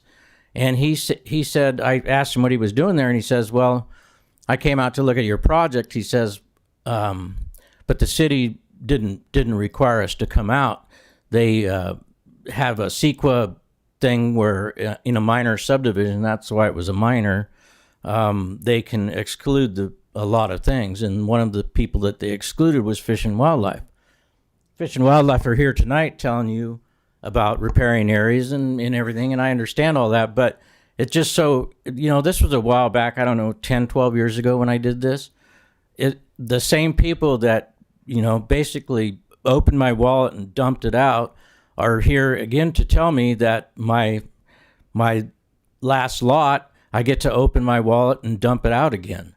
I don't know that I can build there. I have some people that are interested in it, but they've heard about this and their interests have gone down. It's not worth a lot of money. It's not my retirement, but it's the same entity that I had to go through to get it. And I don't know if you've ever done a minor subdivision or if you've done a subdivision or a lot split. It's not an easy feat. I've heard that the city's easier than the county. Well, I've done it in the county, and I don't think that that's true. I would strongly suggest that you put this off or put it on a burner that's far away from the back. And I did have a question, and I know you won't answer it, but there's 3 council members here. is that, can they vote on that? Can they? Oh, they can. Okay. So that answers that question. Anyways, I'd like you to put it off. Thank you. Thank you. Next member of the public, come on up. Good evening, and it's getting late, and I know we all want to go home. But my name is Charles Stoneman, Stoneman Forestry Services, RPF 2375, and I manage 5 parcels, 186 acres in the city of Eureka that are forest lands for my clients. These forest lands are being managed on a sustainable basis with a harvest reentry every 10 to 15 years, and they are zoned R1. The clients don't see any expectation to harvest anywhere in the near future, and these may be held as timberlands indefinitely. And as such, we are looking to continue managing these timberlands as forest lands. That said, all these gulches are considered a forest landscape. And a forest landscape comes under the purview of the state through the Forester's Law and the Zeeberg-Nedgley Forest Practice Act. So if you want to sell, trade, or barter any trees that are cut within a forest land, you have to have a permit from CAL FIRE. I appreciate what has been done with regard to THPs. They're being exempt, and I just need to get a zoning clearance once my THP is approved on these lands. However, there's a number of other permits that CAL FIRE has.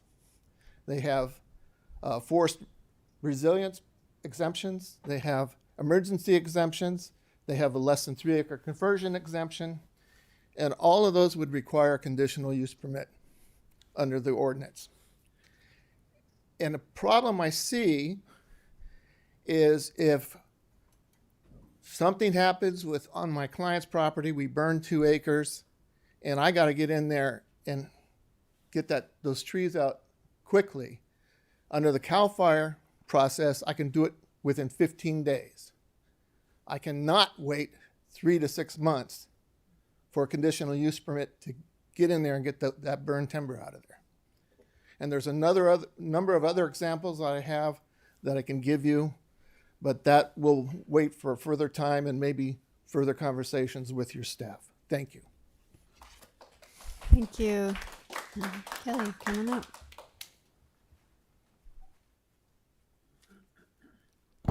Hello, City Council, what's left of you? I'm Kelly Martin. I'm born and raised here in Eureka. I thank you for the changes that the Director of Planning has made for all her work, and she's made a lot of adjustments since the last meeting I've been to. And it seems to, there's a few other things that came up tonight that I didn't know about. One of them was about the insurance for your house. We just got a letter from my mom's house, and I had to go over there and cut the trees all the way down, or she was going to get canceled within like 2 weeks. They flew a drone over it, and I guess they told me if I didn't get it cleaned up, if they fly over it again, it wasn't there, she was going to be canceled. And she's 92 years old. So I think that's important that you address that tonight. I appreciate that, Miles. The other one was the fencing. I live on the Martin Slough, no relation to me. But I do have a house there, and we had to put up, my neighbor put up a fence because we had guys living in the stumps. He had a wood stove in there and a battery operated solar system, and he was even selling drugs out of there according to what they did some research on him. So I'm a little bit concerned about the fencing issue. There has to be some kind of a agreement there somewhere that a guy could put a fence up to keep the homeless out, because that's the big white elephant in the room that we know we all have problems with, especially with my big family that I have lots of grandkids. The other issue I had was I talked to quite a few of the people in the planning department and your director of planning about, I have a lot that I've been waiting to build on for 30 years, and it's in this area. So I want to get my plans in, and I already have the plans. I'm having the engineering done, and I want to get that in to build on as soon as possible, because I've owned it for 30 years, and it's not going to be used for anything if I can't build a house on it. It's not even good for a parking lot because it's in the wrong area. So I was wondering about that, if I put the plans in, because I know once you hit July 31st, if I don't have it, I'm not sure how that works, if it's not approved or if it's put in, but I wanted to talk to you further about that, and I'll do that later. So other than that, thank you for your adjustments. Come on up. Good evening. My name is Nick Hansen. I live inside the city of Eureka. And again, I want to say the same thing. I appreciate some of the changes that have been made. I do see some good things that were made. A few things I wanted to touch on. I know a lot of people have talked about the additional incurred costs, especially for development, and especially in this time where people are asking for affordable housing and additional housing that people can have. I think that really can cause issues for some people, maybe that were wanting to build their first home or maybe wanting to make changes to their property. Second was on the fencing. I think that split rail fences, we know, like at Sequoia Park, we have the split rail fences. Anybody can step over one, right? And so when referring to, I've got 3 small children and a dog, and my fence is to keep them in for one, but also to keep people out. And I don't live backed up to where the trail is going to go through. But if I did, I live backed up to Sequoia Park. But if I did live there, I'd want to keep people off my property, because I know in today's time and age that we see is someone gets injured on your property, someone jumps over the fence and just takes a step over a split rail fence and gets injured, and then you're opened up to a world of lawsuits yourself personally if someone gets hurt. And I think that split rail fences, again, doesn't keep people out, and without the ability to continuously watch, I can't be home all day making sure somebody's staying out of my property. And again, for something that I've purchased myself with my wife and that I pay taxes on, I want to be able to enjoy my entire property in its fullness. I think that on the entire topic of the protecting the greenways, why not go after the nuisance properties instead of blocking everyone? If we have issues with properties, again, I think that probably the majority of the people here speaking out against this probably take care and are good stewards of their land and their property. And I think that by putting this as a blanket over everyone that lives on it, it's kind of like adding breathalyzers in all cars, because to prevent people from drinking and driving. There's still going to be some instances that are going to have issues, and and maybe address those directly when those issues arise. I think that, again, like I said, your average homeowner wants to maintain their property, and the government telling us to do so ourselves, again, I think that's just, again, overreaching. I'm opposed to this. I think that about the property values, when selling something, your market is how big your market can be is what your value is. And if you add this to it, like a coastal commission or a historical, you really downsize the people that are going to be buying your property. And I really think that changes your value. And I think Mr. Barnum had a great idea about being able to opt out. So thank you very much. Thank you. Let's allow our last member of the public here to come on up. You can take 3 minutes. Yeah, thank you. I had no plans to actually speak, but I've lived in Eureka for 50 years, and we're in the Green Gulch zone. We live across the street from a gulch, which I like a lot. And I just wanted to say that I think the efforts are good. It's obviously a lot of problems to work out to accommodate people's needs and their property values, but I'm in favor of it. I think something needs to be protected. Wetlands are important. Wildlife's important. To me, it makes Eureka more livable. So I hope this can all be worked out and really become a real thing. So thank you. Thank you. Come on. No, you can come up. Anyone who wants to speak can come up. I just thought people I will be were quick. finished. Yes. I'm just, as far as this ordinance that I do not support, I'm mostly concerned about my property. The value of that is pretty much now, because it will be under an HOA fee. I think I'm gonna lose my property value, so that's really concerning. So, thank you. Thank you. Thanks for being here. Any other? Okay, come on up.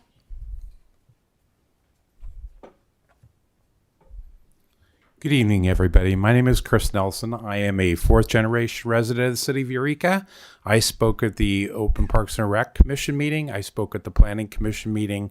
I do think this is overreach. I'm going to keep it very short because of everybody's time, but I just feel that there are just too many aspects of this that have not been thought out. I know it's been a long process, but I do think that there is more work that needs to be done. Thank you very much for your time. Thank you. Please hold your applause. We do want to keep the meeting moving forward and give everyone a chance to speak. Thank you, Mrs. Mayor. My name is John Isert. I live at the corner of Wood and W Street. And if you think that's an actual street section, it is not. Wood would go down, or W Street would go down and join Wood, but it can't there. And in that area, there's a green belt to the, if I was looking at north, the green belt would be on my left. Okay, now my problem is not so much that you want to put it in a park situation or a zoning. Who's going to take care of it? I mean, right now, and for the last 3 years, I've had people living on W and Wood Street on that part off of Harris. And if you've driven by there, you've seen the garbage piled out there, and the sewage is now there, and it's just a total mess. I've called EPD twice. They can't do anything about it. They're afraid to, basically, because of lawsuits. I don't know. Anyway, that's what I'm concerned with now. And my wife would like to be sure that we're not going to get stuck cleaning it up. You know, and the whole green belt if something gets dumped there. And it's a good possibility it will happen around here. So I thank you all very much for hearing me out. Thank you. Anyone else here in chambers wish to make comment at this time? Okay, we'll turn to our members of the public on Zoom. Justin? Hello, can you hear me? Yes. Hello, my name is Justin Buller, and I live off of Vista Drive here in Eureka. This ordinance will simply lead to more degradation of property, as well as devaluing property in the city. It's also redundant, as Fish and Wildlife already maintains regulatory authority on wetlands and environmentally sensitive areas, and the county already has similar ordinances offering the same protections. The city needs to work on reestablishing waterways, such as the Martin Slough, and not just at the golf course, and to allow water to flow to prevent mosquitoes from proliferating and allow draining to avoid more swamps and land that becomes very difficult to maintain, which leads to degradation and homeless encampments. Without establishing waterways to flow and reinforcing the bed, bank, and channel of these waterways, we are only creating more uncontrolled runoff and flooding, which degrades land and harms the environment. Many of these runoffs are city-owned, which allows storm water runoff to protected waterways that have been unmaintained for years, like the storm runoffs on my property off of Vista Drive, as well as on J Street, M Street, and O Street that feed directly into the Martin Slough. Has there been any studies or data provided regarding complaints in areas subject to the Greenway management area? Private landowners want to keep their land in the best condition possible as environmentally friendly and sustainable, and I would imagine there have been little to no code enforcement actions or cleanup and abatement orders issued on privately owned properties in the proposed Greenway Gulch overlay area. I love my land, and I want to make it sustainable for the environment and enjoyable for my children. These regulations are simply duplicative and overly restrictive, as protections already exist at the state and county level. My property on Vista Drive used to be a horse ranch, and now due to the uncontrolled storm drains and lack of maintenance of water runoff from city streets, my property is mostly a swamp as of today. As staff has pointed out, there are already restrictions in the code, like not dumping being allowed, and county and state wetland regulations still apply. CEQA is already very intensive for development, and this just adds another redundant layer that will end up costing the city more money to review permits and lead to less development, reducing the property tax base. So what is truly the need for this ordinance? As there does not appear to be any problem necessitating this additional regulatory hurdle. Where is the data that justifies the need for this ordinance? The statewide reduction of wetlands does not represent a problem in which Eureka maintains a significant wetlands already. Let's focus on providing resources to reestablishing waterways and improving storm and road water runoff systems, as opposed to creating more hoops to jump through for landowners attempting to maintain their properties at their own expense, as well as those trying to harvest timber on their properties who are already subject to significant state and county regulations. Thanks for being Thank you. here. Amy?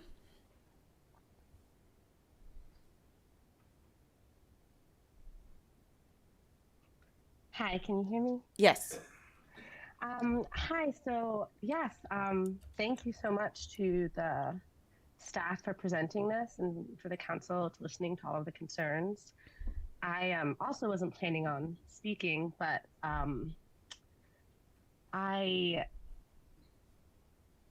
in a lot of the comments were from people who are long-term residents of the city, and I appreciate so much their experiences and their knowledge, but the idea that things have been working and so we shouldn't adjust or change them isn't actually factual. We know that climate change is coming, is here. We see it every day. And the focus on individuals' personal property instead of what is best for the majority of people in the area, and also the non-human beings, the animals and the riparian ways and the trees. I would hope that people could look past their fears and uncertainty around property values. That is very real, but your property isn't going to be worth anything if we can't breathe the air, if we don't have water. And, so I would like to just encourage people to kind of zoom out and look beyond just what they kind of feel is their own little piece of the world. And as for the considerable complaints against the unhoused individuals in our community, maybe encouraging the city to continue researching things like authorized encampments and other transitional housing options for the increasing number of unsheltered people that we're not just experiencing here. Like, this isn't just a here problem, this is an everywhere problem. So yeah, maybe thinking of adding some solutions to the issue rather than just wishing to not see people struggling. But really huge thank you to the staff. The presentation was really good and explained a lot of things that were confusing, and it's clear that a lot of hard work has gone into this, and I appreciate all those efforts. So thank you very much. Sylvia? Hello, can y'all hear me? Yes. Hi, my name is Sylvia Van Roy, and I'm with Humboldt Waterkeeper, and I just wanted to express our support for the Gulches and Greenways ordinance. I also wanted to echo what Katie from CDFW said about Gulches and Greenways and this particular ordinance. Protecting them supports essential ecosystem services that are going to become just increasingly important with the impacts that climate change are going to bring to our local area, such as some of the services that Gulches and Greenways provide, like reducing erosion, stabilizing slopes, trapping and filtering pollutants, offering sponge-like buffers for intense storm and floodwaters, which will just ultimately protect residential areas that are adjacent to Gulches and Greenways. And we're also really excited to see some of the additions or edits that were made, like the inclusion of a prohibition on invasive plant species as part of new landscaping. It's kind of surprising how many local stores sell very aggressively invasive plants. So it's nice to see the city taking action to reduce the spread of those plants. Thank you. Rachel?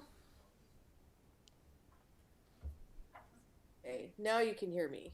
Yes.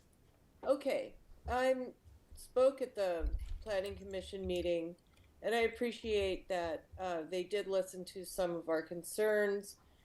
The only other issue that I would like to talk about is that the city itself does not have to follow this ordinance. And that is really my biggest issue, because I do support the idea of it.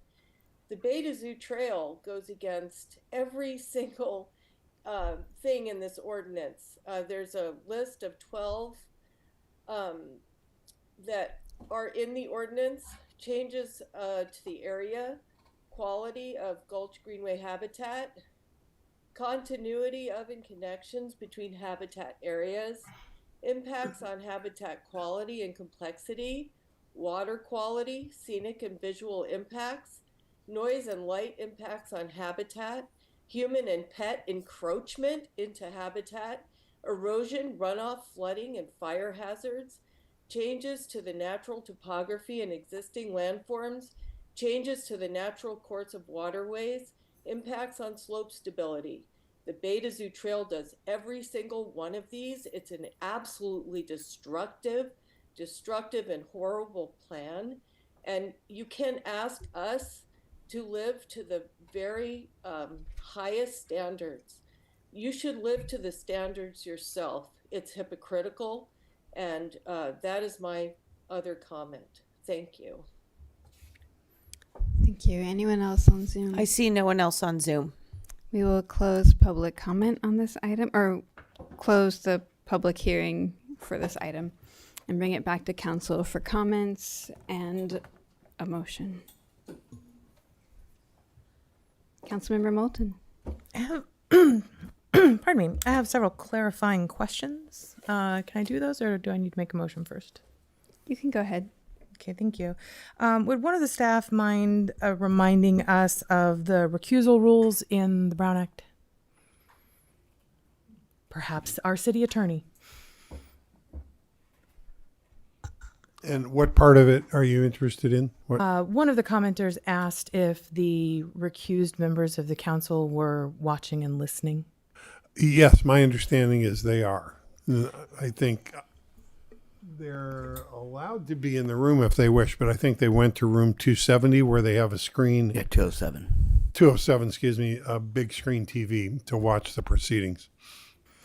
Okay, thank you. And then they aren't, well, typically they aren't allowed in the room because of potential for them to influence. Right, they could be making eyebrows at us about what they think. I understand, yeah. They're not supposed to influence this part of the process. That's the point of recusal. Can folks who disagree with the ordinance later or feel that they've been damaged by this ordinance, even if they aren't at this meeting, would they still have the ability to sue the city?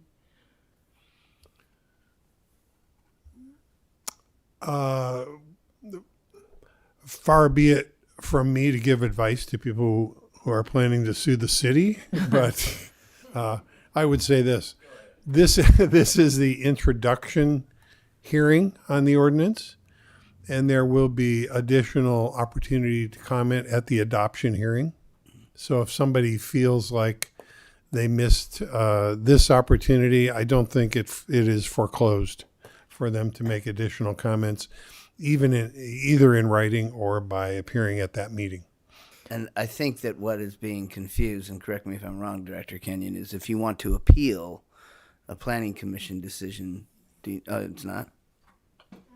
There's writing in our planning commission, yeah. Yeah, there's writing in our zoning code that says every notice it has to include this legalese about how you might not have standing to sue us if you haven't participated in the local process, which means writing in or putting yourself on the record that you feel a certain way and participate in the process. But I don't know. I don't know where that language came from. Seems weird. What if somebody buys a property that's affected by this ordinance, and then later on they feel like there's a reason why it has it's not a good law and should be sued about? You know, if in the future this ordinance results in a Gulch Greenway permit and that permit's denied, then you have and you participated in a process, then you could object to that, and you could say, you could make claims about that being a takings. Okay, I understand. So all of these things are ask permission, and then you enter into a process, and that process has steps and appeals and potential along that. So simply not showing up at this meeting doesn't eliminate people's legal recourse or legal ability to protect their property. Thank you. Yeah, I would say not at all. I don't think that's a significant concern. I think there are many entry points into the litigation complaint process that speaking at this meeting is only one of them. Yeah, people sue us all the time. Would you mind, Director Kenyon, can you, I'm looking at the concern about overlap with state and federal regulations. I understand there's reasons to have things in-house so that we can, before people get to state and federal levels. Could you just maybe summarize if there is overlap with state and federal regulations? Oh my. No, it's complicated, right? Okay. Well, we heard about CAL FIRE and Maybe commercial. it'd be easier to talk about what isn't. No, go ahead. Finish your answer, please.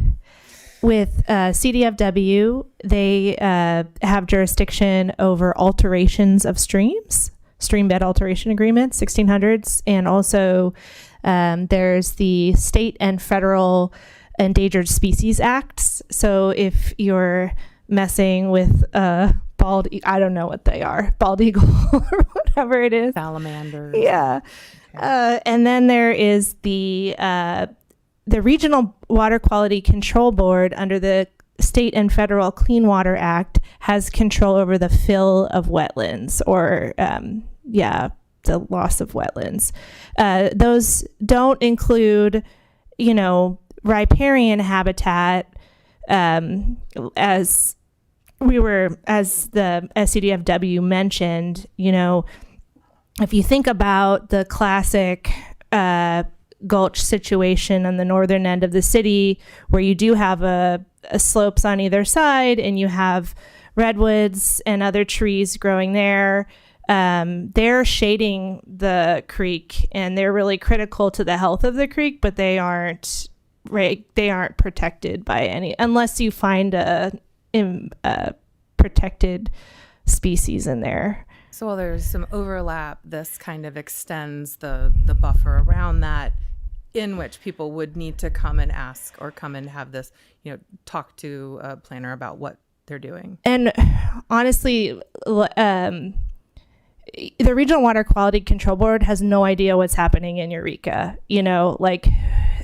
People come in for a building permit, we give it to them, they build, and they probably fill wetlands, and nobody knows because there's no local staff that's going on site visits to check, and they're not getting a referral from us.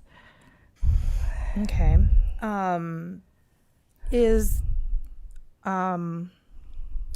My understanding is that this ordinance is all about permitting. It's all about development. Is there a code enforcement aspect of it where we would be sending drones over properties to check and see if people are breaking the law? No, our code enforcement is complaint based, and we're problem solvers. It's in my chain of command, but the building official and then the code enforcement manager, they both care deeply about sorting things out, and we have so many issues that we prioritize, so we're not coming after people for things that we don't feel are really important. Well, I can assure you we would not be sending a drone to look over people's property. I will say that if there's a dispute as to whether or not, we talked about certain areas being developed, and somebody says that this wasn't developed prior to this, we may go back and look at GIS and say that at this point in time it's very clear that this wasn't developed, but we're not going to be going out, and it would be based on a complaint or something like that where they came in and said that my neighbor said this has been here for a long time, but he just did it the other day. And we would use that as a way of determining, what's what. Okay, thank you. We discussed in a special meeting about this, the possibility of creating on the percentage of somebody's property that they are unable to develop, creating a property tax exemption. Is that a part of this? Am I missing it? It's not included in this. Is there, I'm also reading this like, it's not necessarily saying you can't do any of these things. It's always like, you've got to come ask. So is there anything up to and including building in the middle of the stream that is just strictly like totally not allowed under any condition without appeal or without question? As as was talked about earlier, commercial development. Yeah, but I would say building in the middle of the stream would not have, but I know, probably filling wouldn't filling a wetland and being able to mitigate for that would be something that would be available. I was thinking about how to create a tax exemption for land that you can't build on, but since there's nothing in the ordinance that says this kind of land can't be built on, period, that would be difficult to determine what that would if be somebody wanted to, which they have, there's parcels all over the city that are 2 APNs because they've separated off the backside of their parcel and said, hey, I'm not going to develop this, and I would like to be taxed less on it. So there are ways to do that if you plan on not developing that portion of your parcel. Okay. I'm going to interrupt real quick so we can extend the meeting, and then maybe ask one more question, and let's give Councilmember Contreras-DeLoach a chance to ask any follow-up questions. I just have 2 more questions anyway. Okay, then 2. I'll move to extend the meeting to 11 o'clock. Second. All in favor? 3 yes votes, Councilmember Bauer and Fernandez absent, motion carries. Okay. Go right ahead, Councilmember Moulton. I only have 1 more question. There you go. I know the Bay to Zoo Trail is not the question on the table right now, but does the positioning require the city to purchase anybody's residential properties? So when we go through the alignment process, there will be purchase of easements on properties, and all those property owners have been notified of that. Okay. So that's what council awarded, I believe 2 or 3 months ago, was the agreement for the consulting service to go through that process. Thank you for that clarification. Speaking of easements, I can get to my comment, which is that I live back up on a little green strip, which is actually an easement for the power company. And of course, most of the alleys in town are easements for the city, for neighborhood access, for the power company. And I don't think it's unreasonable for us to set aside an easement for wildlife. You only have to, someone pointed out, there's a video of a bear running through the Winco parking lot. You only need to look at something like that to see how very close we are to wild land. And I want to continue improving the waterways in Eureka and protecting them and the wildlife that live there. So I would like to move the staff recommendation. If there's a motion I need to read, can I see it, please?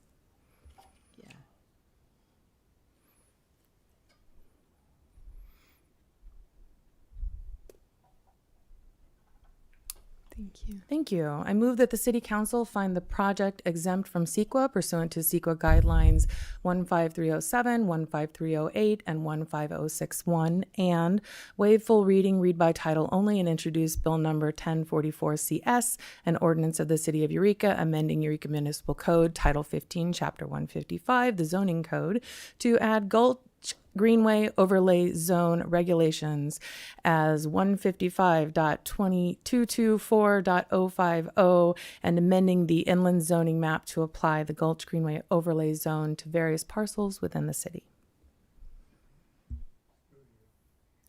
I'll second. Councilmember Contreras-DeLoach.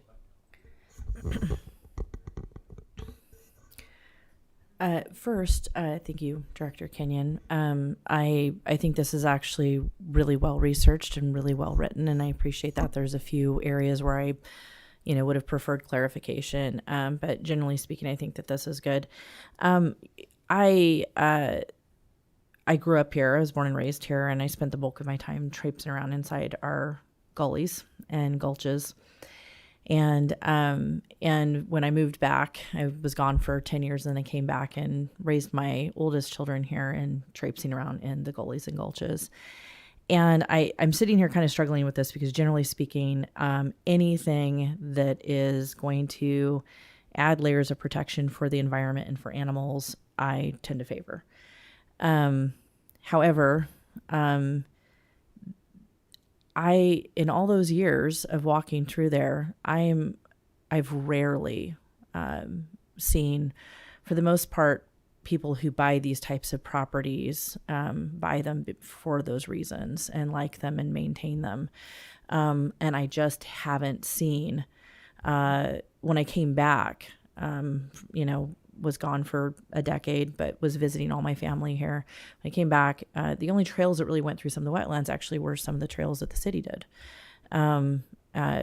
through Sequoia Park and stuff like that. Areas where, you had to decide if you were going to have a boot sucked off trying to get through it, or if, where now there's a nice trail that goes through some of those areas. But it sort of feels like this is addressing an issue that I haven't really seen in all the years that I've spent time walking around and all of this. So it's, again, well-researched, well put together, obviously a lot of time spent on this. And of course, I've seen some environmental issues, and those have been mentioned here, that have to do with us, needing to address and provide, help, to people that are in situations where they're, living inside some of our gulches and greenways. It feels a little like this is a solution to a problem that I don't think that we really have. And I think that there's other laws that are addressing these, and I think there may be pockets, but I don't think that we need this to address those pockets. I have a few comments. We've had experts in the field here who say that this will help address problems, who are deeply familiar with gulches and greenways and with the opportunity that this will provide. And I do believe them. I don't believe they're up here telling us things that aren't true in terms of what this ordinance will do for us. So, I do support it. I think that, the legacy of development has shown us otherwise in terms of protection of natural resources. And I appreciate that many people here, present in the audience today and on Zoom may have great intentions and also may be doing really great things. And in that case, this will not provide any obstacles to you for continuing to do really great things in terms of stewarding your land. To Councilmember Moulton's comments, there are many ways of addressing development. If you're still interested in development, this isn't a hard no. This is a way of saying, well, let's then, if you're going to develop, deeply consider the environmental impacts of that development. And I think that's a good thing. We're here on City Council to think about the good of this community for now and for, many years into the future. And I do care deeply about the well-being of,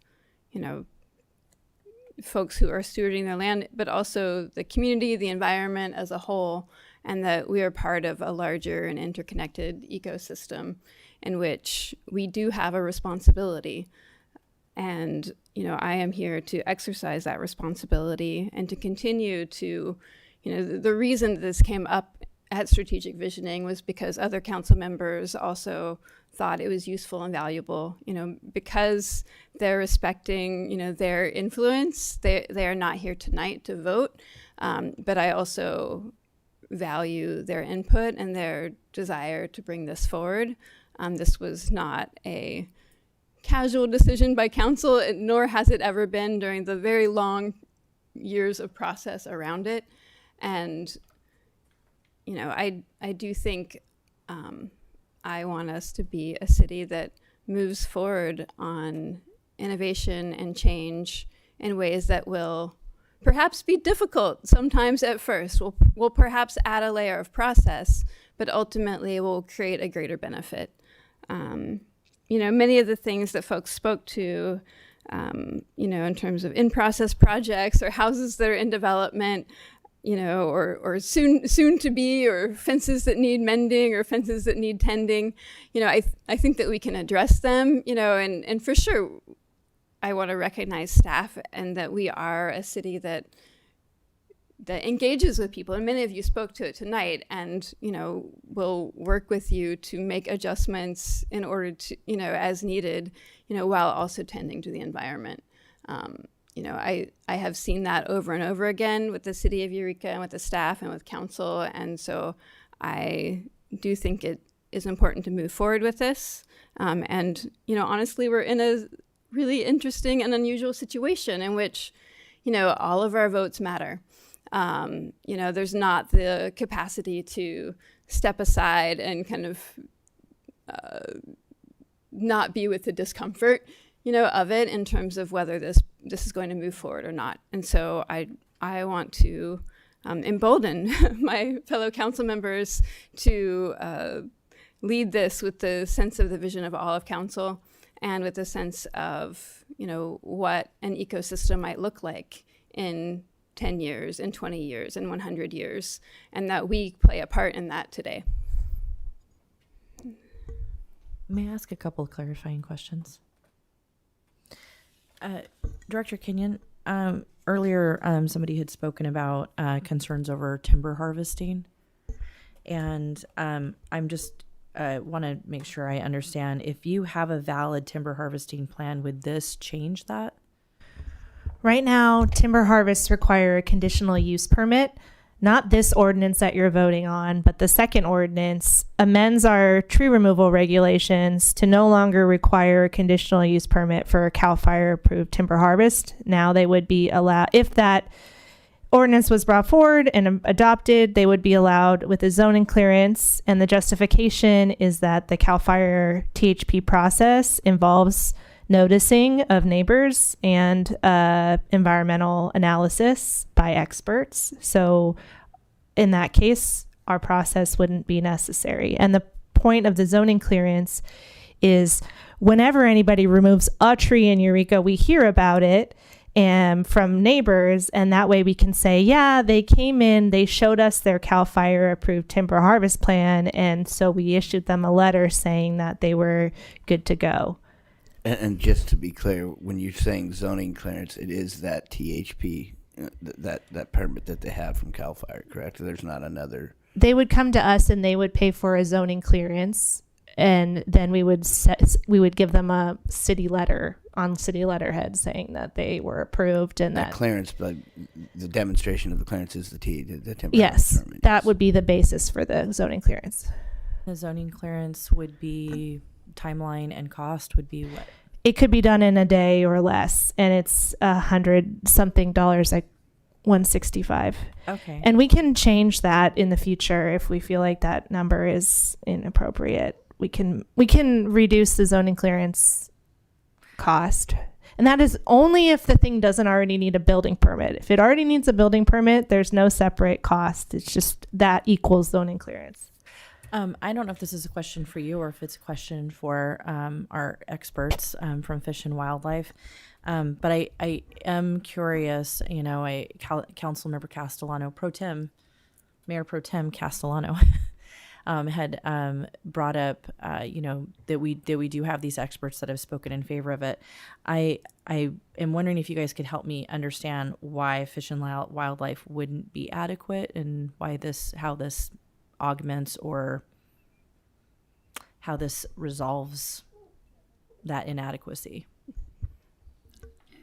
Thank you. Well, I think the best way to think about it is that laws come with jurisdictions. You all have land use code obligation. That's what you do. So in this case, buffers from streams, wetlands, slopes, some of those things, they don't, like our jurisdiction on streams is pretty set, but that set jurisdiction can be degraded by something adjacent to it. And what this would do is provide buffering. And I think that in the discretion of the city, which you currently don't have. So it's actually looking at a bigger footprint than the defined wetland edge or the defined bed bank, edge of the stream, and it's adding setbacks. So for consideration of development. So that's what the county's SMA ordinance does. The other cities that have this is it creates an opportunity for discussion about development adjacent to. You can still fill a wetland in the state of California, but there's a no net loss law. So you can pursue permits under the Clean Water Act and other things to fill wetlands, but you have to replace them in kind under or at ratios. So I think what this does is it creates a bigger consideration zone for the things that ultimately have a narrower jurisdiction within that gulch. Does that make sense? It did. Thank you. Yeah, I really I was appreciate it. trying to explain that. So yeah, no, that helps. Yeah, and I'm happy to answer any other questions or Katie again. So if you have more, fine with that.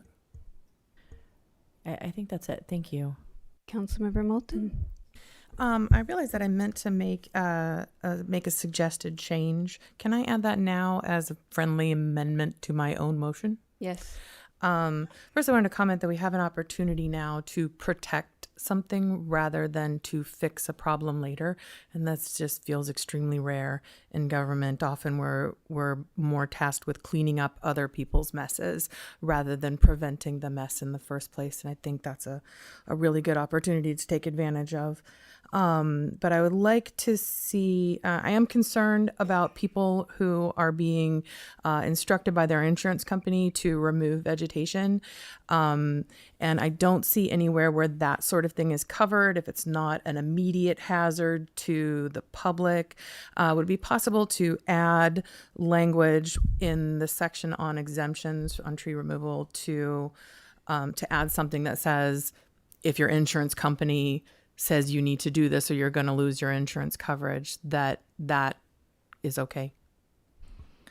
Do we want it to be, I think it would apply more broadly than tree removal because it would be vegetation management around your structure. So I do think it makes sense in this ordinance that we're voting on right now. And so we could add a caveat to the table for that. Yes, that vegetation as well, because that's definitely insurance companies are addressing trees as well as vegetation. And then would we want them to have to come in for the letter to show us that their insurance company, that they qualify for this exemption because their insurance company sent them a letter? Is that the process that could take a day or so? Yes, that's the zoning clearance. I feel like as long as it's timely within the sort of in the sort of timeline that an insurance company is likely to impose. So yeah, a few days or a week, then that sounds reasonable to me. And I just want to, if we're in the bird nest, we still have to take that into consideration between March and August, that if there's bird nesting. Oh, that is a good question. can an insurance company insist that you do something that's against state law? With bird nesting, it's not that you can't do it during the bird nesting season. You're supposed to inspect for bird nests before you remove all the vegetation. Okay, well, let's leave that one to the lawyers for later and just I put mean, in what it gets down to is if they go to remove it and there is a bird nest in there, just Then because that- the yeah. insurance company told them to take it down, doesn't mean that they can take it down. And I'd like to bring the I'm sorry, I don't know your name, the person from the Department of Fish and Wildlife. This issue comes up all the time. So the thing is, it's really important to realize that birds don't nest everywhere. So they're hard to find. There's a period where all the species that are here nest, and that's what this broad date is. But even within that, there's specific times for specific species, and they're just not everywhere. The reality is there are laws that, like Fish and Game Code, the Migratory Bird Treaty is often cited, but that's a different story, sort of, to some degree. But you can easily look at habitat and assess it for bird presence, and by somebody that knows what they're looking for. So there's, again, I think it's a kind of a fear that persists because birds really aren't nesting everywhere all the time. They're much more discreet and they're not everywhere. So I think it's too often a big deal. But large types of clearing, substantial habitat removal, you're going to probably run into something during that peak breeding season, which is typically around May. Hopefully that helps, but I think it's just often made into a really big issue that doesn't really necessarily have to be.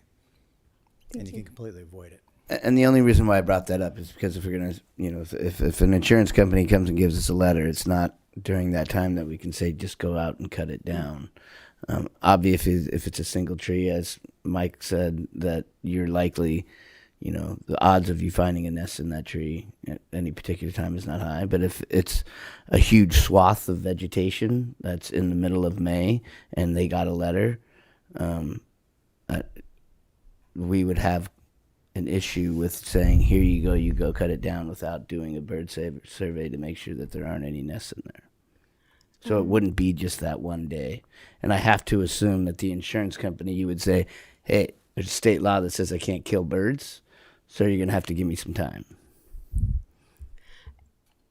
And also, just to say that, state law may and will change, over the course of, any of these things, and we will adjust or update according to state law as things change. So I don't know that we need to necessarily I know that's not what you're doing, but just for the public, I don't know that we don't need to be predictive in terms of trying to guess how law might change or the, fire patterns might change. We can address those as they evolve.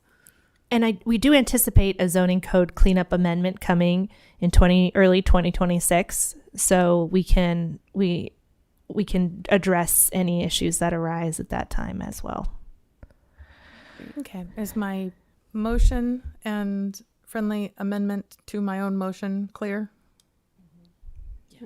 Your friendly motion is to add a exemption language for a zoning clearance for vegetation removal required by an insurance company. Yes, thank you. I accept your friendly amendment. Thank you.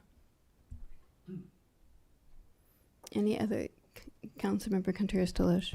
So the section that's in there, this one section A that I had referred to earlier, during bird nesting season, March 15th through August 15th.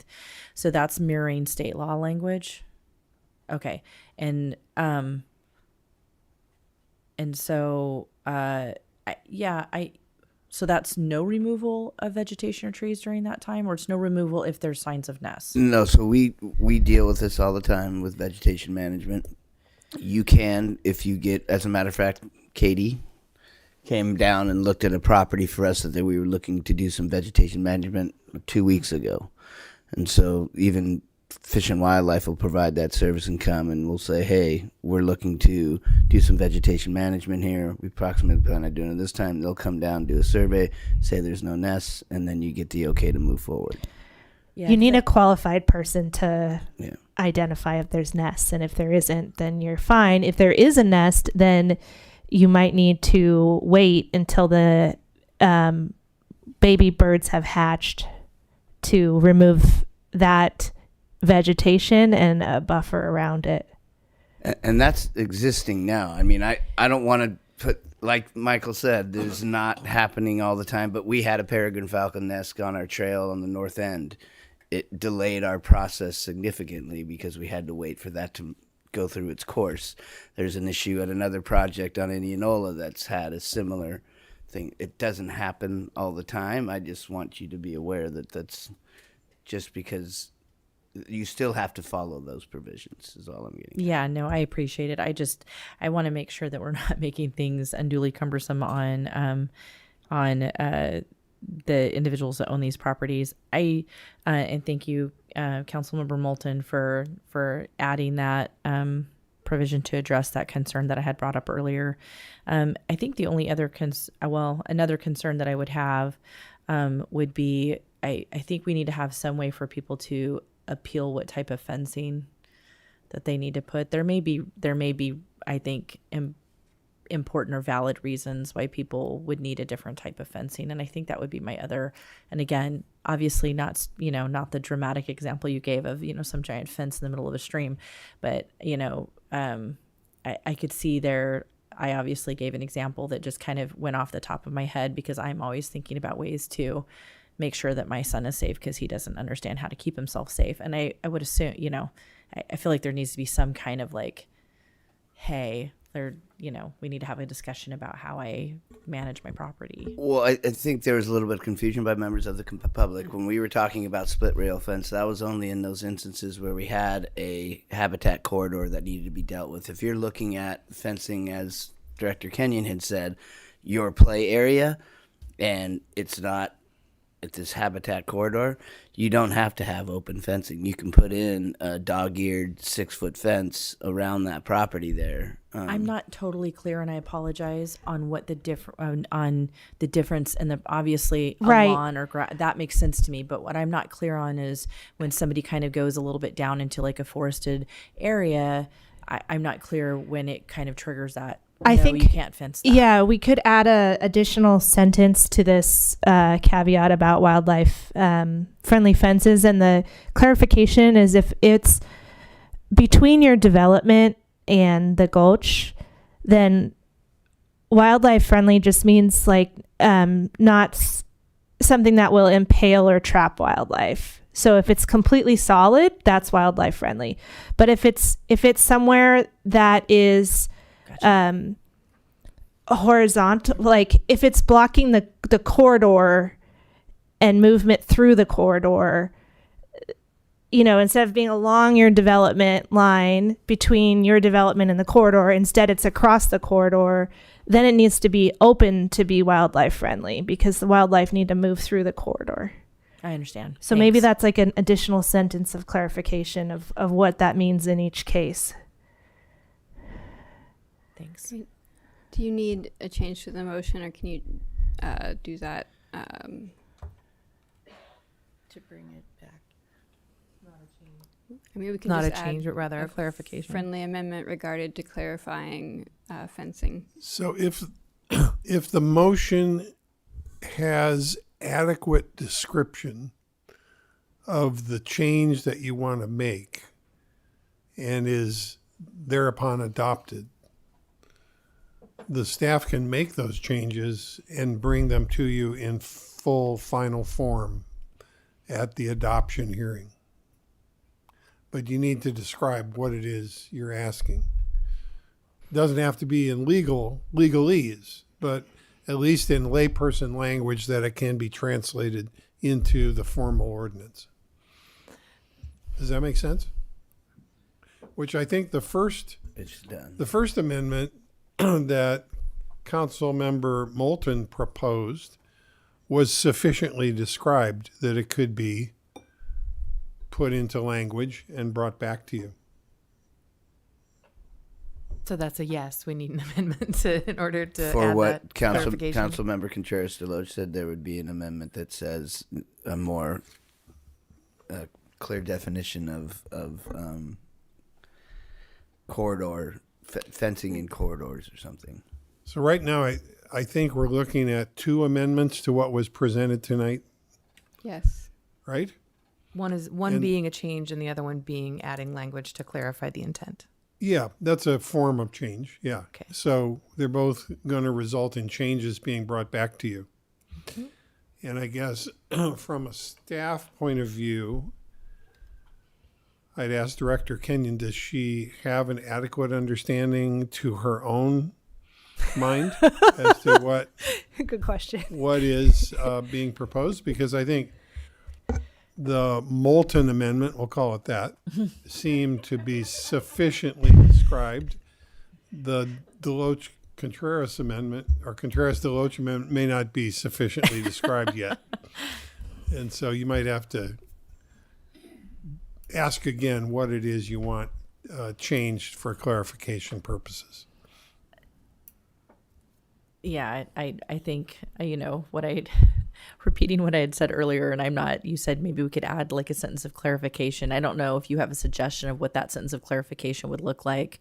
I don't have a suggestion for it. It was more kind of, I was trying to address a concern that I had by asking a question. Yeah, I have this idea that if it's fencing that's parallel to the corridor between the developed portion of the property and the natural area, then a solid fence is wildlife friendly. You're just worried about fences that are going to trap or impale wildlife. But if you're putting a fence in a perpendicular fashion to the corridor and it could potentially block wildlife passage through that corridor, which is the intent of this ordinance. And so in that case, it would need to be an open fence for it to be considered wildlife friendly. And I could add details on what that means. If that Could I, Director, may I ask you, have you seen or have you worked with any type of handbook or a paper that describes different types of fencing and what's blockade? I call it blockage fencing versus penetrable fencing. Because if there's some reference point, that in itself could be incorporated into the ordinance. Can we bring CDFW back? Yes. Michael. Or Katie. I asked this, and Katie got me Thank you, Katie. a guidance document, but it wasn't from here. Yeah, I believe it's from the Oregon Department of Fish and Wildlife or Montana. I have to look at it. But it is pretty thorough, and I can continue reaching out to other regions to see if they've developed any internal guidelines. This is not something that's written into Fish and Game Code. It's more risk reduction so that you don't have take on your property of animals that might be moving through. And like we saw with that deer, getting impaled or trying to leap over a fence. And I've personally encountered this situation, and it's very distressing for the public, and it's a shame to lose animals that way. And it is preventable. I think for developed areas, exclusion fencing is appropriate.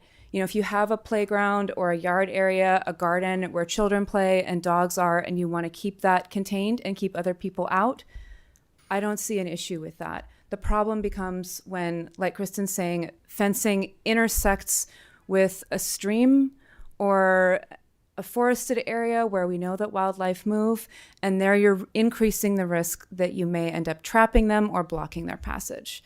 So there is a guidance document. I think we can probably do some more research and reach out to other regions and see if they have any material as well. But there are standards about how far apart to place the wires, how much of a gap you need if you're doing a split rail fence.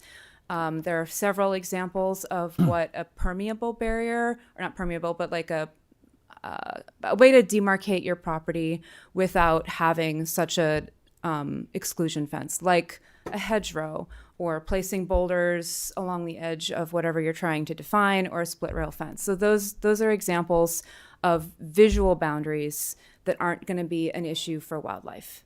But exclusion fencing, if that's your goal, like a fence, a wood slat fence, chain link fence, that's fine for developed areas. So there's nothing Pardon that me, says that Eureka can't incorporate an Oregon handbook by reference into its ordinance.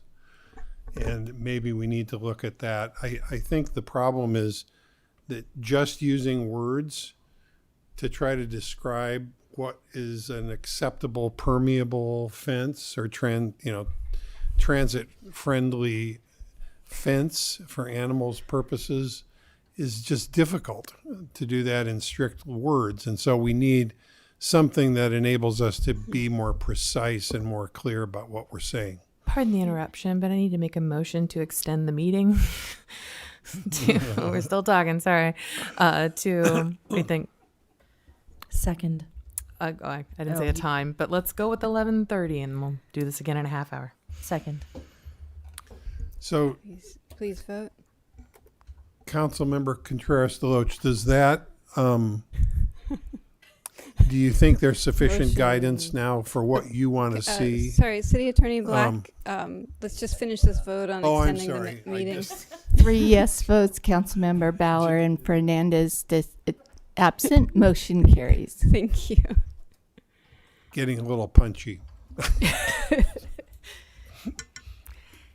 I apologize. I'm not trying to belabor it. It's that, there was a number of concerns that were brought up. And so I think what I wanted to do is make sure that we had adequately, I think Councilmember Moulton, addressed my one concern about, people facing, potential insurance cancellations. Somebody else was concerned about timber harvest, which is why I asked about timber harvesting plans. Someone else was talking about concerns about fencing. So I wanted to make sure that we were addressing things in a way where that, so long as it's not causing some sort of, major detrimental issue or whatever, that people are going to be able to adequately fence things. And then I wanted to make sure that, I understood, what it meant by wheeled and that it didn't exclude mowers. And then the other thing was, clarifying commercial structures. Those were my concerns. Those were concerns that people either brought up in this meeting. And so that's why I'm trying to kind of figure out a way to how do we address those things so that people are not in this pocket? I just am not entirely sure how to I think clarify fencing language. The reference to those guidelines would address the fencing issue. So what we could do then is say that we're going to use those guidelines, that you guys are going to look at those and patch them into the spot. And I don't need to have the language right here for us to. No. Okay. No. Thank you. Yeah. We'll do our best to resolve the problem that you're raising with the inadequate description of fences and fence options and fence restrictions. As well as the heavy equipment and the, I forgot the other one. Well, does Councilmember Moulton need to amend her motion to deal with those? I would suggest for the wheeled mechanized equipment, adding a definition of it to this ordinance that explains what it does and doesn't include, and then. Okay, I'll take a shot at this. I'd like to make an additional friendly amendment to my motion to add a definition of wheeled equipment to clarify that restriction, as well as reference to materials that define certain kinds of fencing that are required or restricted and their locations in relation to the property and the corridor. I accept your friendly amendment. And Councilmember Contreras-DeLoach, did that answer your questions? Yeah, I wanted to make sure as much as we could that we could address the concerns that had been brought to us. And I know this has gone on a while. I appreciate everybody taking a journey into the weeds with me and trying to work on this. So thank you. Thank you. Are there any other comments? I'd like to go ahead and call the vote. Okay, please vote.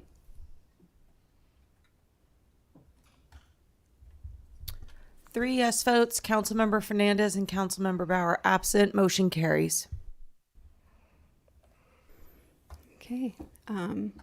Thank you all, and thank you members of the public who have participated this evening. I have a process question. do the members of council who have recused themselves, do they need to remain recused for this next item? I don't think so, because I don't believe they're recused for any additional item tonight. I do think it's the case that because the ordinance that you just adopted has maybe some changes. Introduced. I'm sorry? Introduced, not adopted. Introduced, I apologize, yeah. That you have introduced incorporates some changes that weren't present. I don't know. It might be safe for them not to join us if I hadn't thought about this whole idea of it's just introduced at this point. It's not adopted. But what about, I think, so it's introduced, but that agenda item is now over with. Yes. Yes. The next agenda item, 1045, I think it is, ordinance, Bill 1045, is now before you. And the question is it in a condition that it could be adopted in relation to the various changes and amendments that are coming forward on 1044? Yes. Those don't affect it. Okay. Okay. So we can call other council members back. Yes. Okay, great. That's my belief. Thank you. If you're in the public, go ahead and stretch your legs. We're just gonna transfer the seats back to our recused council members. Are they going to be allowing public comment on 1045? After they take Are we care of taking a this break? item, This is 10:45 now. Okay. It So is I will present and then they'll take comment on 10:45. So you're going to be here for a while. Yeah. All right, so this moves us I have some comments that relate directly to the second portion of this green belts. ordinance, Bill number 1045 CS. Thank you, Mayor Pro Tem. Thank you. Okay. Okay. I did this presentation assuming that the people that were not here hadn't watched the last one, but I will move through it quickly. So now we're dealing with 1045. 1044 was voted to be introduced with some suggested modifications. 1045 is the Associated Municipal Code updates. It addresses existing regulations we have for tree removal and landscaping that apply throughout the inland area of the city, so everywhere except the coastal zone. And then it also includes amendments to our grading ordinance that applies citywide. So with erosion control, which is our grading ordinance, it's in our building code. The proposed changes were actually developed by our building official, who separately from this effort felt the need to clean up the clarification on what triggers and modifying what triggers an erosion control permit, what the application requirements are, and what the exemptions are. Our current ordinance was adopted in 2008. And then tree removal, I'll go into more detail about that. Landscaping, right now we have a prohibition on planting invasive species, but it only applies to required landscaping. So for instance, if you're doing commercial or multifamily development, there's required landscaping, or if you're putting in a parking lot, there's required landscaping, and only those areas are you prohibited from planting invasive species. This would amend the ordinance so that even if it's just your own landscaping that's not required, that you're just doing voluntarily, it would prohibit you from planting invasive species. It expands the definition of invasive species to include identification by Humboldt County Weed Management Area. That was a suggestion from a member of the public at the OSPR Commission. And it updates our water efficiency landscaping ordinance, which is a state law requirement that currently our code is out of compliance with. So we're just trying to come into compliance with state law. And then we would be adding reference to the Gulch Greenway overlay and permitting in other sections of our code. So the current tree removal regulations has a list of 23 species of protected tree, and they must be over 24 inches in diameter. And a tree permit is required if you're removing 5 or fewer protected trees, and a conditional use permit is required if you're removing greater than 5 trees in 10 years, and for commercial timber harvests. And conditional use permit findings don't really apply well to tree removal. They're more focused on people trying to put a use in a building.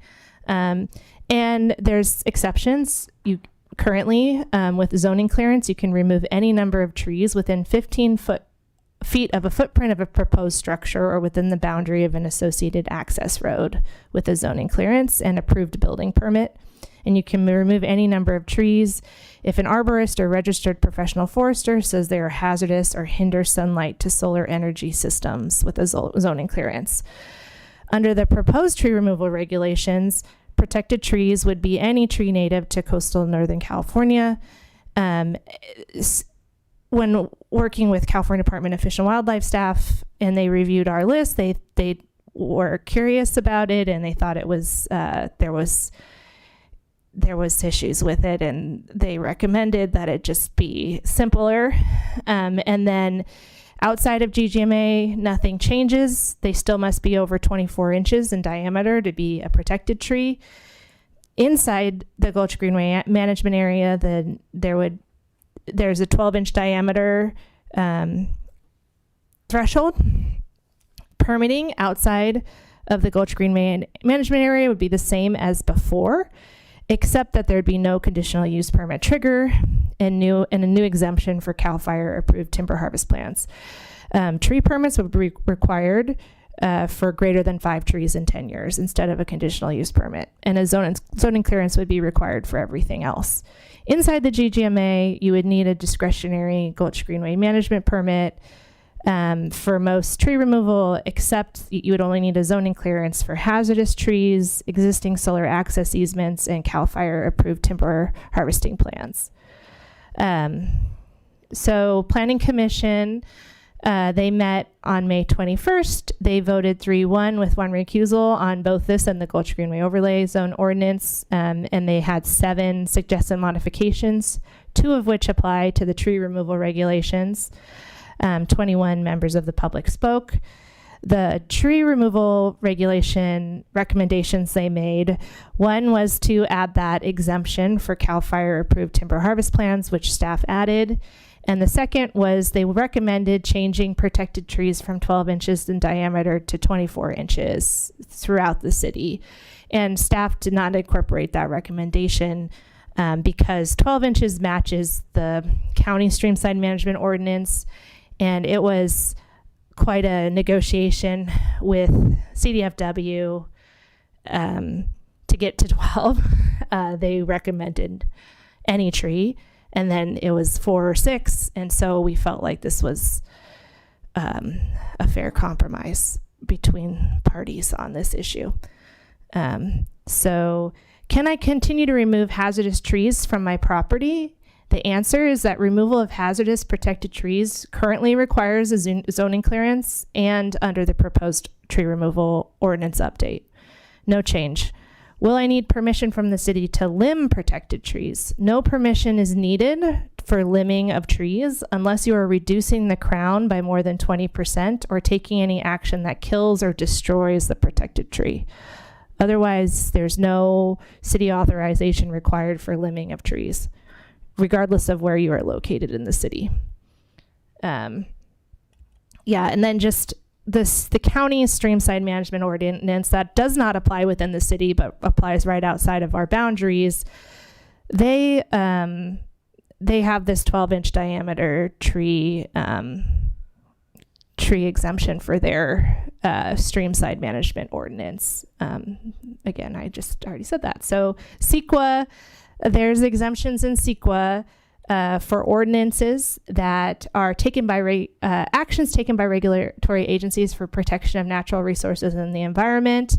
And then there's also a common sense exemption for things that are going to have an impact, such as non-substantial cleanup that we're proposing with some of the ordinances. And so we recommend, we noticed, I talked about this earlier, about the notice that was involved for these two ordinances. And we recommend that council hold a public hearing, find the project exempt from CEQA, and introduce Bill 1045. Do we have any questions for Director Kenyon? Questions? Seeing none, we'll open this item up for public comment. Is there anyone here in the audience that would like to speak on this item?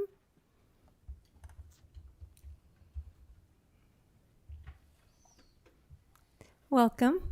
Thanks for staying. Charles Stoneman Forestry Services. This is basically reiterating the same issue that I commented on before.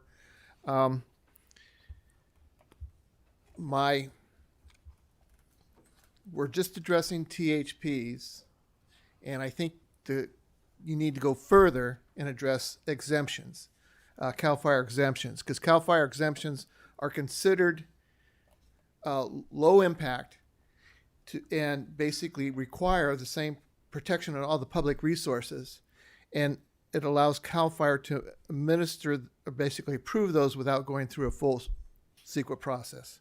And I'm not sure negative deck is the appropriate term, but it's basically considered no significant impact with an exemption. So I think a zoning clearance should apply to exemptions as well, because as my example before, if I'm trying to remove damaged timber and I have to remove it quickly, a conditional use permit is a long period of time for me to wait. The second thing is, you talk about insurance. I had a client who got a notice. The property, my client's property, butted up against them, and it was within 10 feet of their home property.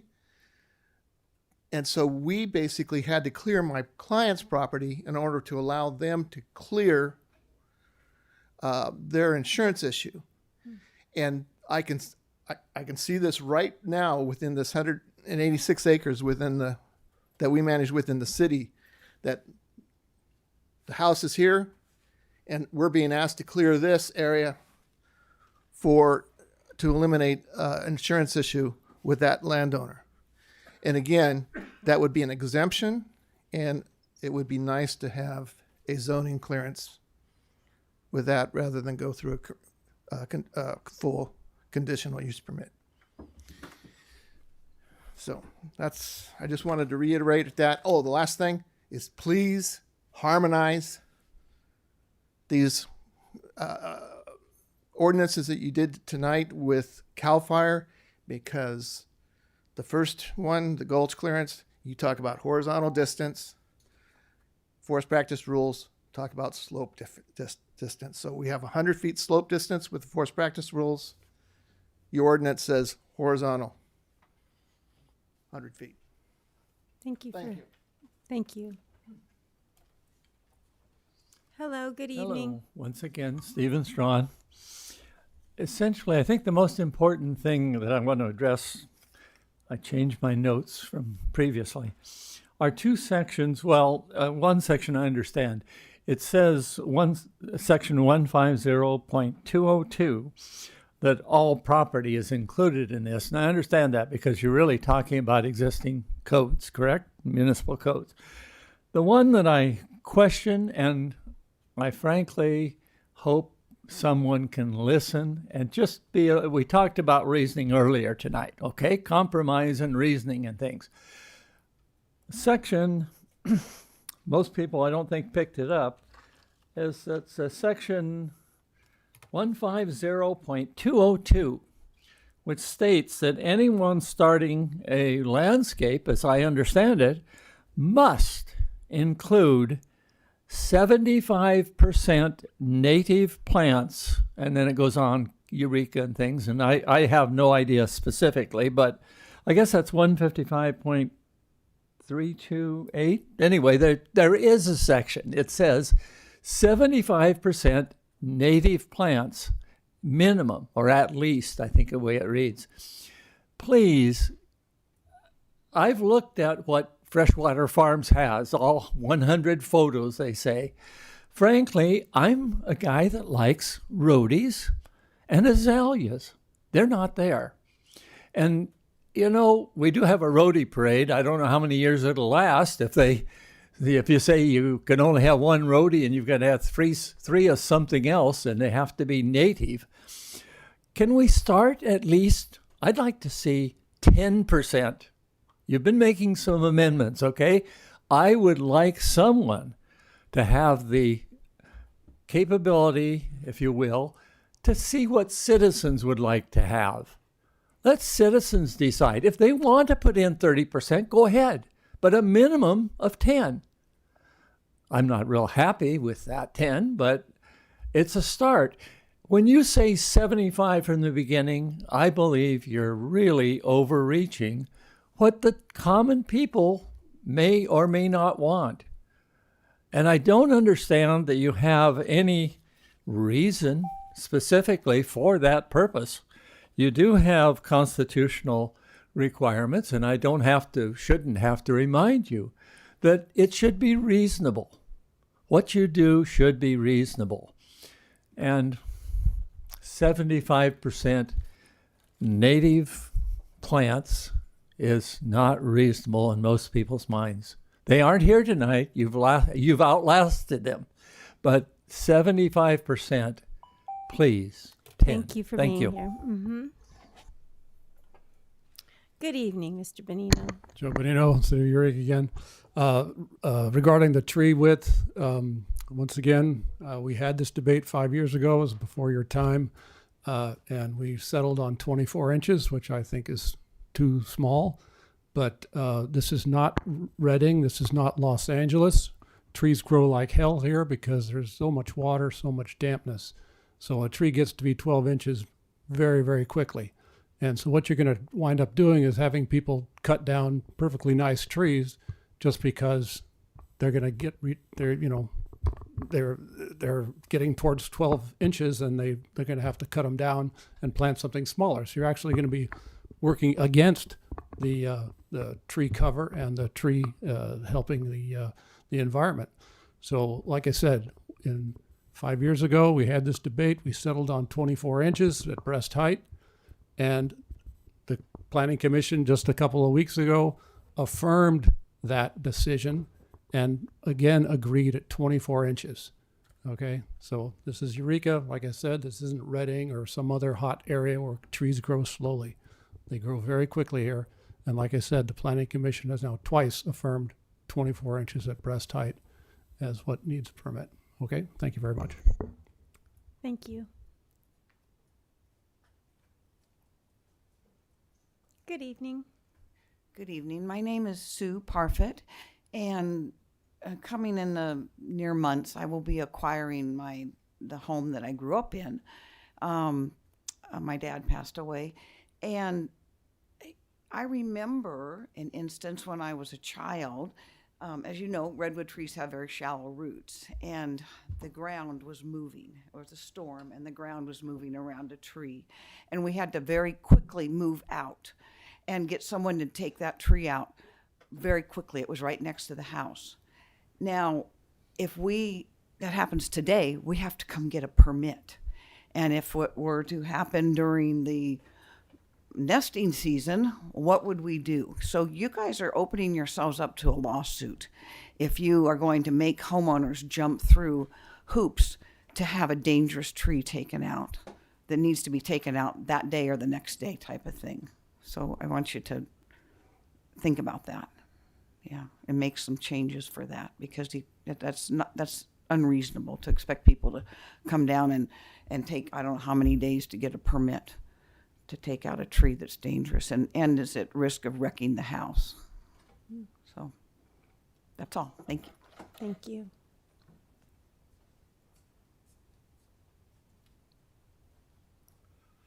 Hello. Alan Kepner, 3461 K Street. In speaking directly to council members' desire to make sure we preserve green belts, I have a couple of suggestions under the direction or under the jurisdiction of the city.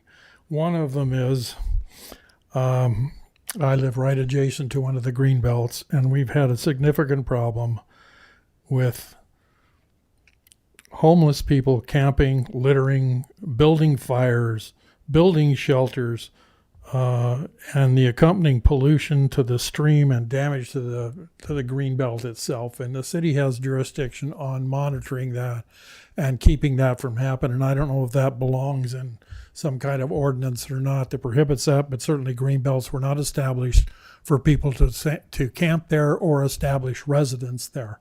And so that is somewhat something we might want to consider. The other thing is specifically to the end of K Street where I live.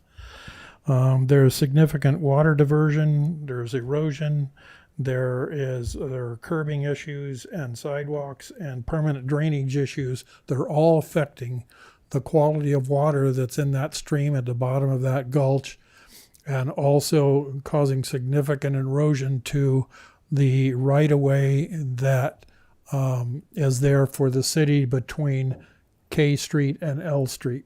There's significant erosion taking place even right where they have improved that sewage system and taken out the lift station. So if those things can be addressed specifically, they're certainly going to help preserve the quality of the green belts. Thank you, and I certainly appreciate your willingness to stick around this long as servants to the community. We really appreciate it. Thank you so much. Thank you. Come on up. Thank you for your time. I know it's late. I'll try to hurry, but we all love the environment. We all want to do our part, of course. I'm concerned that with this, I guess you could call it such an overreach. I'm concerned about the community, the citizens, and how they will feel about such actions being taken by people that we feel should be protecting us. Instead, it feels like the opposite is happening. So I really hope that you take that into consideration. Thank you all. Thank you. Is there anyone else in chambers that would like to comment on this item? Seeing no one, is there anybody on Zoom? I'm seeing no one. Are you? I see no one on Zoom. So we'll bring it back to council for a motion in a second, and then comments and discussion.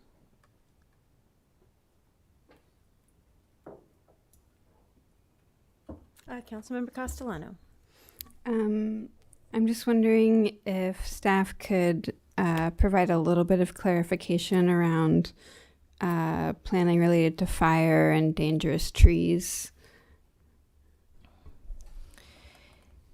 Yeah, I think that the public commenter was talking about there are CAL FIRE exemptions to timber harvest plans for removal of, and he could speak to it better than I can, but after a fire or damaged trees. And the question is, how do we regulate it now? Right now, if you have a protected tree and you want to remove it and it's because it's hazardous, you have to come in for a zoning clearance with documentation from a forester professional saying that it's hazardous. And we do have issues where, people do want to avoid a tree removal permit or a conditional use permit, and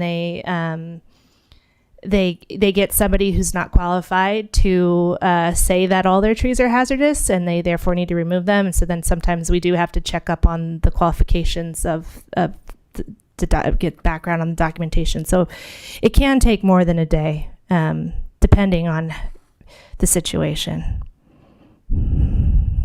Okay, and before we speak to any further questions or comments, if we could have a motion in a second. Well, we have to do that as well. The first one, then the other. So we can do the motion. No, we can do that after. So if someone wants to make a motion on this particular item. Oh, this is the wrong one. Don't look at this. Oh, sorry, I'm That's a- tired. Okay, here we go. Nope. Oh, they both say 44. This is the problem. I move. This is the right one, but this is wrong. I move the City Council find the project exempt from CEQA pursuant to CEQA guidelines 15307, 15308, and 15061, and waive full reading, read by title only, and introduce bill number 1045 CS, an ordinance of the City of Eureka amending Eureka Municipal Code, Title 15, Chapters 150, the Building Code, and 155, the Zoning Code, pertaining to construction, site erosion control, 150.200, zoning districts and maps, 155.116, tree removal, 155.304.140, landscaping, 155.328, administrative responsibilities, 155.404, specific permits and approvals, 155.412, and defined terms, 155.508. Second. So we do have a motion and a second. So we will further that discussion in one moment. First, we need to extend the meeting. Move to extend time to 12:30. Second. Okay, so we have a motion and a second. Please vote. 5 yes votes, motion carries. Thank you. And now we can carry on the further comments and discussion on this particular item. Councilmember Contreras-DeLoach. Speaking to the example that somebody brought up, and here I am again about the emergency tree issue. I guess maybe this is a question for Attorney Black. If somebody, it's not unusual here to have situations with our trees because redwoods have shallow root systems. They hold each other up. And there's a number of places where there aren't an adequate supply of them to be holding each other up. So they're just kind of like, but by the grace of God, still in the ground. And we have areas that blow down during these high storms. So I am wondering, in scenarios like this, and we have this process that requires, zoning clearance, and somebody needs to come out and say, hey, this tree is dangerous. 2 questions. One, are we opening ourselves up for liability to have this process where that it can take time, and in the meantime the tree can tip and do substantial damage on a property? I don't think so.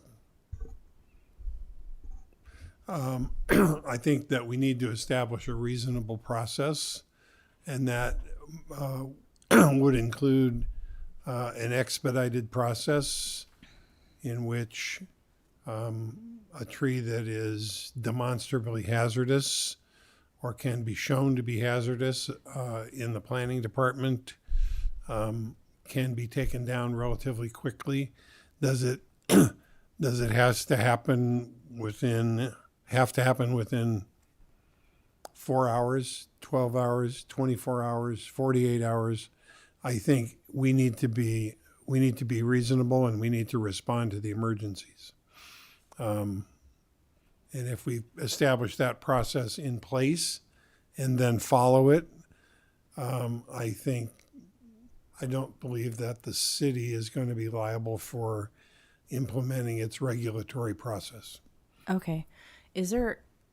Going through this and reading it, I didn't see where we have a process in place I saw a mention of emergency tree removal, and I saw that it was a ZC, but I didn't see where we had a clearly outlined timeline on how to address that, but I might have missed it. It just says in this ordinance that a zoning clearance is required, but there's not a provision for how long that takes written into the ordinance. Is there a way that we can put some kind of... I mean, this would probably take an ordinance change. I think there's situations where we may not necessarily need an arborist if there's something that's really like... We could write in... Attorney Black said at the discretion of... We could write in like the building official or the fire chief or the...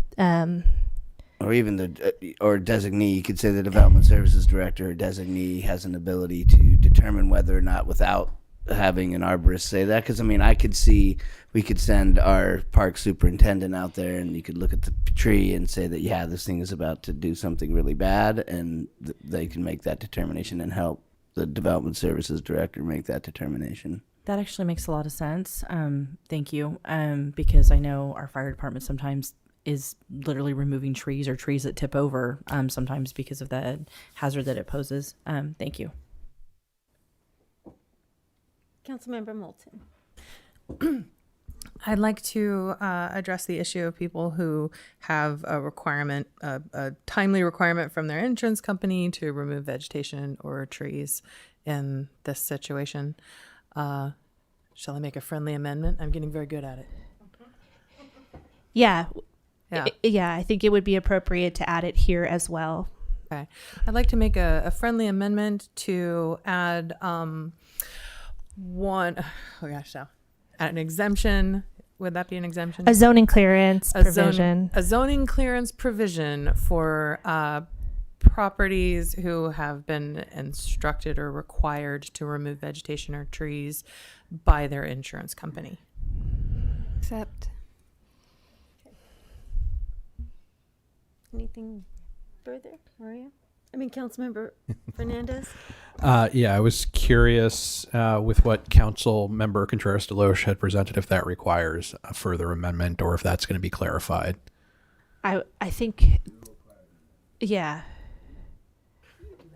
You made it. I'll second it. I've been making Katie carry my water for me all night long with this. Okay. I'm not sure how that would sound.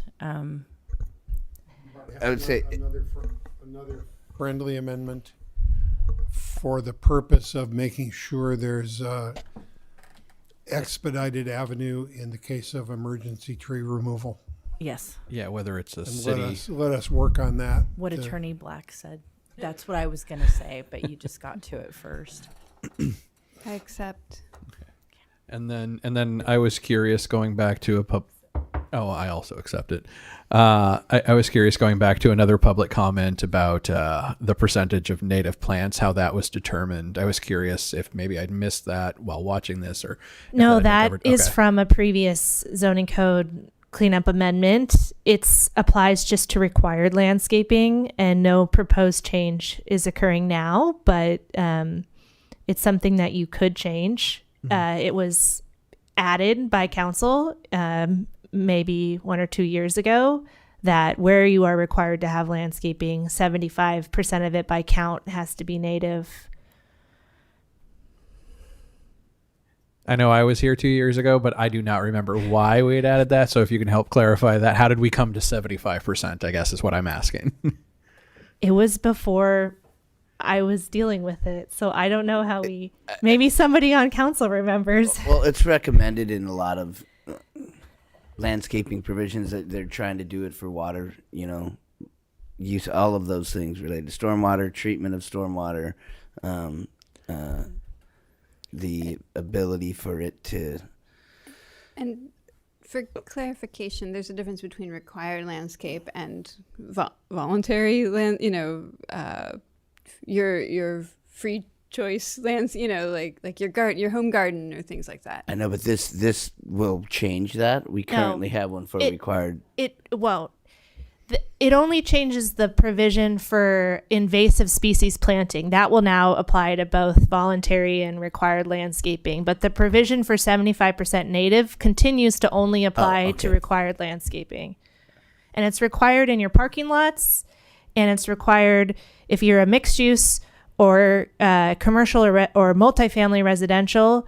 You have to plant between your building and the street any area that's not used for access. That's where landscaping is required by the city. So I have a question about that. So when you're speaking to invasive species and you're saying across the board, all residential, all areas. Correct. So those are available at many of the local stores. How are you going to be able to, how are we as a city going to be able to, because honestly, I would love to see ivy never, ever entered into our community again. But how are we going to enforce or make this kind of thing happen when we have people like, the local businesses selling these very items that we are saying shouldn't be in our city. Right. There's other cities where you're not allowed to harbor invasive species on your property.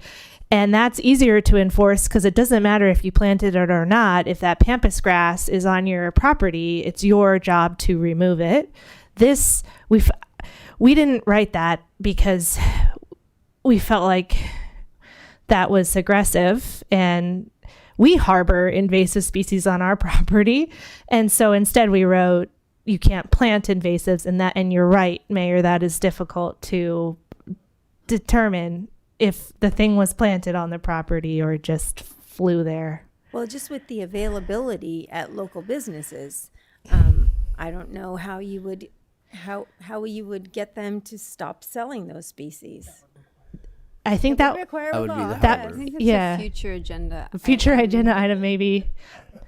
We could add it to the nitrous oxide ordinance. No, nitrous oxide or Councilmember invasive Moulton? species.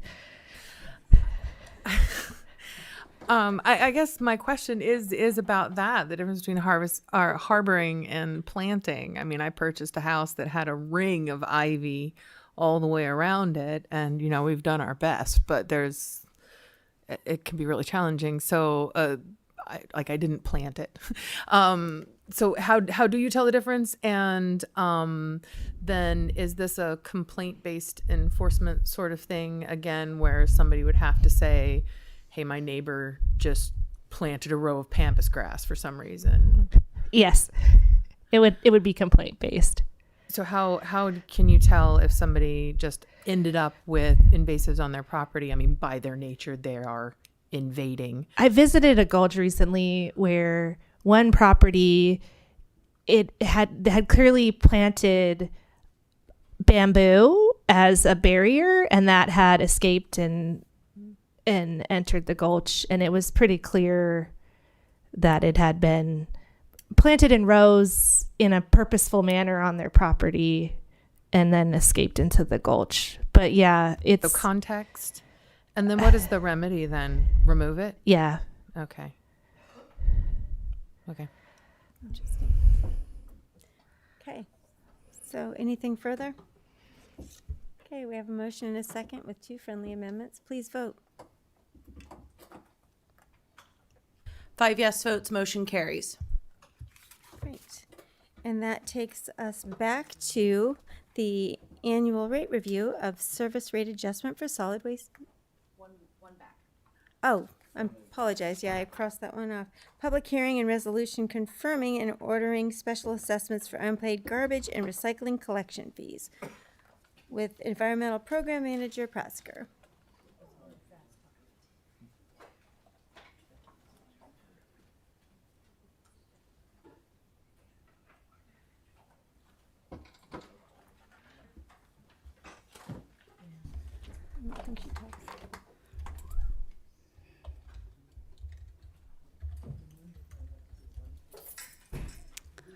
All right. Good evening, Mayor and Council. My name is Robin Prasker with the Community Services Department, and tonight is the public hearing for the assessment of unpaid garbage fees. I'm sure you're wondering why it's back. I know we had this at the last meeting, and we did discover we had a clerical error in the letters sent out with the wrong date. So we had to resend letters and rehold the hearing. No information has changed, but I will go ahead and provide the same presentation, but hopefully this will be quick. So background, mandatory ordinance since 2008, property owner responsible for securing the services and paying for them, not the tenant. A government code section establishes the procedure to record a lien against properties for unpaid bills. The unpaid accounts are from 2024, have been unpaid for a period of 60 days or more. Those new letters were sent out June 5th, which was not less than 10 days prior to today. And the property owners were also notified monthly up to that date. The list is the same as you last saw with 233 properties. Those who did not receive the final notice will not be on the final list. And folks who have paid or paid 20 days after today will not make it on that final list to the county auditor. So with that, barring any questions or discussion, we recommend that you hold a public hearing, to hear any objections or protests, make any adjustments as deemed necessary, and then adopt a resolution. Any questions? Councilmember Fernandez? I know you said none of the information has changed since last time, but I know that there were some concerns, particularly from public comment, about how they had bought that property and the lien should have belonged to the previous owner, or at least that bill in arrears. And so I'm curious if that has been, or at least if any of those properties have been remedied. Yes, in the specific instance of the community member who phoned in that day, they have been dealt with and that's been handled. Shout out to General Manager Frank from Recology, who's been here with me all night waiting. He did call that customer the next day, and also touched base with the customer service agents to make sure that that is clear, that there is a process to remedy if the sale of the house occurred after that bill was accrued by the previous owner. So we have addressed that. Yeah. And just to be been clear, that removed goes from this particular item then, or that Sorry. that parcel, or at least that bill has been removed from this. The list you are approving is only if they have not paid 20 days after today. Thank you. So yeah, voided in that. And those people that were the previous owner goes into collections, and Yes. the new owners just get a clean slate. All right, cool. Yeah. Thank you. Anything further? Okay, well, we will open this public hearing. Is there anyone from the public who is here to comment on this item? Seeing no one in chambers, let's look at Zoom. Seeing no one on Zoom, we'll bring see no one. back to council for a motion and a second, and then discussion comments.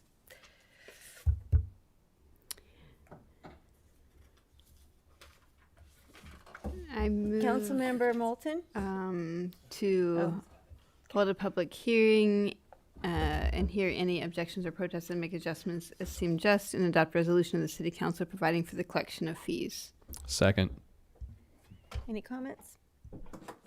Seeing none, please vote. 5 yes votes, motion carries.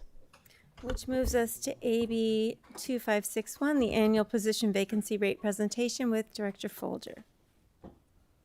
HR Director Folger.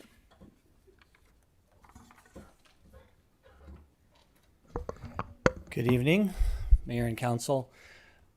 The adoption of a new law at the beginning of this year called AB 2561 requires all public entities to make annual reports on their vacancy rate throughout each fiscal year prior to the adoption of the budget, which of course is our next item up on the agenda.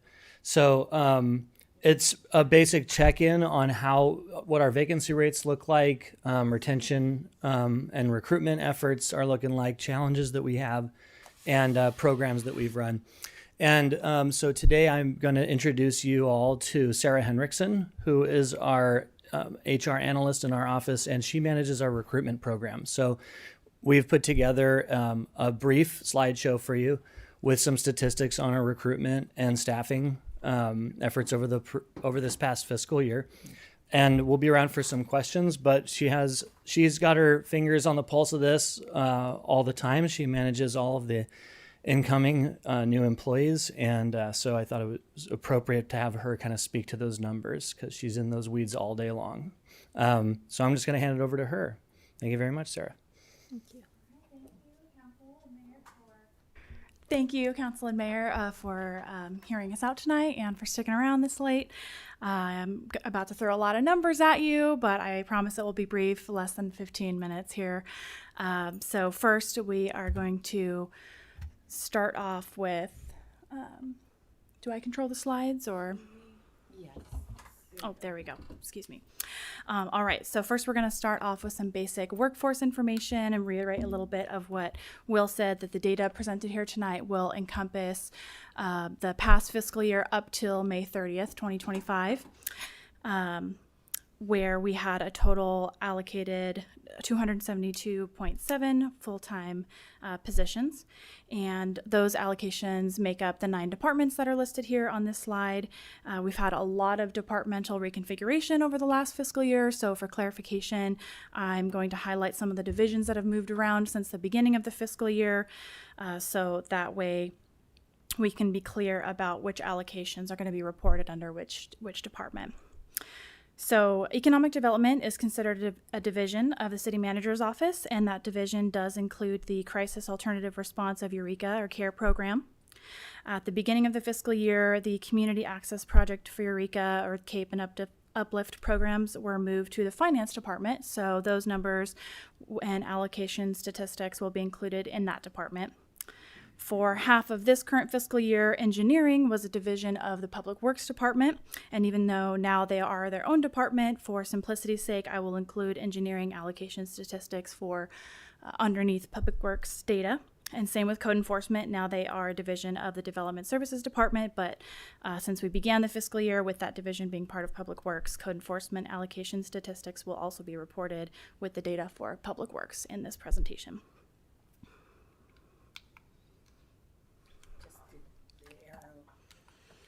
All right, so we have starting off with some citywide vacancy information with a chart here to demonstrate a couple different data points. We have number of vacancies beginning at each month during the last fiscal year from July 1st up till May 30th, including the number of separations we had, number of new hires, promotions throughout the fiscal year, really focusing in on the vacancy rates at the beginning of each month. So we have an average percent of vacancies at the beginning of each month of about 10%. So that means at any given time during the fiscal year, we had about 27 vacancies out of our 272.7 allocations. You can see in this chart that our highest percent of vacancies at the beginning of the month was 14% in July, and that is attributed to the fact that we had a new budget and we had 11 and change new positions that were added with the budget. So that added to our vacancy rate there. But the trend that you see through this chart shows that as the calendar year proceeds, that percent of vacancies does decrease as we get towards December, and then there's a little bit of uptick again in the new calendar year as we get into mid-year budget, different allocations that happen typically around the mid-year time frame. But you can see that the lowest percent of vacancies at the beginning of the month was in November at 8%. I have a breakdown here of different vacancy rates between different departments and our different labor groups. Starting off with our labor organizations, we have 2 at the city, our Teamsters Local 137 Union and the Eureka Police Officers Association, respectively at 7% and 14% vacancy rates. Listed at the bottom of the slide there shows the total number of positions within each union. Also listed out our non-labor agreement employees, which include management employees, department heads and mid-management employees, and our confidential employees that are not management. Then into vacancy rates by department there, lists out our 9 departments, showing that for some of our smaller departments, we have lower vacancy rates, of course, but some of those department vacancy rates that I think would be important to note are for EPD, we have about 14% vacancy rate, which does correlate to the amount of vacancies we have for the EPOA union, because almost everyone that works at EPD is represented by that union, so that tracks. About 10 or so EPOA allocations were vacant all year long. Almost the same number of positions were vacant in the Teamsters allocations, but with twice the membership, their vacancy rate, is about half of the EPOA. Some other department vacancy rates to note would be our other 2 largest departments, Public Works and Community Services, have 7% and 3% vacancy rates, respectively. Then some overall vacancy data points here to share with you. Our total number of vacancies created during the fiscal year was 35.8. That encompasses the amount of people or positions that were vacated throughout the fiscal year, plus the number of new allocations that were created with the new budget. Then we have percent of vacancies resulting from a staffing growth is 31.8. Moving on to percent of vacancies resulting from internal opportunities, which includes promotions and internal transfers, is 28%. Percent of vacancies resulting from attrition is 21.5%. That includes retirements and involuntary separations. And then we have a percent of vacancies resulting from just general turnover, 57.8%. That general turnover does include voluntary separations like those who retired. I included that data point in that percentage. So all of that amounts to an annual staffing turnover rate of 9% during this last fiscal year for the city of Eureka. Moving on to some recruitment information, I thought it might be helpful to kind of give you guys a high-level overview of our recruitment process and talk about what that looks like from start to finish. Although this is our standard recruitment process listed out here, we can and do flex this process to the specialized requests of the hiring department based on recruitments for different positions in order to address staffing needs that may differ based on difficulties for hiring for particular positions. But typically what happens once there is an approved vacancy, like a new allocation in mid-year or new year budget, or we are notified of an upcoming vacancy, then that is human resources cue to go ahead and open up a recruitment, get a job posted, start collecting public applications for that. Once that recruitment closes, I do my minimum qualifications screening for what the department has written in the job description as minimum requirements. And then based on the amount of eligible applicants we have after that step, at the direction of the department, we can conduct an oral or a written examination to help narrow down our candidate pool a little bit more in order to only refer the most qualified candidates to the department for their interviews and in order to establish an eligible list for them to consider. So once that list is established, names and applications are referred to the department for their interviews, then they direct us to write conditional offer letters, which include background processes or contingencies of employment, and that differs based on position. If the position is going to be working with vulnerable communities like the youth or the elderly or disabled, there is a live scan background process that has to happen before someone can start. Or if there is a manual labor component to the job, there is a pre-employment physical that they have to pass. And, you know, of course, for Eureka police officers and different safety positions, there's a much more thorough process that can include a psychological evaluation as well as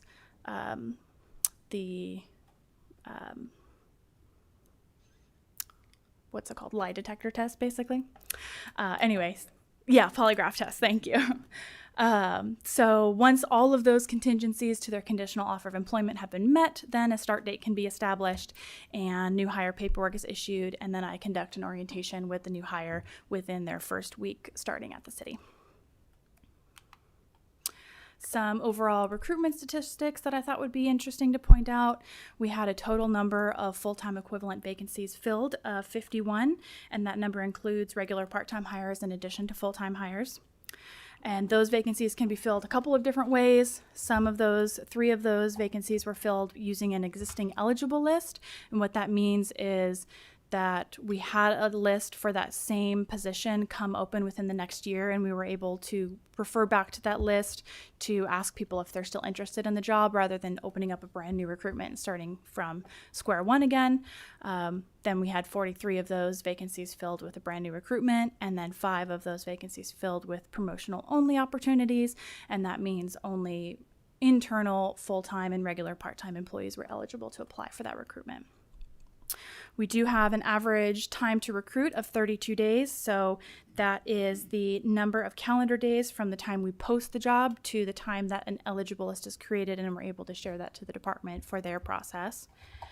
And an overall acceptance rate of 89%. That has to do with the job offers made relative to the job offers accepted. We only had 7 job offers that were made last year that were not accepted, but we were still able to refer to another person on that same eligible list to still fill those vacancies. Just a smidge of recruiting history to kind of give you an idea of where we've come, how far we've come in recruitment. I did a look back over the last 3 fiscal years previous to this one. So from July 2021 through June 2024, we had an average number of 64 recruitments run per year, and an average of less than 40 recruitments run per year in the 3 years prior to this look back. So We had a record number of recruitments in fiscal year 2021 to 2022. We ran 76 recruitments.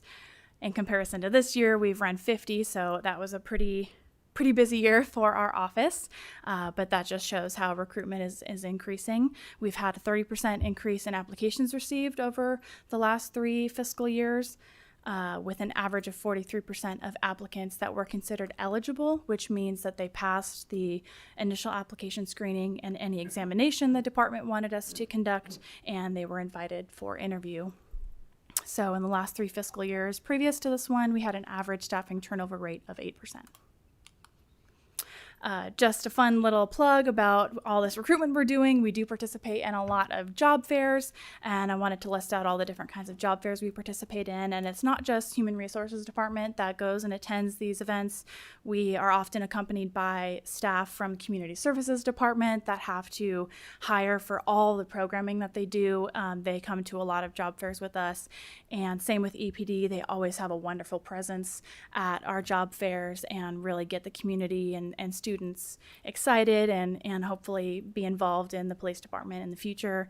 And really, it's great to be able to participate in these events to share with our community and help people understand and learn that the city of Eureka should be considered an employer of choice. Then lastly, just a little bit about retention, separated again by labor group and by department. So for our retention rates, we have pretty good retention rates throughout both statistics. For our labor organizations, Teamsters and EPOA, we have 89% and 94% retention respectively out of the 111 Teamsters employees that were employed with us as of July 1st, 2024, or out of the 125 that were employed with us as of July 1st, 2024, we retained 111 of those.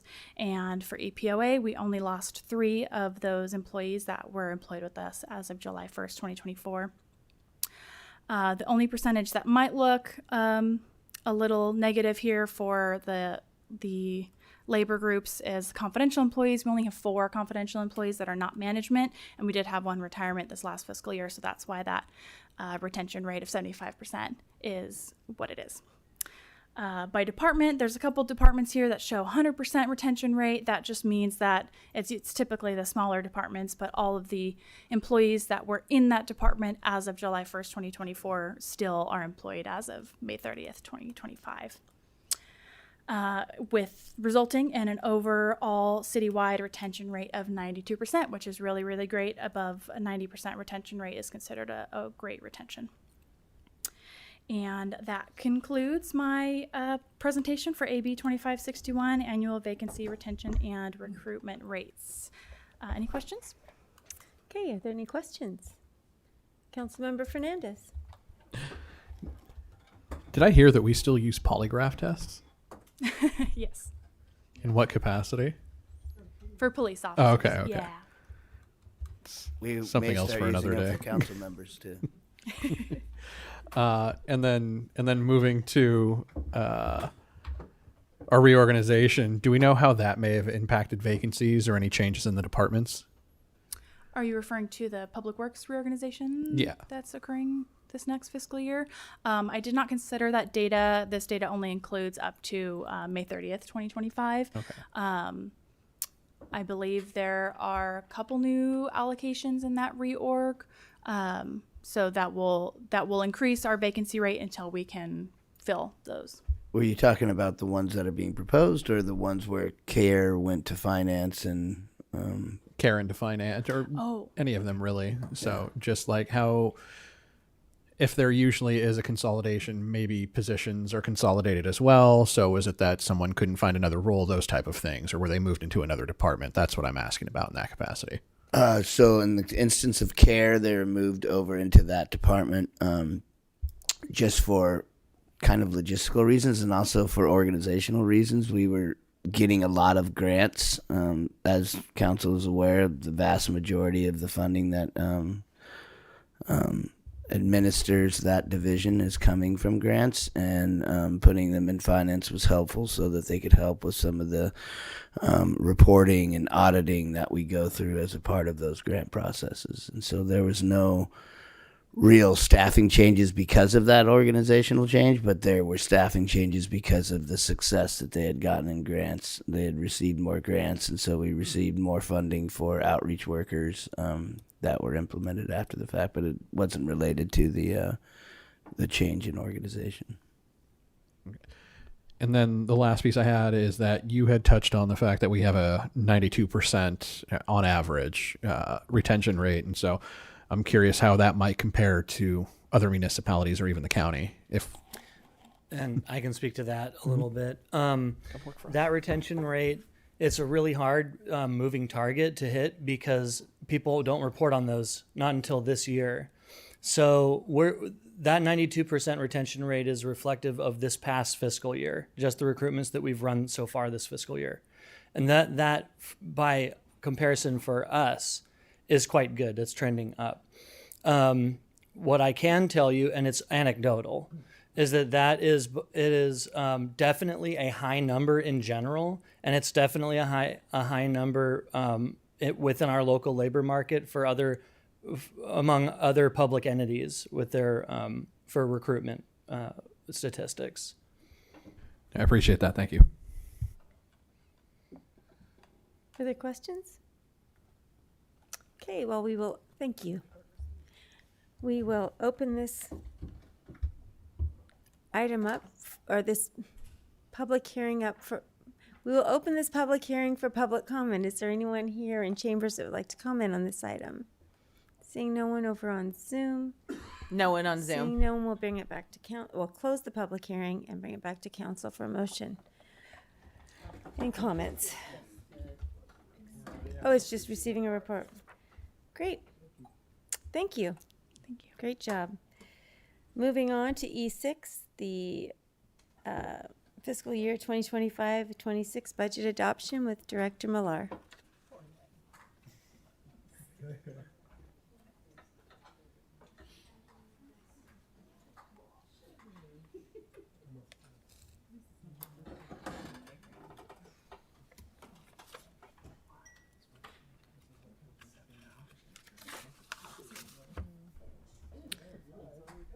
Good morning.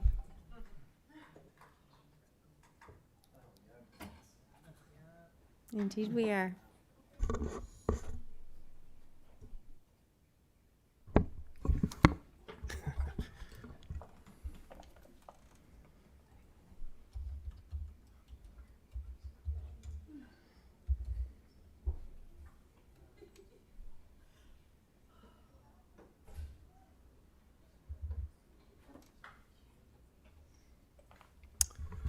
Good morning.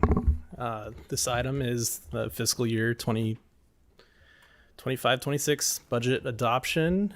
And if you don't mind, I'll just skip to the end if that's okay. Just kidding. It's not a very long presentation. I'll give you some background.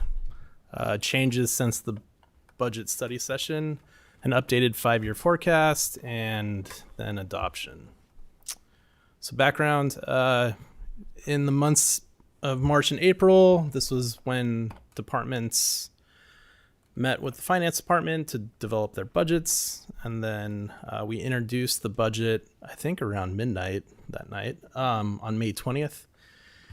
Then on the 27th of May, we had a budget study session with the City Council and the Finance Advisory Committee. And then again on June 11th, I met with the Finance Advisory Committee, and they recommended approving the fiscal year 25-26 budget. Changes since the budget study session. So we removed the position of assistant police chief and added a police sergeant position. So we had the assistant police chief on the position list, but we didn't fund it. So what happened here is this change increased the budget because we added the sergeant after removing the assistant and then added the dollars for that position. We also replaced the Fresh Start CalPERS plan with the current unfunded liability payment schedule. This decreased the budget, but essentially it almost net out to zero with adding that position and the funding for that position. I'll show you in a minute the effect on the budget.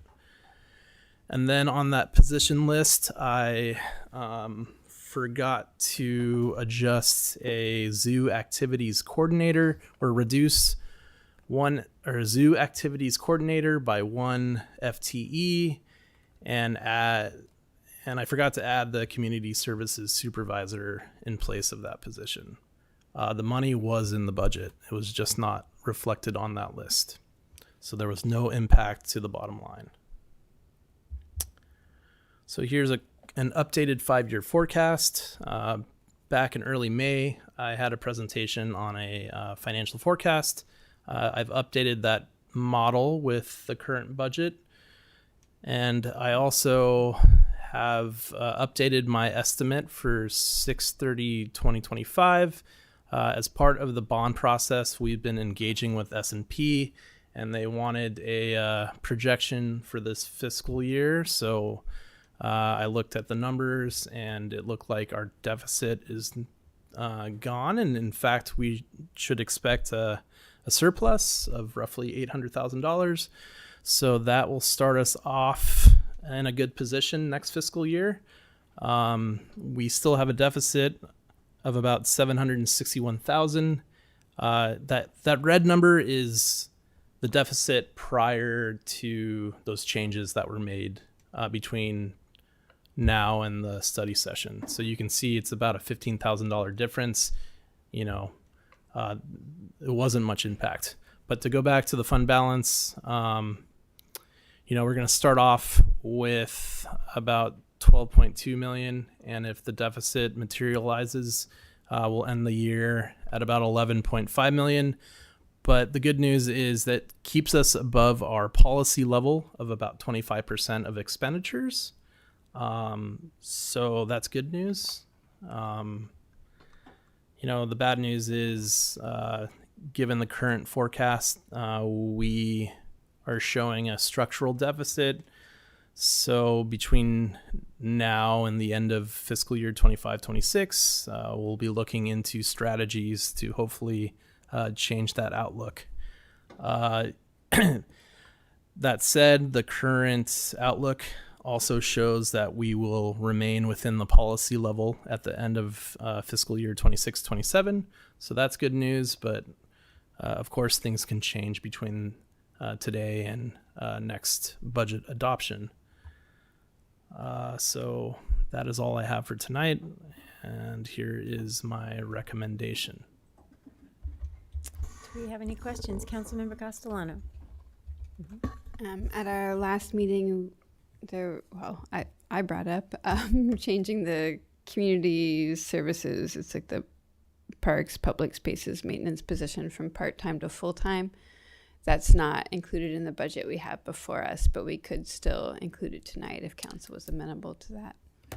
That's correct, yes. And the position is a parks maintenance worker, is the RPT that's currently there. Okay. Councilmember Fernandez? Going back to the projections, again, that deficit, that takes into account the potential bond payments that we would be looking at too, correct? Correct. Okay. Thank you. And just as a note, currently it's in the transfers line. Once we issue the bonds, then I'll know the true payment schedule, and I'll be able to break out the principal and interest payment portions, which is typically what you see when you have a debt service payment. Okay. Thank you. Seeing no further questions, we will. Oh, Councilmember Moulton. Actually, my question is, why would to Councilmember Castellano, why do you believe the position should be full-time rather than part-time? One of the primary, even many public commenters mentioned it tonight, just the impact that, abandoned trash, has on the public, on the public good. And so I personally think that we need more hours in that position rather than less. I think it's one of the things that creates the most struggles within the community, just in terms of maintaining public spaces. So I think it's a valuable position. Can I ask City Manager Slattery, why is that position part-time and not full-time? For this budget, what we did is we actually, it was this budget, not mid-year, that we made it an RPT, correct? Believe it was mid-year. Okay, yeah, so I believe it was mid-year. We're in the process of recruiting, but at mid-year we made that position. We took some temp salaries money and made it a regular part-time position. Some of it had to do with the Old Town maintenance worker. You guys approved a new Old Town maintenance worker that's a part of the park staff. We're doing a lot of cleanups with EPD and addressing the issues that are in that area. And so this kind of helps with the weekend portion of that, and also helps with some of our volunteer trails efforts and volunteer cleanups. And so we expanded that so that we'd have more coverage in that area. That was the reason why we went from regular time to a temp employee, seasonal... to a regular part-time employee. Okay, we've gone from temporary to part-time, and the suggestion now is to go from part-time to full-time. Yeah, and just so you know, when it was temporary, we base that on 20 hours a week. It's a very limited role, and then when we were proposing regular part-time, it doesn't increase it. It goes to about 30 hours a week. I think that's 0.65. 29, 29 hours a week. And so it's only adding 9 hours a week by going to the RPT. The significance of it is when you go from a temp employee to a regular part-time employee, you do start receiving benefits and CalPERS. So I hate doing this, but Director Millar is here to help me. If you were to look the difference between an RPT employee in a maintenance worker position to a full-time maintenance worker position, I would say conservatively you're looking at about $40,000 with the increase in salary for the time. The salary is the same, it's just more hours, as well as the benefits that you'd be paying. Would that be approximately right, Director Millar? Councilmember Castellano, did you have your hand? I'm sorry. Excuse me. Okay. Oh. Sorry, is the cost comparable for adding another part-time position? The temp salaries we're pretty flexible with. It's not really set. I mean, if you do a 20-hour a week and you work them throughout, typically what we do in parks is it's seasonal. And so when we have these temporary employees, we have a bigger, higher season when we're going in the spring and summer months, and we have a lot more maintenance to do. So what we'll typically do is we'll hire temporary employees during that really heavy season and then lay them off during the winter months because we don't have the same amount of work. That's how it's typically worked in parks. But when we do that and you look at it's 999 hours that you pay a temp employee throughout the whole year, whether you work them temporally throughout the year or, 20 hours a week throughout the year. And you're looking at probably 25, 30 or something like that. The issue that we have is the training that you have to do, and you go back and you train them, and it costs money to train them to do these things. And we used to have a more stable stock of temporary employees that would leave during the wintertime, find other work, and come back during that summer. That's not happening anymore. So it's going out and finding another employee each season that we have that. Well, and thank you for the information on the temps. I was specifically asking about a part-time. How much does it? Yeah, instead of making a part-time a full-time, add a second part-time. Oh, okay. So just so we're clear, a regular part-time so a temporary employee is just hourly, no benefits. Yeah. Regular part-time is over that 999, and you do pay a portion of benefits. If we had two of them, it would cost more than the $40,000 that would cost to make them a full-time. It would 50, 60 maybe. It could be a margin of like 10,000. Yeah, 10 to 15. It's tricky to predict because The health insurance is the thing that kicks in, and that can be, anywhere between $7,000 and $20,000 a year. It would cost more to have 2 regular part-times, no matter what, than it would to make a regular part-time a full-time. Okay, thank you. Councilmember Fernandez. I'm curious, without getting too far into the weeds and the work that's done, whether or not increasing the hours to 40 then for this particular position would also lead to increased hour for the public restrooms. So what we do during the summer times is the 2 restrooms that we add time to and we do this for events too. So for for Friday night markets and for Arts Alive, we extend the hours at the Old Town Gazebo to think the parks and responsibilities are the parks restrooms, so they don't oversee Samoa Boat Launch. They don't oversee the boat launch at the marina. They do oversee the Old Town Gazebo, and they do oversee Sequoia Park. And so that's what we've done in the summertime months is we've extended the hours. Instead of from 8 to 4, we go from 8 to 6 or 7. So we have a shift come on that's later. I don't know how they exactly do it, but what we used to do is we used to extend a shift for a particular employee to be here an extra 2 hours during that time. We could look into that. It wouldn't be, we could maybe go 8 to 8, I would guesstimate, at those 2 locations, because they still have their routes to do, not just closing the restrooms. Thank you. Seeing no further questions, we'll open this public hearing. Is there anyone from the public who'd like to comment on this item? Seeing no one in chambers, do you see anyone on Zoom? I see no one on Zoom. We will we'll close the public hearing and bring it back to council for a motion and a vote. Motion and comments. How's that? Councilmember Bauer. Oh boy. I'll make a motion to hold a public hearing to consider the fiscal year 2025-26 proposed budget and adopt the resolution of the City of Eureka adopting the budget for fiscal year beginning July 1st, 2025. Am I doing this? Am I on the right one? And adopt the no. Yeah, there's 2. Oh, yeah. And adopt the resolution of the Eureka Public Financing Authority adopting the budget for fiscal year beginning July 1st, 2025. Right? Second. So we have a motion and a second. Any further comments? Councilmember Castellano? Would you consider a friendly amendment to extend make the part-time parks and maintenance worker position into a full-time? Absolutely. Agreed. Absolutely. Sorry.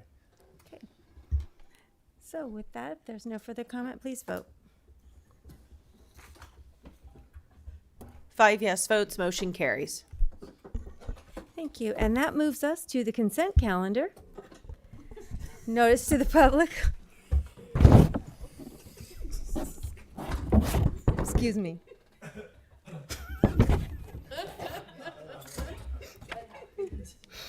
This is just late. It really is late. Okay. If there's more.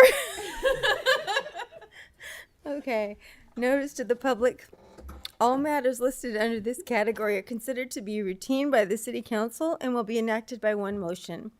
Pursuant to City Council Resolution 2011-22, if a member of the public would like... It's really late. Would like an item on the consent calendar pulled and discussed separately, the request shall be made to a council member prior to the meeting. Unless a specific request is made by a council member, or the consent calendar will not be read. There will be no separate discussion of those items. And I haven't heard any requests. I'll move to approve the consent calendar. Second. Great, we have a motion and a second. Please vote.